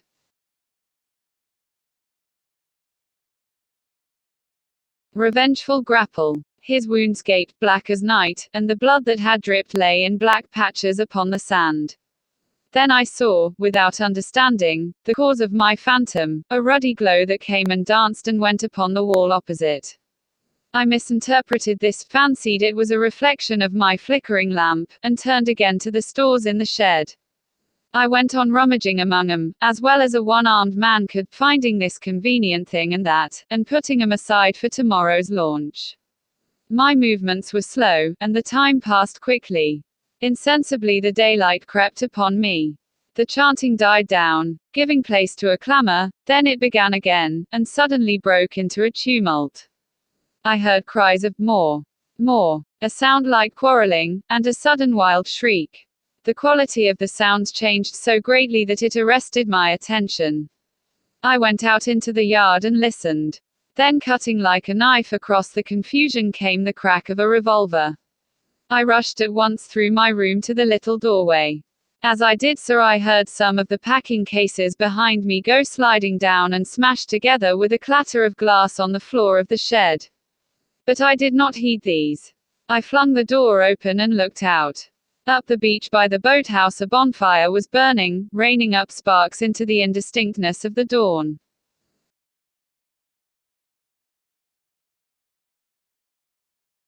Around this struggled a mass of black figures. I heard Montgomery call my name. I began to run at once towards this fire, revolver in hand. I saw the pink tongue of Montgomery's pistol lick out once, close to the ground. He was down. I shouted with all my strength and fired into the air. I heard someone cry, "The master!" The knotted black struggle broke into scattering units, the fire leapt and sank down. The crowd of beast people fled in sudden panic before me, up the beach. In my excitement I fired at their retreating backs as they disappeared among the bushes. Then I turned to the black heaps upon the ground. Montgomery lay on his back, with the hairy grey beast man sprawling across his body. The brute was dead, but still gripping Montgomery's throat with its curving claws. Nearby lay Meling on his face and quite still, his neck bitten open and the upper part of the smashed brandy bottle in his hand.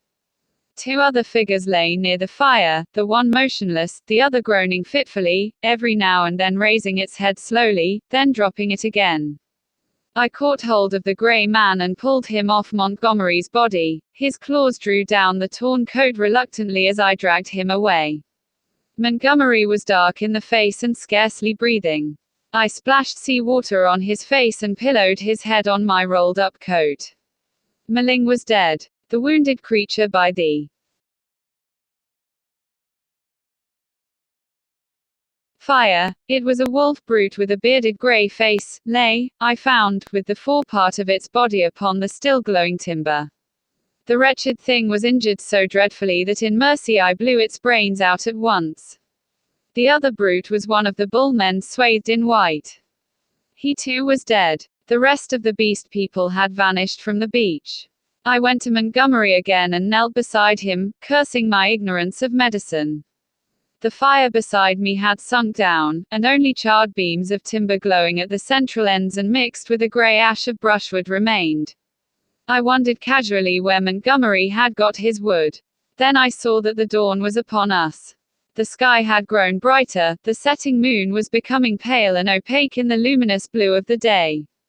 The sky to the eastward was rimmed with red. Suddenly I heard a thud and a hissing behind me, and, looking round, sprang to my feet with a cry of horror. Against the warm dawn great tumultuous masses of black smoke were boiling up out of the enclosure, and through the stormy darkness shot flickering threads of blood-red flame. Then the thatched roof caught. I saw the curving charge of the flames across the sloping straw. A spurt of fire jetted from the window of my room. I knew at once what had happened. I remembered the crash I had heard. When I had rushed out to Montgomery's assistance, I had overturned the lamp. The hopelessness of saving any of the contents of the enclosure stared me in the face. My mind came back to my plan of flight, and turning swiftly I looked to see where the two boats lay upon the beach. They were gone. Two axes lay upon the sands beside me, chips and splinters were scattered broadcast, and the ashes of the bonfire were blackening and smoking under the dawn. Montgomery had burnt the boats to revenge himself upon me and prevent our return to mankind. A sudden convulsion of rage shook me. I was almost moved to batter his foolish head in, as he lay there helpless at my feet. Then suddenly his hand moved, so feebly, so pitifully, that my wrath vanished. He groaned, and opened his eyes for a minute.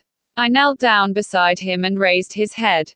He opened his eyes again, staring silently at the dawn, and then they met mine. The lids fell. "Sorry," he said presently, with an effort. He seemed trying to think. "The last," he murmured, "the last of this silly universe. What a mess." I listened. His head fell helplessly to one side. I thought some drink might revive him, but there was neither drink nor vessel in which to bring drink at hand. He seemed suddenly heavier. My heart went cold. I bent down to his face, put my hand through the rent in his blouse. He was dead, and even as he died a line of white heat, the limb of the sun, rose eastward beyond the projection of the bay, splashing its radiance across the sky and turning the dark sea into a weltering tumult of dazzling light. It fell like a glory upon his death-shrunken face. I let his head fall gently upon the rough pillow I had made for him, and stood up. Before me was the glittering desolation of the sea, the awful solitude upon which I had already suffered so much, behind me the island, hushed under the dawn, its beast people silent and unseen. The enclosure, with all its provisions and ammunition, burnt noisily, with sudden gusts of flame, a fitful crackling, and now and then a crash. The heavy smoke drove up the beach away from me, rolling low over the distant tree-tops towards the huts in the ravine. Beside me were the charred vestiges of the boats and these 5 dead bodies. Then out of the bushes came 3 beast people, with hunched shoulders, protruding heads, misshapen hands awkwardly held, and inquisitive, unfriendly eyes, and advanced towards me with hesitating gestures. 20. Alone with the beast folk.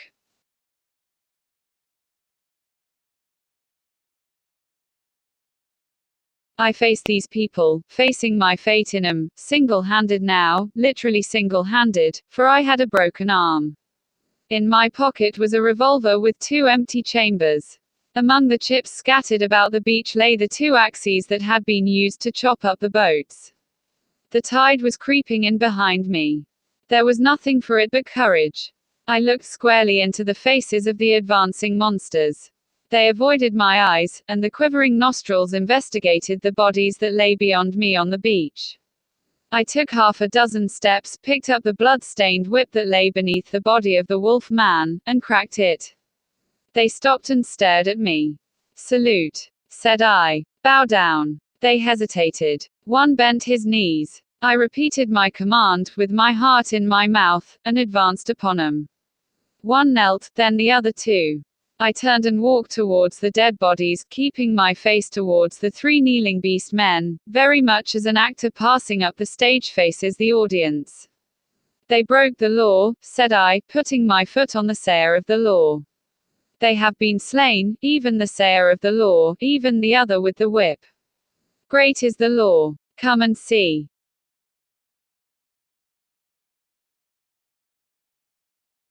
None escape, said one of them, advancing and peering. None escape, said I. Therefore hear and do as I command. They stood up, looking questioningly at one another. Stand there, said I. I picked up the hatchets and swung them by their heads from the sling of my arm, turned Montgomery over, picked up his revolver still loaded in 2 chambers, and bending down to rummage, found half a dozen cartridges in his pocket. Take him, said I, standing up again and pointing with the whip, take him, and carry him out and cast him into the sea. They came forward, evidently still afraid of Montgomery, but still more afraid of my cracking red whiplash, and after some fumbling and hesitation, some whip cracking and shouting, they lifted him gingerly, carried him down to the beach, and went splashing into the dazzling welter of the sea. On, said I, on. Carry him far. They went in up to their armpits and stood regarding.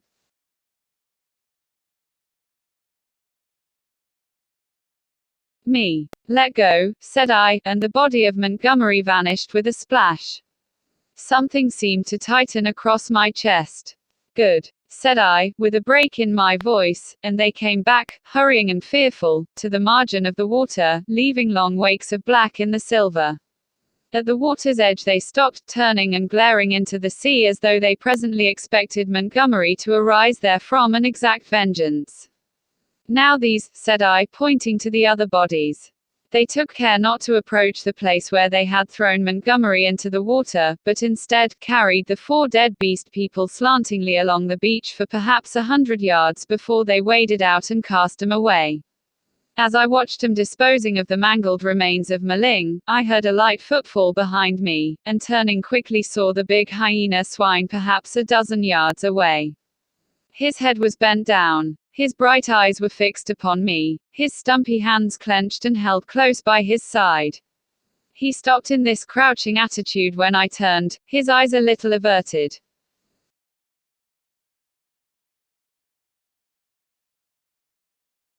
For a moment we stood eye to eye.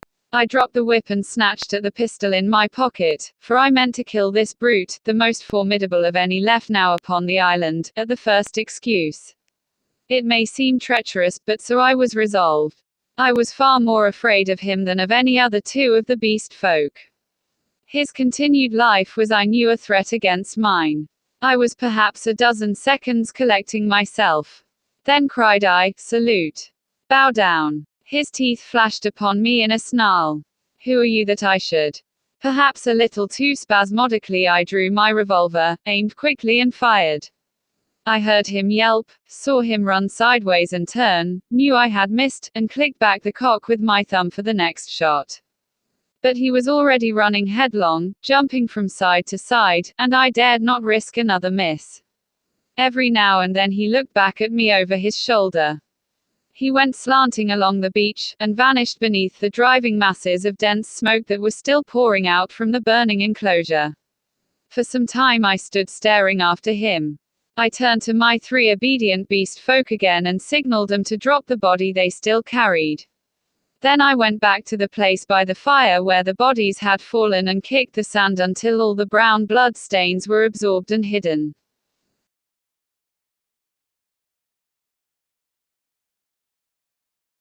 I dismissed my 3 serfs with a wave of the hand, and went up the beach into the thickets. I carried my pistol in my hand, my whip thrust with the hatchets in the sling of my arm. I was anxious to be alone, to think out the position in which I was now placed. A dreadful thing that I was only beginning to realize was that over all this island there was now no safe place where I could be alone and secure to rest or sleep. I had recovered strength amazingly since my landing, but I was still inclined to be nervous and to break down under any great stress. I felt that I ought to cross the island and establish myself with the beast people, and make myself secure in the confidence. But my heart failed me. I went back to the beach, and turning eastward past the burning enclosure, made for a point where a shallow spit of coral sand ran out towards the reef. Here I could sit down and think, my back to the sea and my face against any surprise. And there I sat, chin on knees, the sun beating down upon my head and unspeakable dread in my mind, plotting how I could live on against the hour of my rescue, if ever rescue came. I tried to review the whole situation as calmly as I could, but it was difficult to clear the thing of emotion. I began turning over in my mind the reason of Montgomery's despair. They will change, he said, they are sure to change. And Moreau, what was it that Moreau had said? The stubborn beast flesh grows day by day back again. Then I came round to the hyena swine. I felt sure that if I did not kill that brute, he would kill me. The sayer of the law was dead, worse luck. They knew now that we of the whips could be killed even as they themselves were killed. Were they peering at me already out of the green masses of ferns and palms over yonder, watching until I came within the spring? Were they plotting against me? What was the hyena swine telling them? My imagination was running away with me into a morass of unsubstantial fears. My thoughts were disturbed by a crying of seabirds hurrying towards some black object that had been stranded by the waves on the beach near the enclosure. I knew what that object was, but I had not the heart to go back and drive them off. I began walking along the beach in the opposite direction, designing to come round the eastward corner of the island and so approach the ravine of the huts without traversing the possible ambuscades of the thickets. Perhaps half a mile along the beach I became aware of one of my 3 beast folk advancing out of the landward bushes towards me. I was now so nervous with my own imaginings that I immediately drew my revolver. Even the propitiatory gestures of the creature failed to disarm me. He hesitated as he approached. "Go away!" cried I.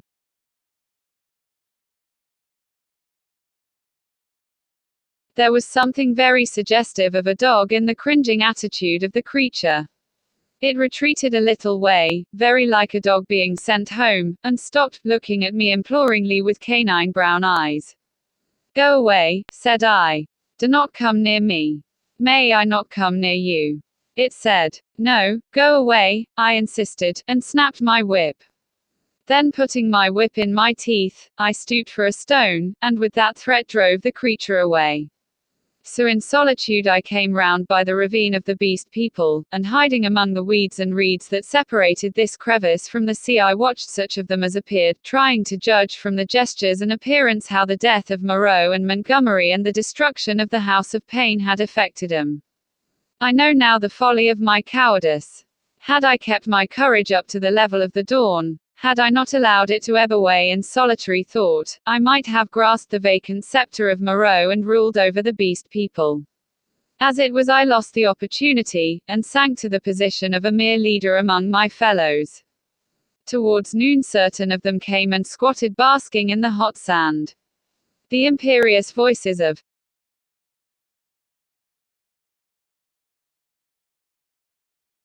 hunger and thirst prevailed over my dread. I came out of the bushes, and, revolver in hand, walked down towards these seated figures. One, a wolf woman, turned her head and stared at me, and then the others. None attempted to rise or salute me. I felt too faint and weary to insist, and I let the moment pass.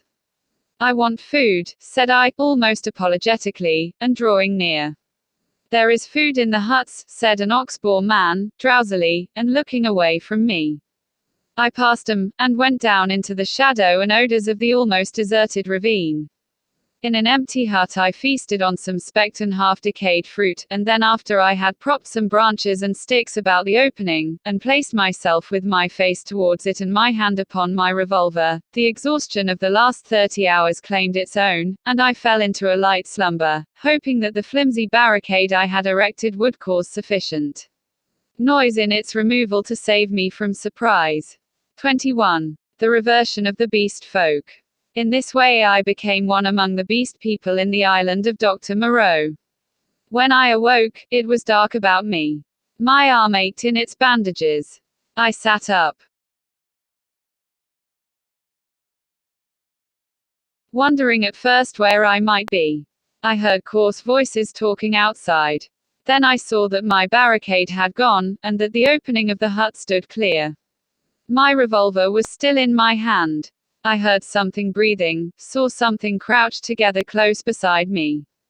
I held my breath, trying to see what it was. It began to move slowly, interminably. Then something soft and warm and moist passed across my hand. All my muscles contracted. I snatched my hand away. A cry of alarm began and was stifled in my throat. Then I just realized what had happened sufficiently to stay my fingers on the revolver. "Who is that?" I said in a hoarse whisper, the revolver still pointed. "Master. Who are you?" "They say there is no master now. But I know. I carried the bodies into the sea, O walker in the sea. The bodies of those you slew. I am your slave, master. Are you the one I met on the beach?" I asked. "The same, master."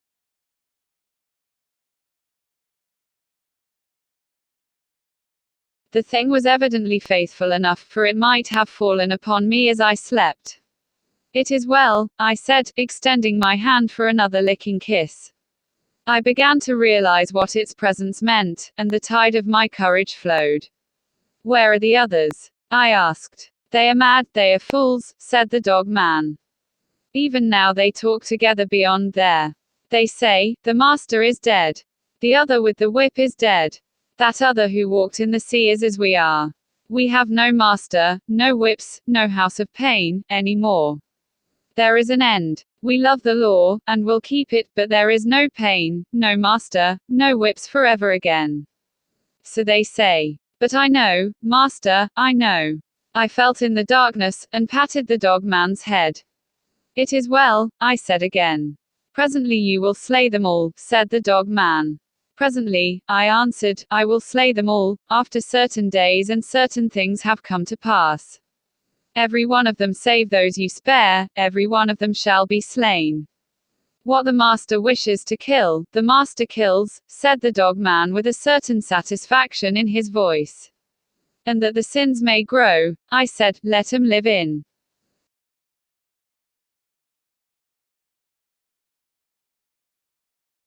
their folly until the time is ripe. Let 'em not know that I am the master. The master's will is sweet," said the dog man, with the ready tact of his canine blood. "But one has sinned," said I. "Him I will kill, whenever I may meet him. When I say to you, that is he, see that you fall upon him. And now I will go to the men and women who are assembled together." For a moment the opening of the hut was blackened by the exit of the dog man. Then I followed and stood up, almost in the exact spot where I had been when I had heard Moreau and his staghound pursuing me. But now it was night, and all the miasmatic ravine about me was black, and beyond, instead of a green, sunlit slope, I saw a red fire, before which hunched, grotesque figures moved to and fro.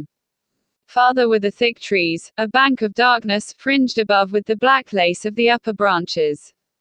The moon was just riding up on the edge of the ravine, and like a bar across its face drove the spire of vapor that was forever streaming from the fumaroles of the island.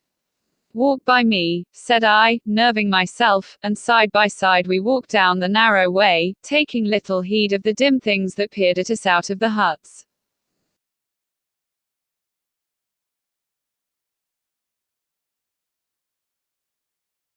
None about the fire attempted to salute me.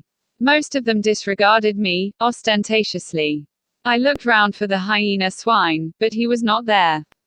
Altogether, perhaps 20 of the beast folk squatted, staring into the fire or talking to one another. "He is dead, he is dead. The master is dead," said the voice of the ape man to the right of me. "The house of pain, there is no house of pain. He is not dead," said I, in a loud voice. "Even now he watches us." This startled them. 20 pairs of eyes regarded me. "The house of pain is gone," said I. "It will come again. The master you cannot see, yet even now he listens among you."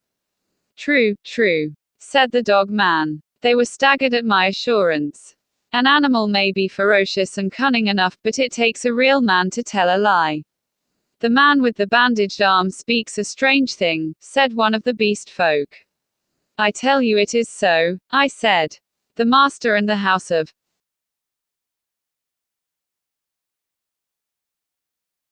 pain will come again. Woe be to him who breaks the law. They looked curiously at one another. With an affectation of indifference, I began to chop idly at the ground in front of me with my hatchet. They looked, I noticed, at the deep cuts I made in the turf. Then the satyr raised a doubt. I answered him. Then one of the dappled things objected, and an animated discussion sprang up round the fire. Every moment I began to feel more convinced of my present security. I talked now without the catching in my breath, due to the intensity of my excitement, that had troubled me at first. In the course of about an hour I had really convinced several of the beast folk of the truth of my assertions, and talked most of the others into a dubious state. I kept a sharp eye for my enemy the hyena swine, but he never appeared. Every now and then a suspicious movement would startle me, but my confidence grew rapidly. Then as the moon crept down from the zenith, one by one the listeners began to yawn, showing the oddest teeth in the light of the sinking fire, and first one and then another retired towards the dens in the ravine, and I, dreading the silence and darkness, went with them, knowing I was safer with several of them than with one alone. In this manner began the longer part of my sojourn. Upon this island of Dr. Moreau. But from that night until the end came, there was but one thing happened to tell save a series of innumerable small unpleasant details and the fretting of an incessant uneasiness. So that I prefer to make no chronicle for that gap of time, to tell only one cardinal incident of the 10 months I spent as an intimate of these half-humanized brutes. There is much that sticks in my memory that I could write, things that I would cheerfully give my right hand to forget, but they do not help the telling of the story. In the retrospect it is strange to remember how soon I fell in with these monsters' ways, and gained my confidence again. I had my quarrels with them of course, and could show some of the teeth marks still, but they soon gained a wholesome respect for my trick of throwing stones and for the bite of my hatchet. And my St. Bernard man's loyalty was of infinite service to me. I found the simple scale of honor was based mainly on the capacity for inflicting trenchant wounds. Indeed, I may say, without vanity, I hope, that I held something like preeminence among them. One or two, whom in a rare access of high spirits I had scarred rather badly, bore me a grudge, but it vented itself chiefly behind my back, and at a safe distance from my missiles, in grimaces. The hyena swine avoided me, and I was always on the alert for him. My inseparable dog man hated and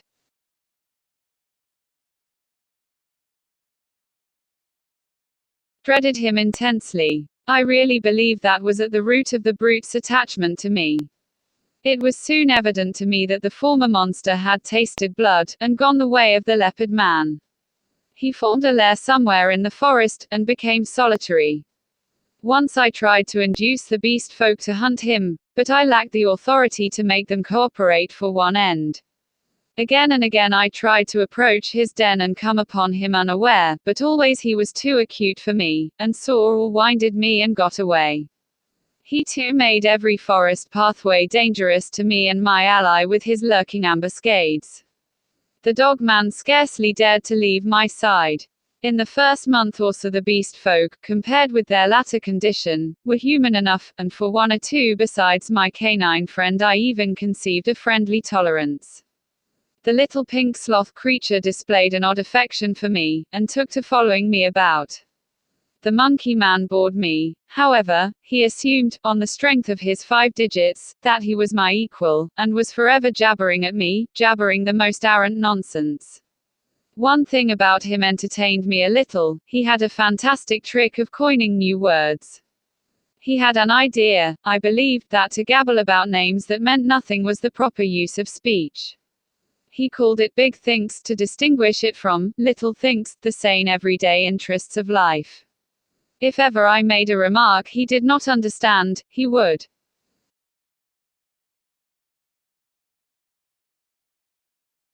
praise it very much, ask me to say it again, learn it by heart, and go off repeating it, with a word wrong here or there, to all the milder of the beast people. He thought nothing of what was plain and comprehensible. I invented some very curious big things for his especial use. I think now that he was the silliest creature I ever met. He had developed in the most wonderful way the distinctive silliness of man without losing one jot of the natural folly of a monkey. This, I say, was in the earlier weeks of my solitude among these brutes. During that time they respected the usage established by the law, and behaved with general decorum. Once I found another rabbit torn to pieces by the hyena swine, I am assured, but that was all. It was about May when I first distinctly perceived a growing difference in the speech and carriage, a growing coarseness of articulation, a growing disinclination to talk. My monkey man's jabber multiplied in volume but grew less and less comprehensible, more and more simian. Some of the others seemed altogether slipping their hold upon speech, though they still understood what I said to them at that time. Can you imagine language, once clear-cut and exact, softening and guttering, losing shape and import, becoming mere lumps of sound again? And they walked erect with an increasing difficulty. Though they evidently felt ashamed of themselves, every now and then I would come upon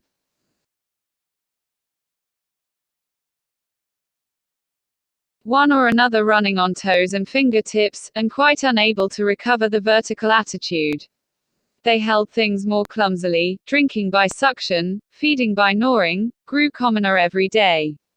I realized more keenly than ever what Moreau had told me about the stubborn beast flesh. They were reverting, and reverting very rapidly.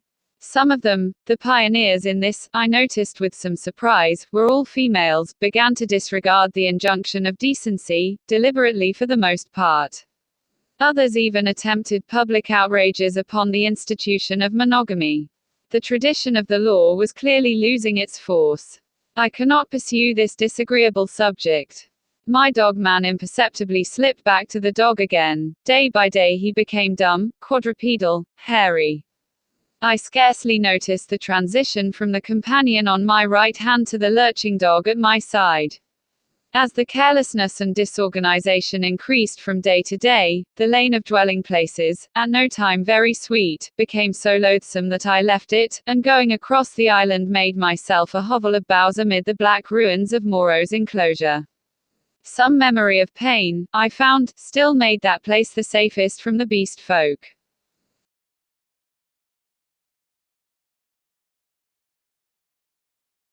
It would be impossible to detail every step of the lapsing of these monsters, to tell how, day by day, the human semblance left them. How they gave up bandagings and wrappings, abandoned at last every stitch of clothing, how the hair began to spread over the exposed limbs, how the foreheads fell away and the faces projected, how the quasi-human intimacy I had permitted myself with some of them in the first month of my loneliness became a shuddering horror to recall. The change was slow and inevitable. For them and for me it came without any definite shock. I still went among them in safety, because no jolt in the downward glide had released the increasing charge of explosive animalism that ousted the human day by day. But I began to fear that soon now that shock must come. My St. Bernard brute followed me to the enclosure every night, and his vigilance enabled me to sleep at times in something like peace. The little pink sloth thing became shy and left me, to crawl back to its natural life once more among the tree branches. We were in just the state of equilibrium that would remain in one of those happy family cages which animal tamers exhibit, if the tamer were to leave it forever. Of course these creatures did not decline into such beasts as the reader has seen in zoological gardens, into ordinary bears, wolves, tigers, oxen, swine, and apes. There was still something strange about each, in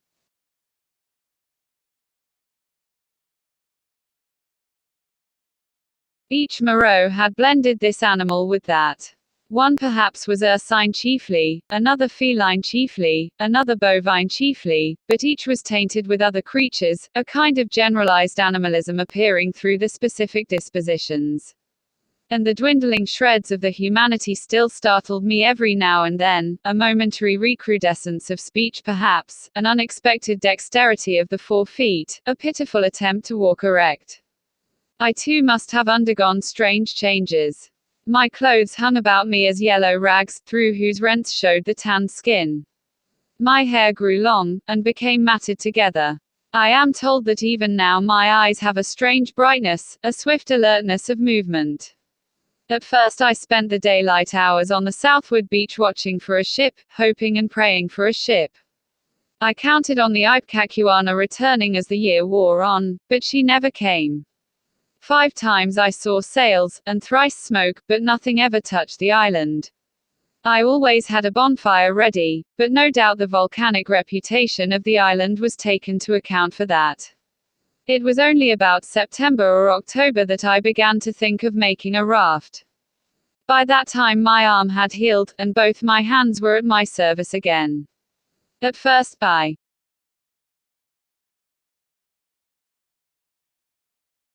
found my helplessness appalling. I had never done any carpentry or such like work in my life, and I spent day after day in experimental chopping and binding among the trees.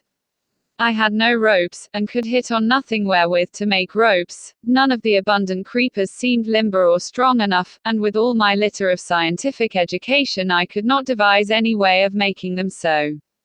I spent more than a fortnight grubbing among the black ruins of the enclosure and on the beach where the boats had been burnt, looking for nails and other stray pieces of metal that might prove of service. Now and then some beast creature would watch me, and go leaping off when I called to it. There came a season of thunderstorms and heavy rain, which greatly retarded my work, but at last the raft was completed. I was delighted with it. But with a certain lack of practical sense which has always been my bane, I had made it a mile or more from the sea, and before I had dragged it down to the beach the thing had fallen to pieces. Perhaps it is as well that I was saved from launching it, but at the time my misery at my failure was so acute that for some days I simply moped on the beach, and stared at the water and thought of death. I did not, however, mean to die, and an incident occurred that warned me unmistakably of the folly of letting the days pass so, for each fresh day was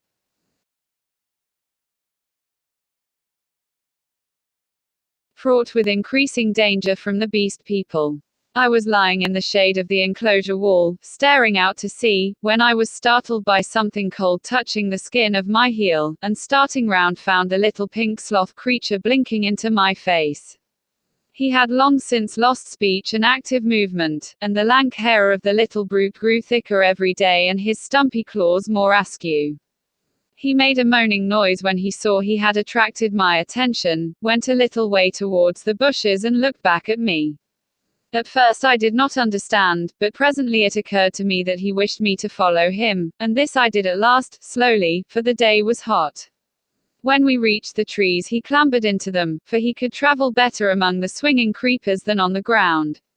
And suddenly in a trampled space I came upon a ghastly group. My St. Bernard creature lay on the ground, dead, and near his body crouched the hyena swine, gripping the quivering flesh with its misshapen claws, gnawing at it, and snarling with delight. As I approached, the monster lifted its glaring eyes to mine, its lips went trembling back from its red-stained teeth, and it growled menacingly. It was not afraid and not ashamed, the last vestige of the human taint had vanished. I advanced a step farther, stopped, and pulled out my revolver. At last I had him face to face.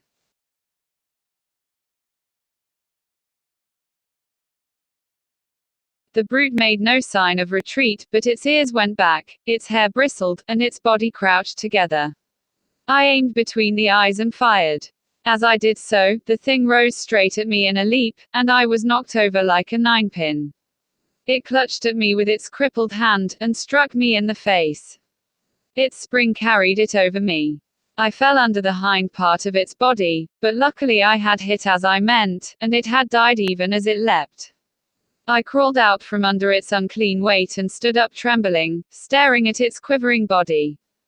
That danger at least was over, but this, I knew, was only the first of the series of relapses that must come.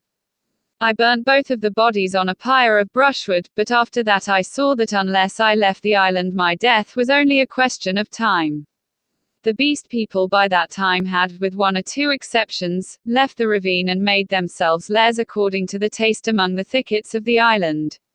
Few prowled by day, most of them slept, and the island might have seemed deserted to a newcomer, but at night the air was hideous with the calls and howling.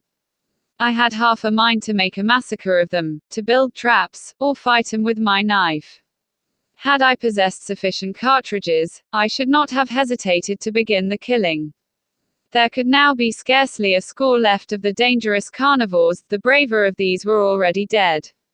After the death of this poor dog of mine, my last friend, I too adopted to some extent the practice of slumbering in the daytime.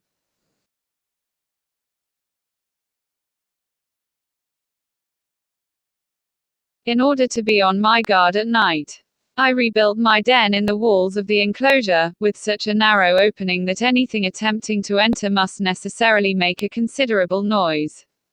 The creatures had lost the art of fire too, and recovered the fear of it. I turned once more, almost passionately now, to hammering together stakes and branches to form a raft for my escape. I found 1,000 difficulties. I am an extremely unhandy man, my schooling was over before the days of Sloat, but most of the requirements of a raft I met at last in some clumsy, circuitous way or other, and this time I took care of the strength.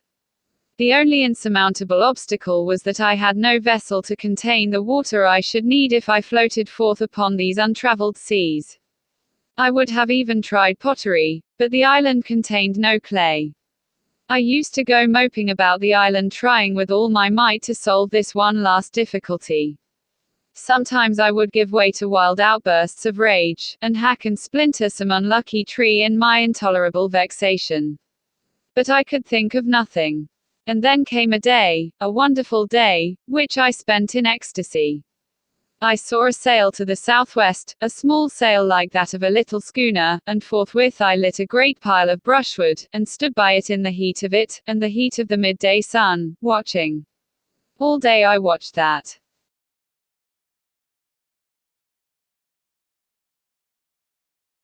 sail, eating or drinking nothing, so that my head reeled, and the beasts came and glared at me, and seemed to wonder, and went away.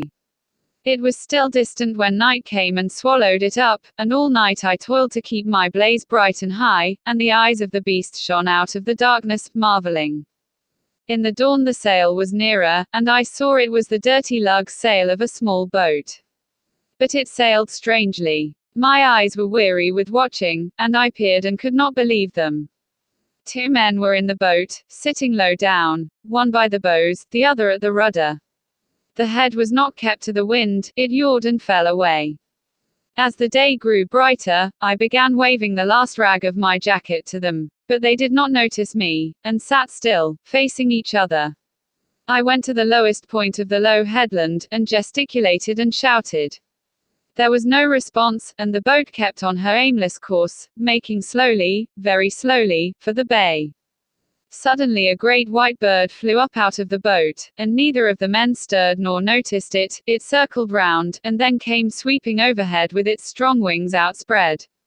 Then I stopped shouting, and sat down on the headland and rested my chin on my hands and stared. Slowly, slowly, the boat drove past towards the west. I would have swum out to it, but something, a cold, vague fear, kept me back. In the afternoon the tide stranded the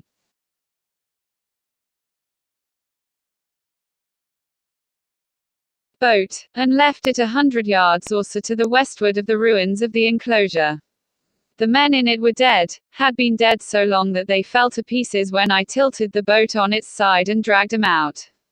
One had a shock of red hair, like the captain of the Ipecacuana, and a dirty white cap lay in the bottom of the boat.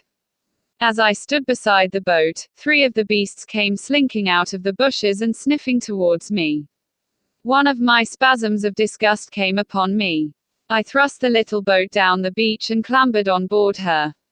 2 of the brutes were wolf beasts, and came forward with quivering nostrils and glittering eyes. The third was the horrible nondescript of bear and bull. When I saw them approaching those wretched remains, heard them snarling at one another and caught the gleam of the teeth, a frantic horror succeeded my repulsion. I turned my back upon them, struck the lug and began paddling out to sea. I could not bring myself to look behind me.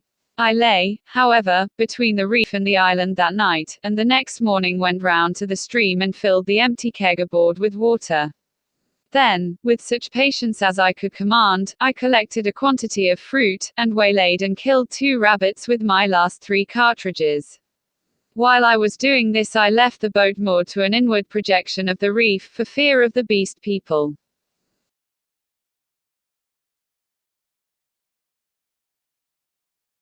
"22. The Man Alone. In the evening I started, and drove out to sea before a gentle wind from the southwest, slowly, steadily, and the island grew smaller and smaller, and the lank spire of smoke dwindled to a finer and finer line against the hot sunset.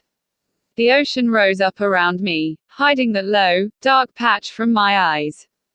The daylight, the trailing glory of the sun, went streaming out of the sky, was drawn aside like some luminous curtain, and at last I looked into the blue gulf of immensity which the sunshine hides, and saw the floating hosts of the stars. The sea was silent, the sky was silent. I was alone with the night and silence. So I drifted for 3 days, eating and drinking sparingly, and meditating upon all that had happened to me, not desiring very greatly then to see men again. One unclean rag was about me, my hair a black tangle, no doubt my discoverers thought me a madman. It is strange, but I felt no desire to return to mankind. I was only glad to be quit of the foulness of the beast people. And on the 3rd day I was picked up by a brig from Apia to San Francisco. Neither the captain nor the mate would believe my story, judging that solitude and danger had made me mad, and fearing their opinion might be that of others. I refrained from telling my adventure further, and professed to recall nothing that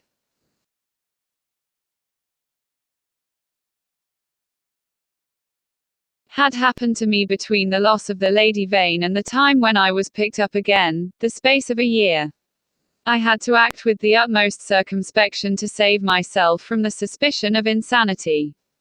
My memory of the law, of the 2 dead sailors, of the ambuscades of the darkness, of the body in the cane brake, haunted me, and, unnatural as it seems, with my return to mankind came, instead of that confidence and sympathy I had expected, a strange enhancement of the uncertainty and dread I had experienced during my stay upon the island. No one would believe me. I was almost as queer to men as I had been to the beast people. I may have caught something of the natural wildness of my companions. They say that terror is a disease, and anyhow I can witness that for several years now a restless fear has dwelt in my mind, such a restless fear as a half-tamed lion cub may feel. My trouble took the strangest form. I could not persuade myself that the men and women I met were not also another beast people, animals half wrought into the outward image of human souls, and that they would presently begin to revert, to show first this bestial mark and then that.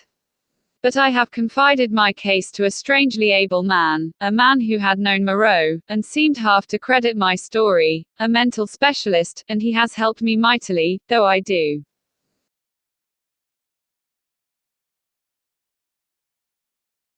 not expect that the terror of that island will ever altogether leave me. At most times it lies far in the back of my mind, a mere distant cloud, a memory, and a faint distrust, but there are times when the little cloud spreads until it obscures the whole sky. Then I look about me at my fellow men, and I go in fear. I see faces keen and bright, others dull or dangerous, others unsteady, insincere, none that have the calm authority of a reasonable soul. I feel as though the animal was surging up through them, that presently the degradation of the islanders will be played over again on a larger scale. I know this is an illusion, that these seeming men and women about me are indeed men and women forever, perfectly reasonable creatures, full of human desires and tender solicitude, emancipated from instinct and the slaves of no fantastic law, beings altogether different from the beast folk. Yet I shrink from them, from the curious glances, their inquiries and assistance, and long to be away from them and alone. For that reason I live near the broad free downland, and can escape thither when this shadow is over my soul, and very sweet is the empty downland then, under the wind-swept sky. When I lived in London the horror was well nigh insupportable. I could not get away from men, their voices came through windows, locked doors were flimsy safeguards. I would go out into the streets to fight with my delusion, and prowling women would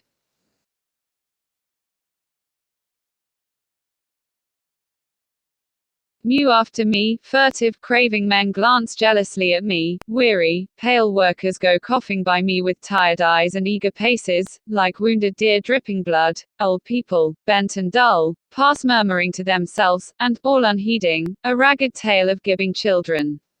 Then I would turn aside into some chapel, and even there, such was my disturbance, it seemed that the preacher gibbered big thinks, even as the ape-man had done, or into some library, and there the intent faces over the books seemed but patient creatures waiting for prey.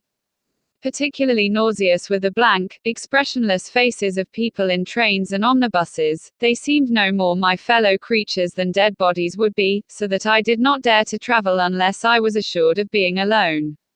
And even it seemed that I too was not a reasonable creature, but only an animal tormented with some strange disorder in its brain which sent it to wander alone, like a sheep stricken with gid. This is a mood, however, that comes to me now, I thank God, more rarely. I have withdrawn myself from the confusion of cities and multitudes, and spend my days surrounded by wise books, bright windows in this life of ours, lit by the shining souls of men. I see few strangers, and have but a small household. My days I devote to reading and to experiments in chemistry, and I spend many of the clear nights in the study of astronomy. There is, though I do not know how there is, or why there is, a sense of infinite peace and protection in the glittering hosts of heaven. There it must be, I think, in the vast and eternal laws of matter, and not in the daily cares and sins and troubles of men, that whatever is more than animal within us must find its solace and its hope. I hope, or I could not live. And so, in hope and solitude, my story ends. Edward Prendick